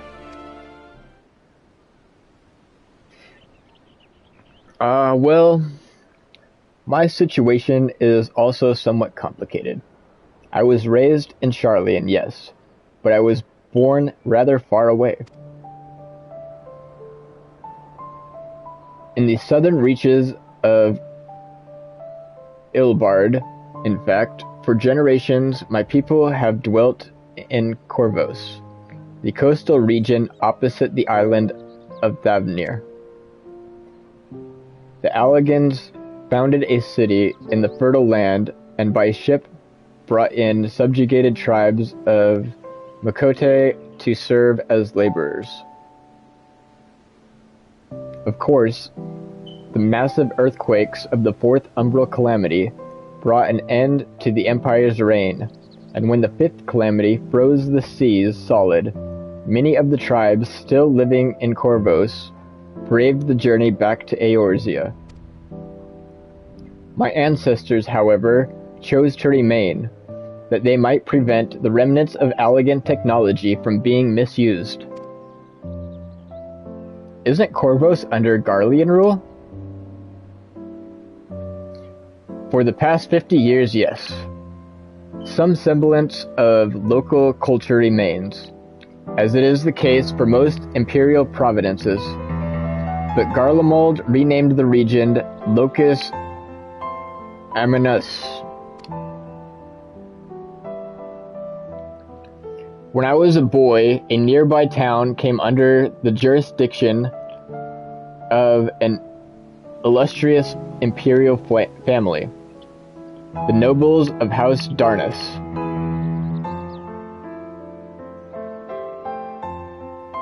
House Darnus demonstrated a singular interest in Allagan civilization, and so my tribe was forced to consider a plan of action.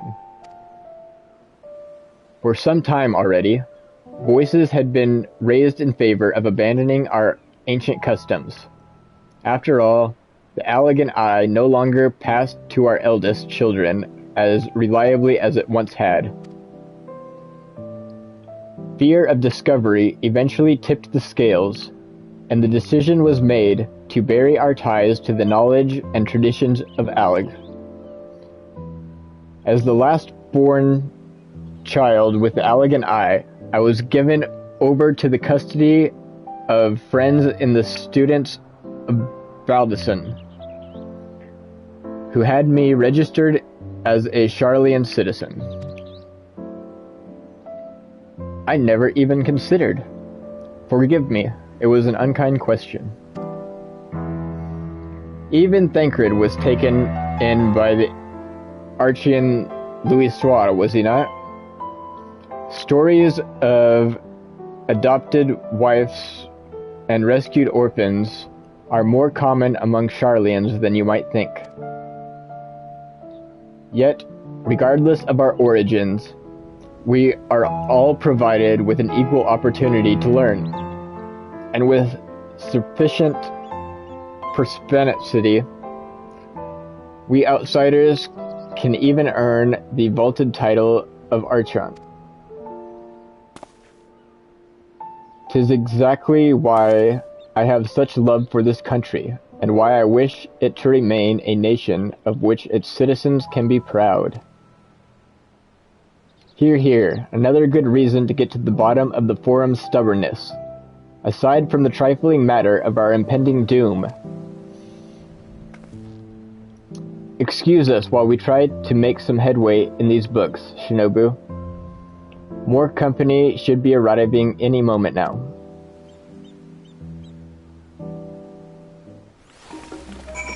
Look at that company. Whew.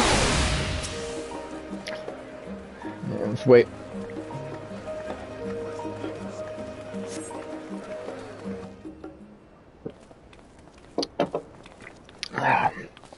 Krylon up and odd. We've returned with our sections.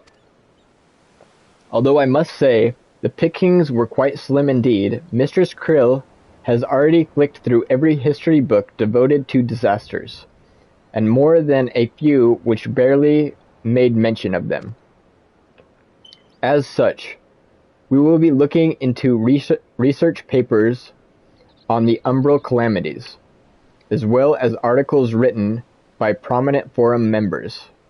Perhaps their knowledge of the final days comes from an unexpected source.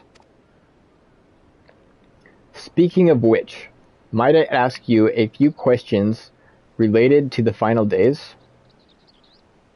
I'm the only one here who didn't witness the events of Amarat firsthand, and fear I may be overlooking critical details.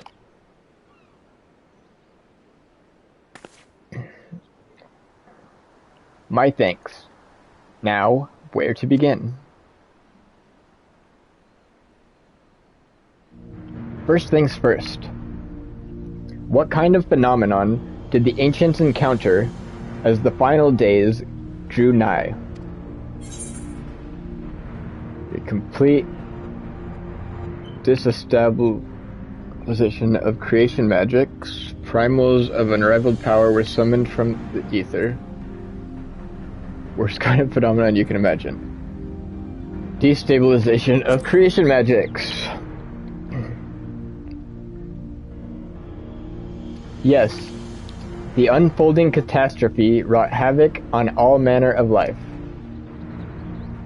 The chaos extended to the ancients themselves, causing their powers of creation to spiral out of control. Fear and despair manifested in terrible, tangible fashion. Meteors raining from the sky, fire erupting from the ground, indescribable abominations prowling the streets. That more or less aligns with my understanding. If only the arts of creation had survived until the present day, we might have had something substantial to analyze. To the best of our knowledge, however, those techniques were not preserved or passed on. Ursola summarizes that the closest known magic is that of the summoning rituals promulgated by the Asians.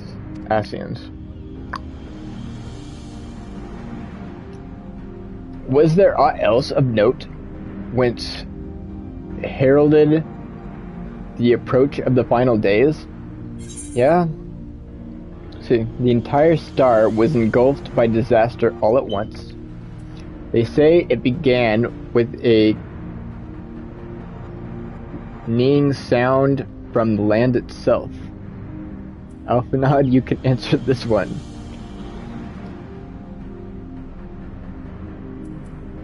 I do believe this was true.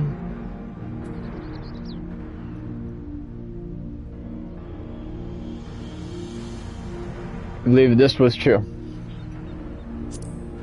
It seems more relevant. Ah, yes. The Amarodians spoke of it, didn't they? We never did hear this sound ourselves, of course, thrust as we were into the midst of madness. But it seems that each and every one of the catastrophes was preceded by this ominous noise. Eventually, it resounded all across the star, and not even Amarot was spared. So the ground was crying out, you say?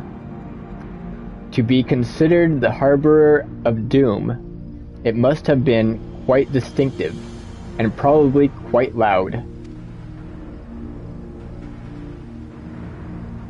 I'll have to speak with one of Numinian's mammoths, and ask after any of his books which make mention of such sound. Last but not least, would you describe how the ancients sought to quell this unprecedented calamity?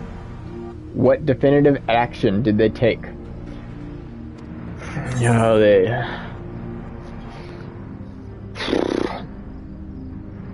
They summoned Zodiac.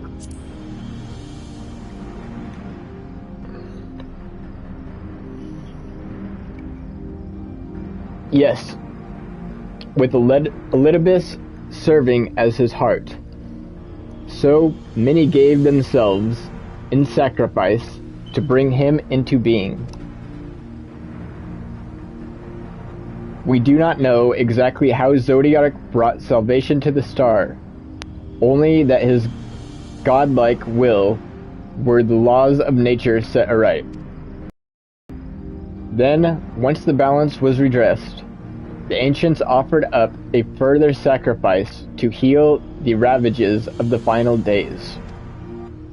Lives sprouted anew, and it was these fledgling souls they intended to render onto Zodiac.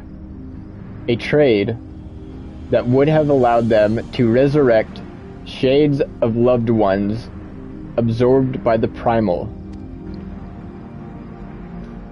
One might have, had Venat and her fellows not manifested their opposition in the form of Hydaelyn. Thank you, both of you, for the detailed review. I feel much more confident now in my understanding of the events. With all that freshly in mind, it does make me wonder what the Telophori truly mean when they speak of bringing back the final days. We've seen what they're doing with those towers of theirs. Is forcing people to summon primals a kind of catalyst? Are they attempting to mirror the conditions caused by unstable creation magics? Or are they simply using the final days as a figure of speech, a convenient metaphor for the scale of destruction they plan to unleash?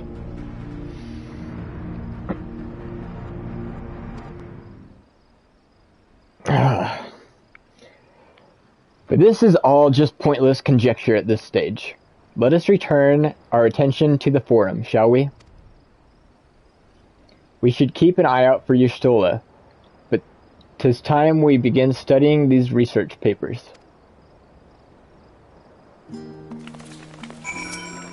Let's wait for Y'shtola!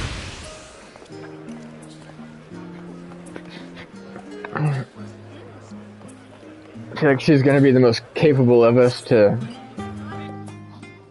break shit down. Y'shtola. I am the last, am I? Well, my extended research of the Archon stacks produced one or two possible useful books. But I wouldn't get your hopes up. If you recall, Urianger learned that the source's reflections from the Giran oracles for its potential to cause panic and confusion, that tomb was deemed a Prakritya and sealed away in the Great Google Library. 'Tis even less likely that knowledge of the unsundered world, not to mention the horrors of the final days, would be left sitting on a shelf for any curious scholar to find. It stands to reason, then, that my colleagues, be they archons or counselors, should perforce be largely ignorant of the subject. Yet, when you consider Master Fortunault with knowledge of the Temphori and the machinations, he scoffed at the suggestion that they posed a threat. He seemed adamant that the Forum would know if the final days were truly upon us, which only supports the conclusion that whatever privileged wisdom is guiding the Forum's behavior, it is being kept secret from the rest of the nation.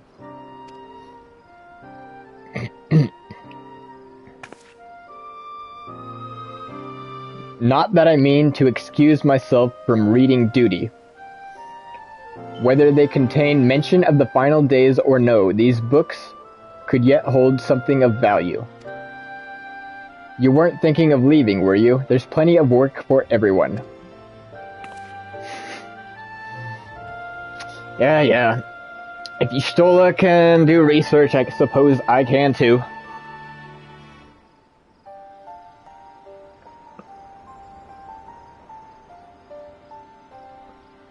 You labor for what feels like an age, as Y'shtola's research assistant. Yeah.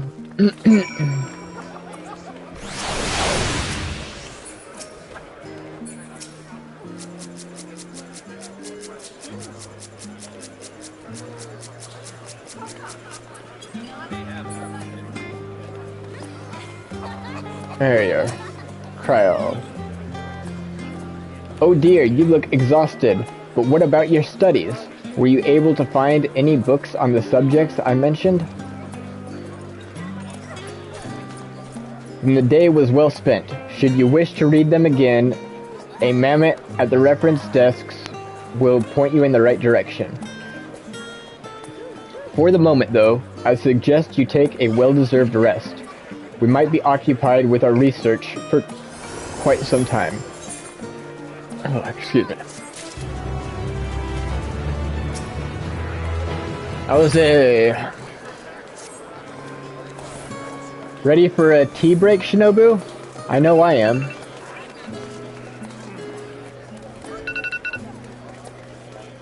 Honestly, my neck and shoulders are going to calcify if I don't stretch my legs and walk around for a bit. You know the last stand down in the harbor, don't you? Come and meet me near the outside tables and I'll treat you to their coffee. It's quite good.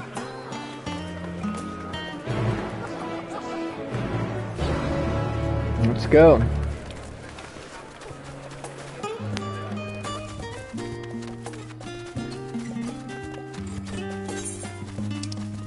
Oh dear.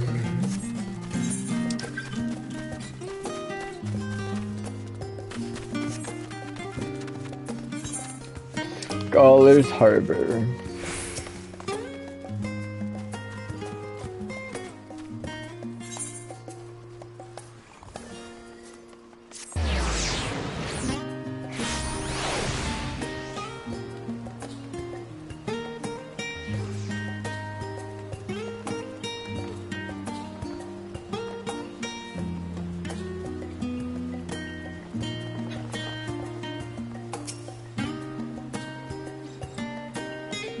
As busy as ever, I see.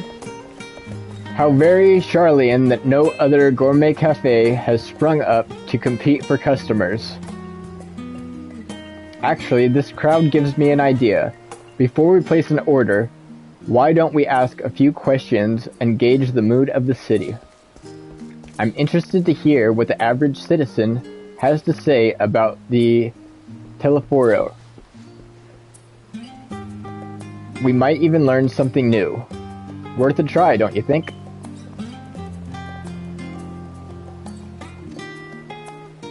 Alize is now accompanying you. Keep her at your side in order to proceed with objective quests, same crap as always. Okay.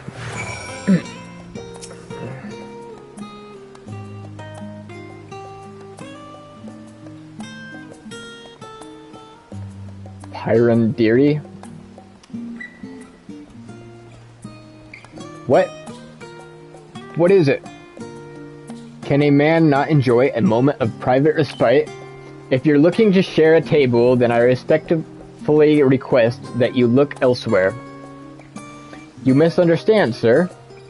We were simply wondering if you knew of the Telefori. Those enemies of peace have promised an end to all we hold dear, and wait. You're that House Louis Swear girl, aren't you? And this woman with you is obviously a foreigner. I'd heard you were disowned for helping outsiders indulge their barbaric whims.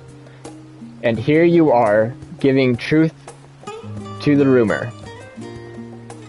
I'll thank you leave me be. I've naught to say to the likes of you. Well, I must apologize. 'Twas foolish of me to expect an ounce of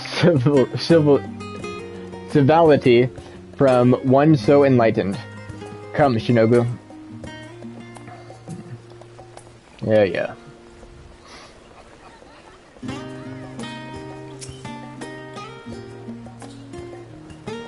Let's see.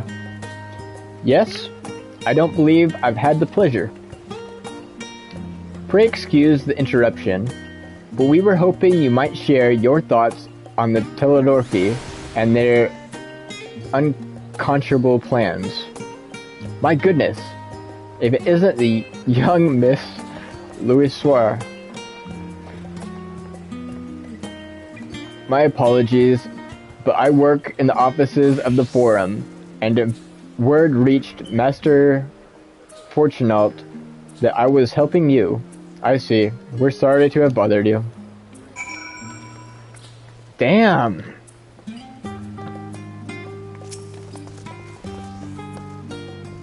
Dickon. Welcome, madam. What can I offer you today? Wait, is that Mistress Alizé I see? My word, how long has it been? Far too long. Meet Dickon, the owner of The Last Stand. I used to frequent his cafe on occasion, in between lessons at the stadium. That seems like an age ago now. I remember hearing that you and Master Alphinaud had set sail for Eorzea, but then you never came back. Lately, there's been gossip about your father disowning the pair of you. Everything all right at home? Nope. It's complicated. And I hadn't expected complete strangers to be so familiar with our situation quite so quickly. Everyone has an opinion, it seems. Well, it is House Louisvre. No matter how discreet Master Fortunault may have been, news of your family's doings never stay secret for long. Things being what they are, what brings you back to the city now of all times? We have questions, and only Charlian has the answers. Tell me, Master Dickon, have you heard anything about the apocalypse called the Final Days? What, like the end of the world? Nothing like that, I'm afraid. And that's what you're here to find? Information on this apocalypse? Yes. Whatever we can learn. Unfortunately, your patrons appear to be unwilling to speak with me. I wish there was more I could do to help.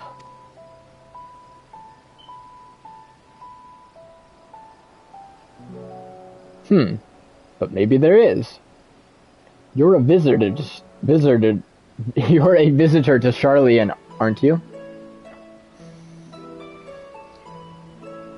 Then few will know your face. We should be able to pass you off as a server with none the wiser. We just finished prepping a few orders.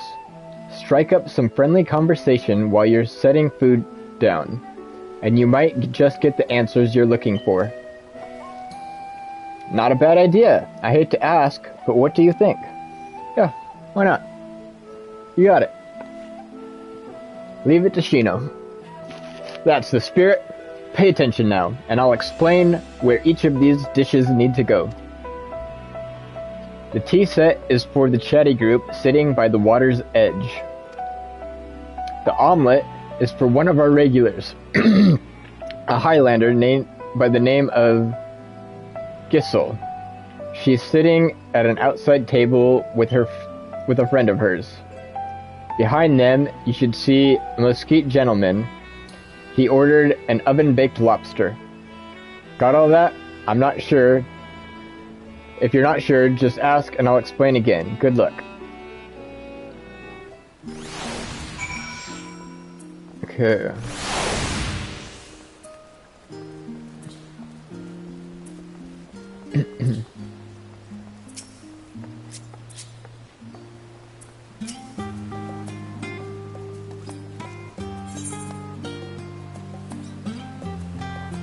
Hold on.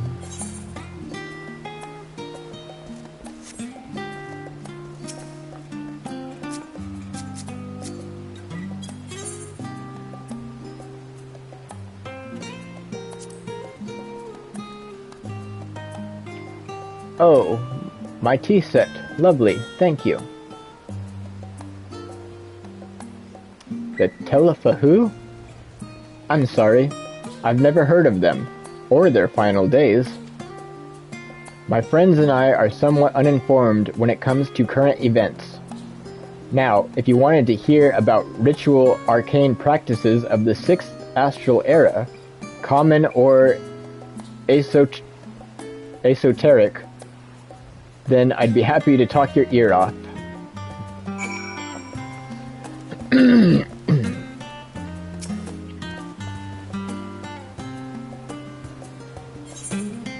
You got the omelet.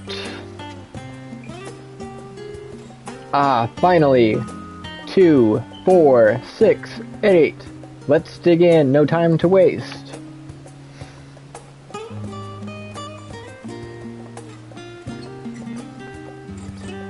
What? The Teleferori? Ah, yes. I remember seeing that name in the latest Gazette. That and some grand claim about the end of days. Same old senseless warmongering. When will these fools grow tired of spilling each other's blood? Best stay out of it, I say. The Forum made the right choice, and I fully support our decision to remain neutral.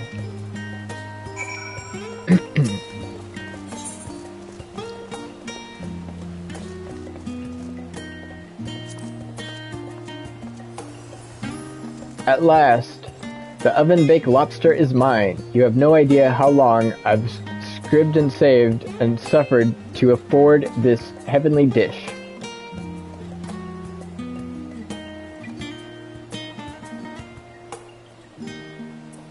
The final days? This is the first I've heard of it. Although, that would explain why my friend has been rushed off his feet. It must be a busy time to be a gleaner. You don't know what a gleaner is. They're collectors of the sort. Travel the world procuring things that we haven't got here in Charlian. Priceless books, unusual live specimens, and so forth. So, named for those folk who trail after the reapers in the field, picking up every grain which we missed. Aye, by all accounts, gleaning is a most meticulous,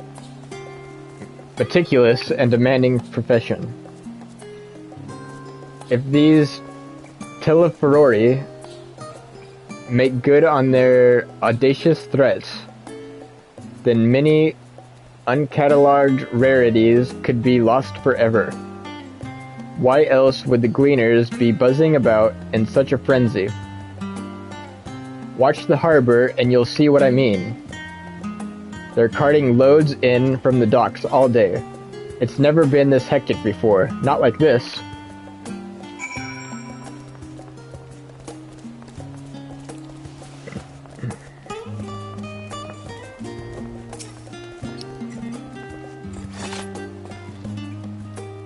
Any trouble with the customers?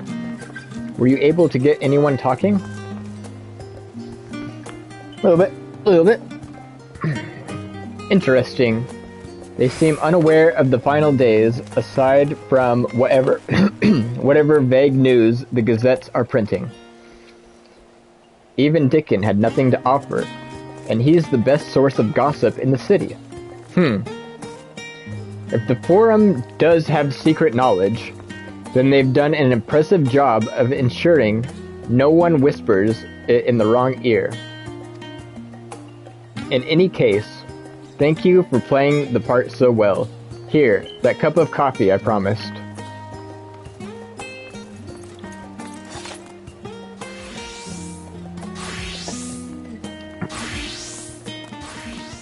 But let's enjoy our drinks somewhere else, shall we? Maybe behind the peristyle, away from the gossips and their wagging tongues.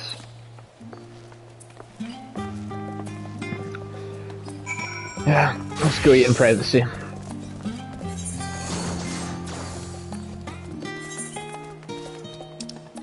Let's see if there's any more of these. Nope.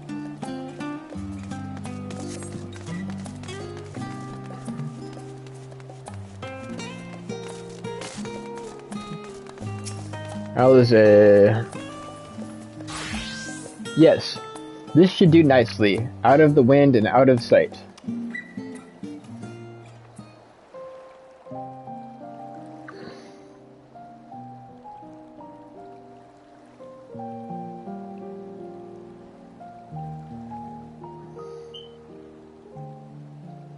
When our father disowned us, I couldn't believe what I was hearing.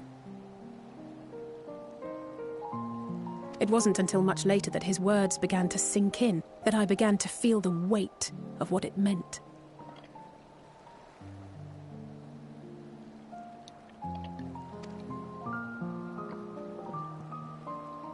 Do you remember when the decision was made to come to Sharlayan?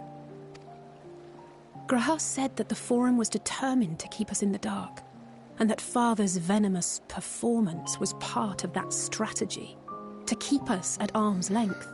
Perhaps it was. Father argued with Grandfather on many occasions, but never with such dismissive contempt. And when he demanded what justifies the sacrifices we make in war, I honestly didn't know what to say. Neither did Alpha know, I know, but never for one moment did I believe we had made the wrong choice. So all I could do was fume silently. Yeah, that sucks. It was only afterwards that I realized how childish I had been. How being stubborn and self-righteous must run in the family. Yeah. If I could have just mustered a civil response, then things might have turned out differently. Possibly. But we don't know.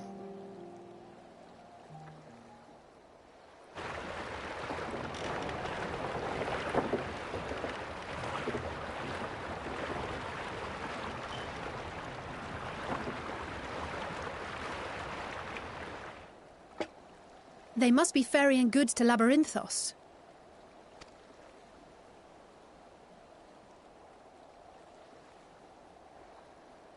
A vast complex beneath the island. Sharlayan is famous for archiving knowledge from around the world. Well, that knowledge is not preserved exclusively in dusty tomes and desiccated samples. Our living library, comprised of all manner of flora and fauna, is housed and studied within that underground facility. That seems like something we might want to check out. Still, that did seem to be an unusually large shipment. When I lived here, it was rare to even see such cargo transported by boat. Wait! Didn't you hear something in the last stand about the gleaners coming and going more than usual? Yes. I think they're the ones we saw manning those boats. And gleaners answer to the Forum. If the appearance of the Telophoroi prompted this sudden burst of activity, then Labyrinthos may hold a clue as to what the Forum is planning.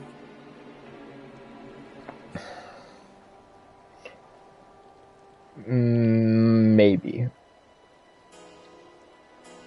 As tight-knit as they're being about this, I feel like any description the Gleaners are given is gonna be minimal at best. If not just flat-out lies about what the hell they're doing.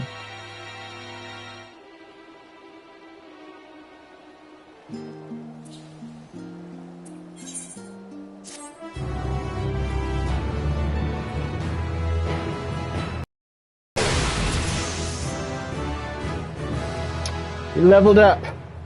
We're level 81. Officially broken into Endwalker levels. Exciting.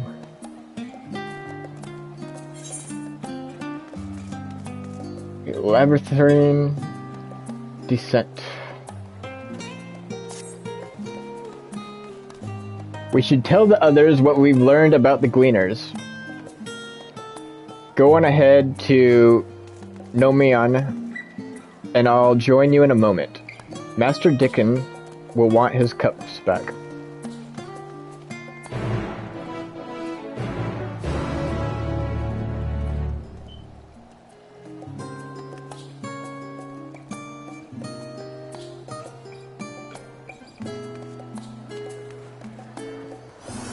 Alright.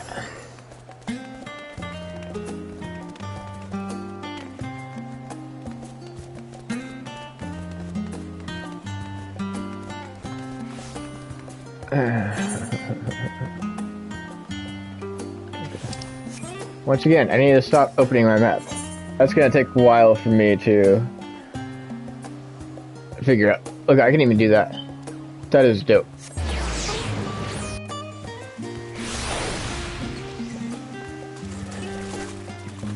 Oh wait. Let's check in on our retainers.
Interesting.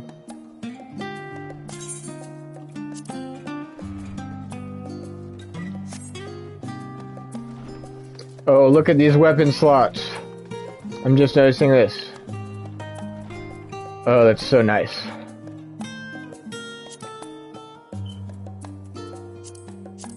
Hats. Body. Hands. Pants. Feet.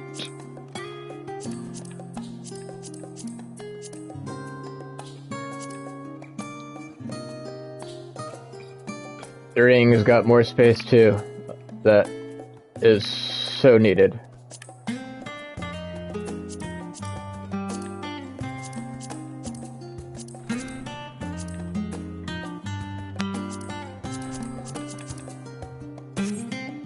Well, neat. What? Okay. Let's look at. Okay.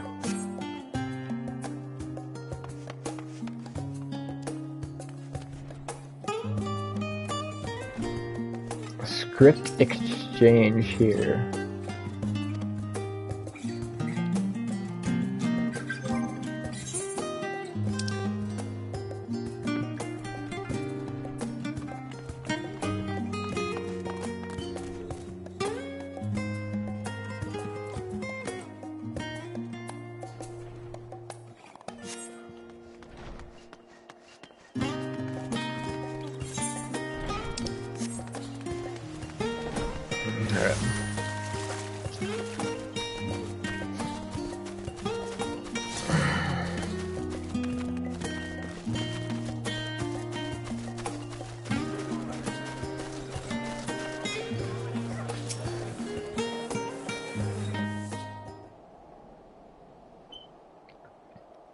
Welcome back, Shinobu. Been for a walk and cleared your head, have you? Not exactly. We did some impromptu investigating and turned up information on the Gleaners.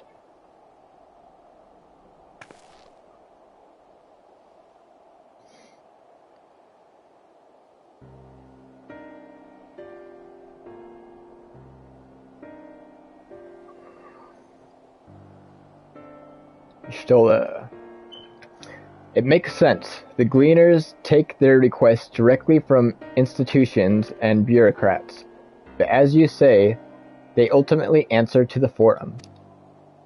A sudden and significant increase in Gleaner traffic and in cargo, it certainly gives the impression of an overarching plan being put into motion. Let us see what theory we can build from the facts. I have a theory now. It just popped into my head. That is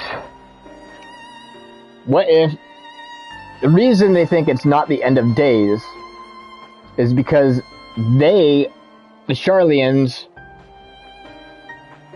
are going to protect themselves while the rest of the world burns.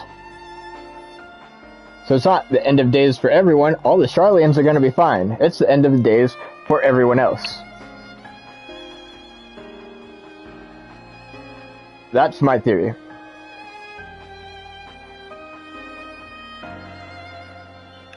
And they plan on rebuilding. Sharlayans don't seem to like the rest of the world, so I think I could have got it. Let's see. As Y'shtola observed earlier, Numenion's archives appear to contain no information concerning the final days. Coupled with what Shinobu and Alize learned at the last stand, we can be reasonably sure that most Sharlayans know nothing of that particular period of ancient history. Yet my father and his colleagues are not only familiar with the final days, but are also somehow certain that the destruction being perpetrated by the Telefori is wholly unlike the apocalyptic events.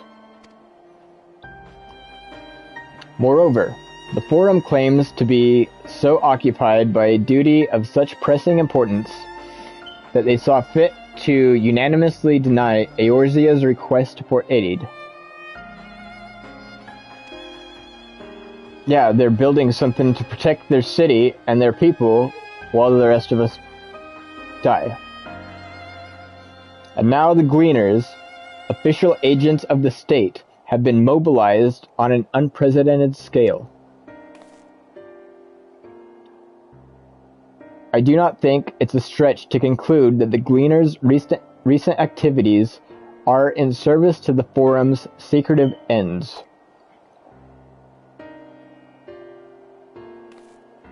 In which case, our next course of action seems obvious.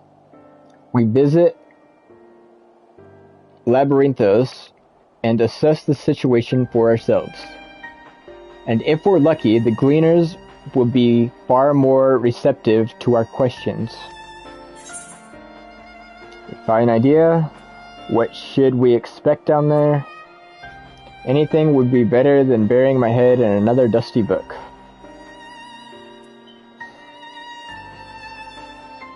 What should we expect down there?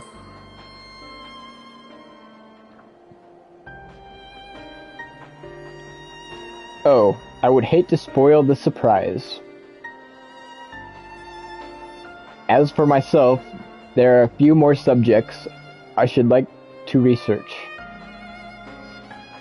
I may join you later, but feel free to leave behind your borrowed books and be on your way. I'll see to it that each is returned to its proper place. That would be a great help. Thank you, Raha.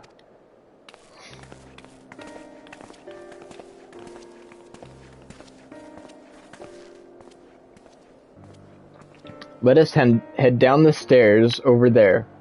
I'll show you where the entrance is. It's snowing. On the tombs.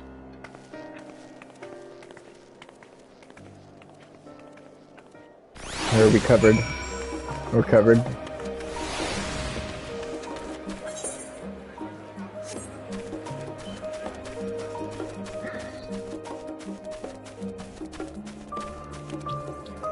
Alize! Ready? Labyrinthos is not too far from here, but you may find the path a bit disorienting. I'll take the lead, so stay close. Follow Alize and try not to fall behind. Try to lose me. I dare ya. Go. Try to lose me. And run circles around you.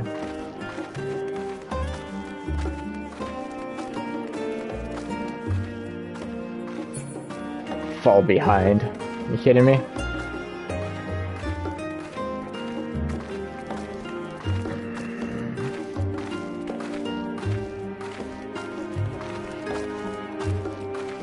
I really want to try out Reaper. Now we run. Try to keep up. Alright, here we go. Lose me if you can. Better. Level 70 Reaper. Okay.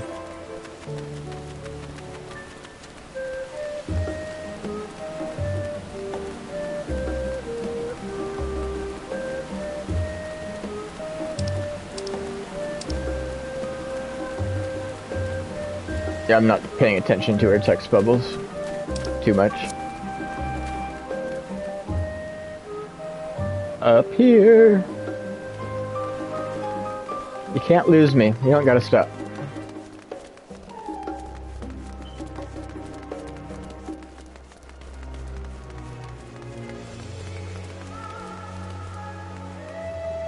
Not far now.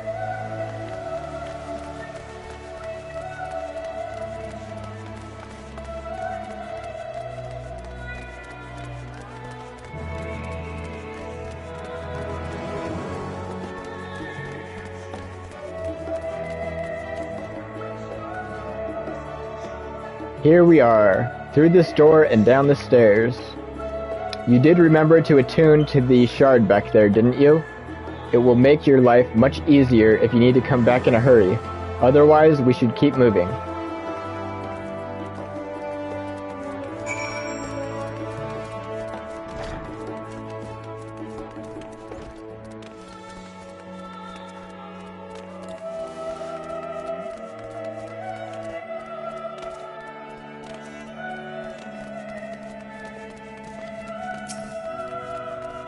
Let's get registered.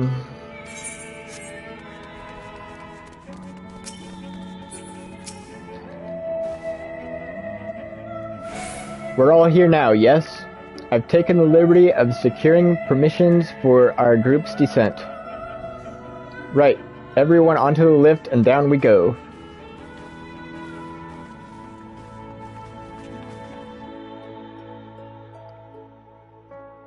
This is gonna be like a whole world. Deep beneath the scholar's city shines a false sun within a fabricated sky. In any age exist those who consider the floor an extension of their bookshelves, and this vault's architects surely belonged to that special breed. If the stack grows too high, start a new one. If no room remains, then make more rooms. A simple solution at first, and then bit by bit, a profound transformation. Knowledge, buried beneath knowledge, a growing, creeping labyrinth from which there is no escape.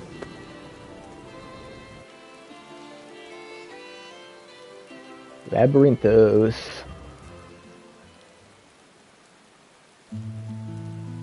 It's like a whole city under a city. It's cool.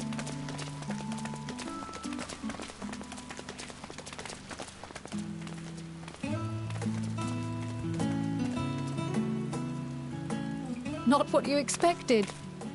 I must admit, the artifice is very convincing. But I assure you that we are beneath Sharlayan itself. The breeze you feel, the flowing waters you hear, all created by the hand of man. The island is volcanic, you see, and once upon a time this great hollow must have been a reservoir for magma.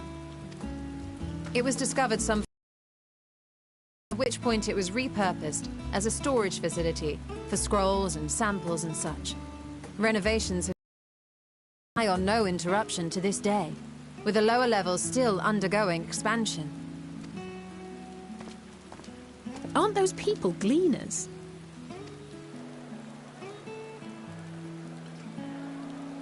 Looks like they fit the bill. Aye, judging by their dress. They are said to work alone as a rule, but 'twould seem that rule is being enthusiastically broken today. It may be as you suspected, that they are engaged in a task apart from the norm.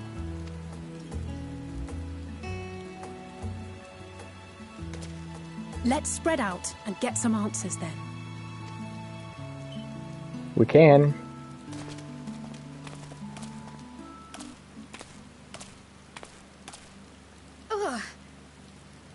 You alright, Crow?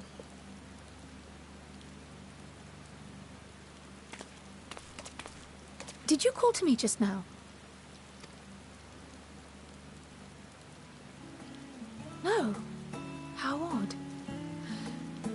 I must be a bit dizzy from the descent. I'll be fine, I'm sure. Let's get to work, shall we?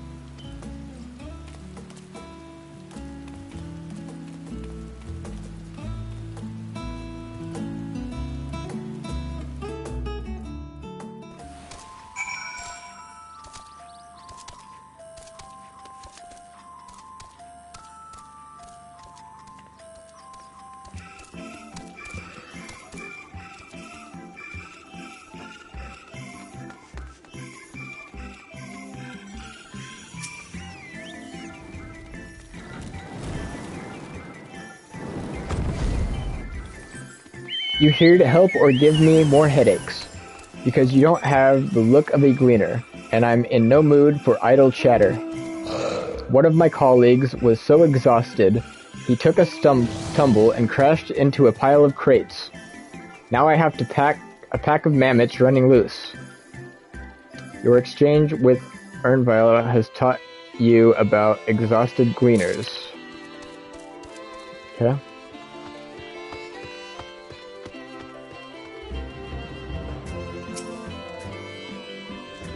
Let me think. The ray of seeds should be item 1058. Cumin seeds, 1059. Snurbbleberry, 1060. Or were they 1061? Ah, my head feels like it's stuffed with mako grass. Why more loads to take out than carry in? Why do all this at once and risk mixing it up? What if someone mistakes the Corinthian carrots for the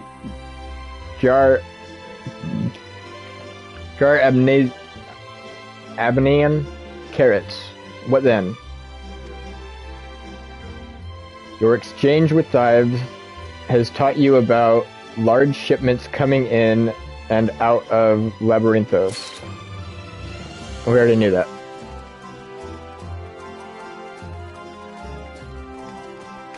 So it taught us nothing.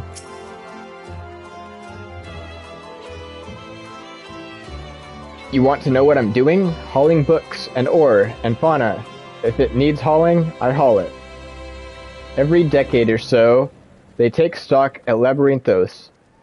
You know, sort and tidy. Sort and tidy. You know, sort and tidy up the inventory. Never seen an operation like this before, though. They just did one a few summers ago even. Then, with no warning at all, this mess gets dropped in our laps. Orders from on high. Damned if I know the reason. Could be that they're changing the layout, eh? Preparing for some big expansion. Your exchange with Devin has taught you about taking stock in Labyrinthos.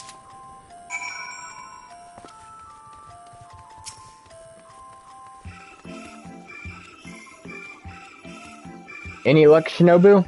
What tales did the Greeners have to tell?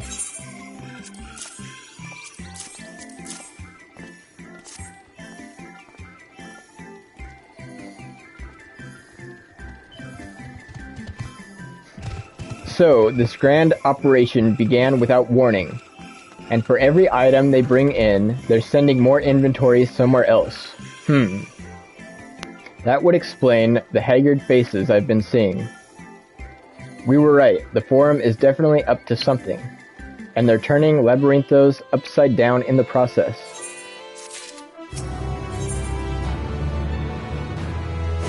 Krill is lost in thought. Oh goodness.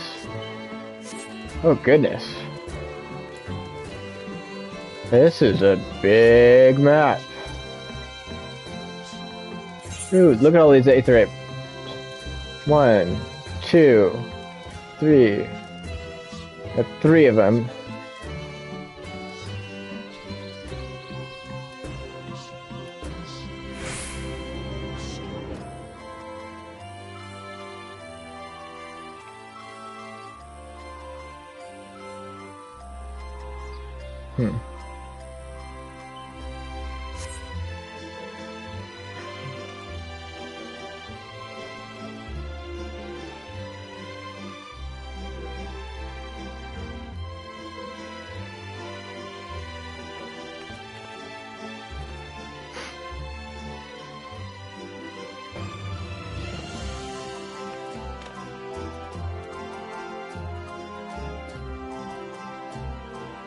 Is you still, what's up? Nay, I'm not shirking my duties. I've not been down here in ages, and wished to get my bearings before I went bumbling about. From what I can see, however, there is not obvious out of place. It seems we shall have to resort to discreet inquiries as usual.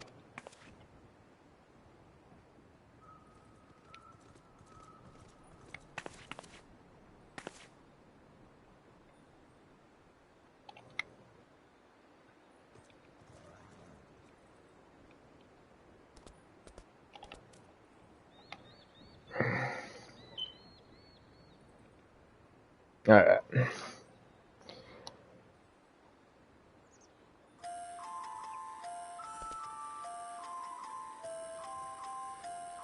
I'm gonna pause this.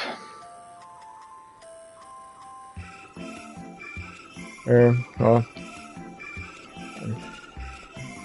I'm not sure yet. I'm gonna take a short break. I might end and start a new stream. I'm not entirely sure just yet.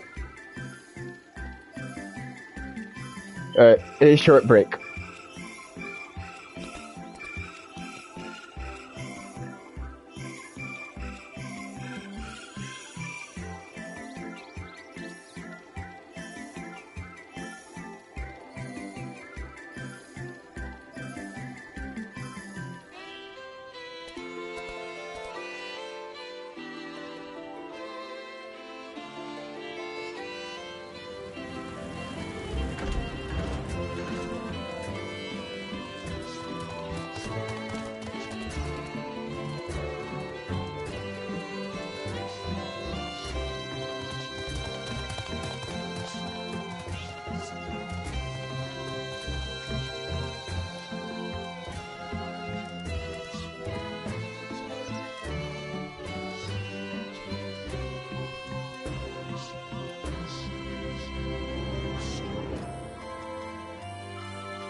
Alright, alright. I am back.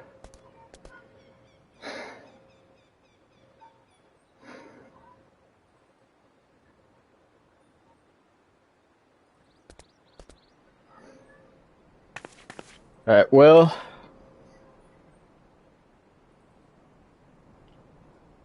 my headphones are about to die.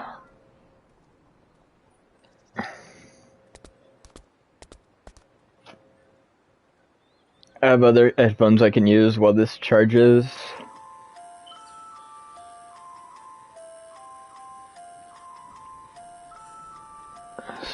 So...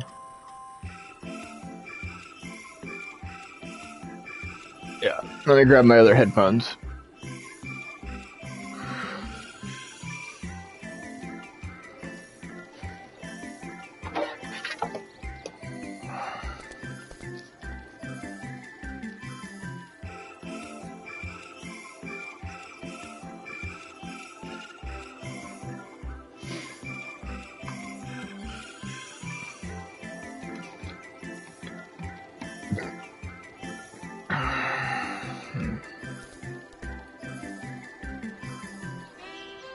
I need my charger.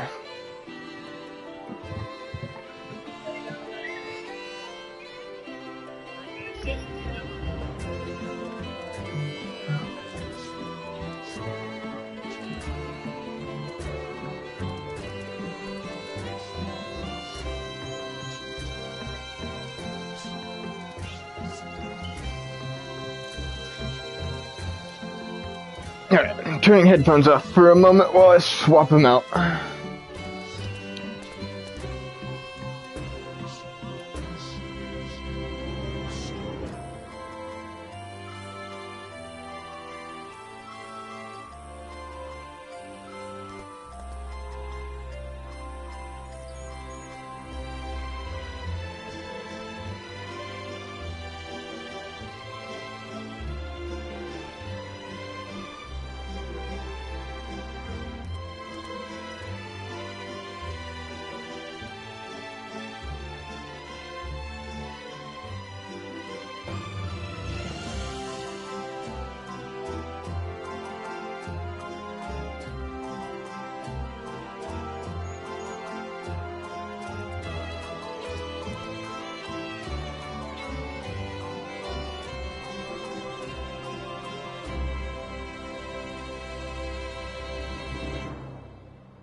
Oh, there we go.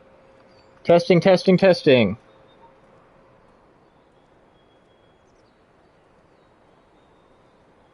Oh, there we go. Testing, testing, testing. Okay.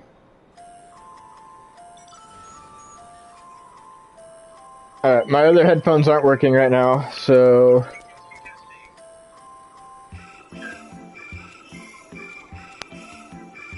I guess we're gonna run these headphones while we can. Maybe just do this mission here, and then...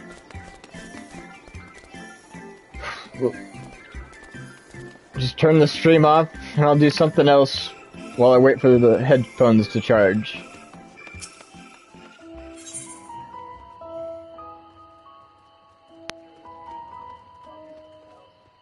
I don't know. I don't know if I have enough battery. I don't want to start the mission if my headphones are gonna die. So I'm gonna end the stream right here while my headphones charge, and I will be back later.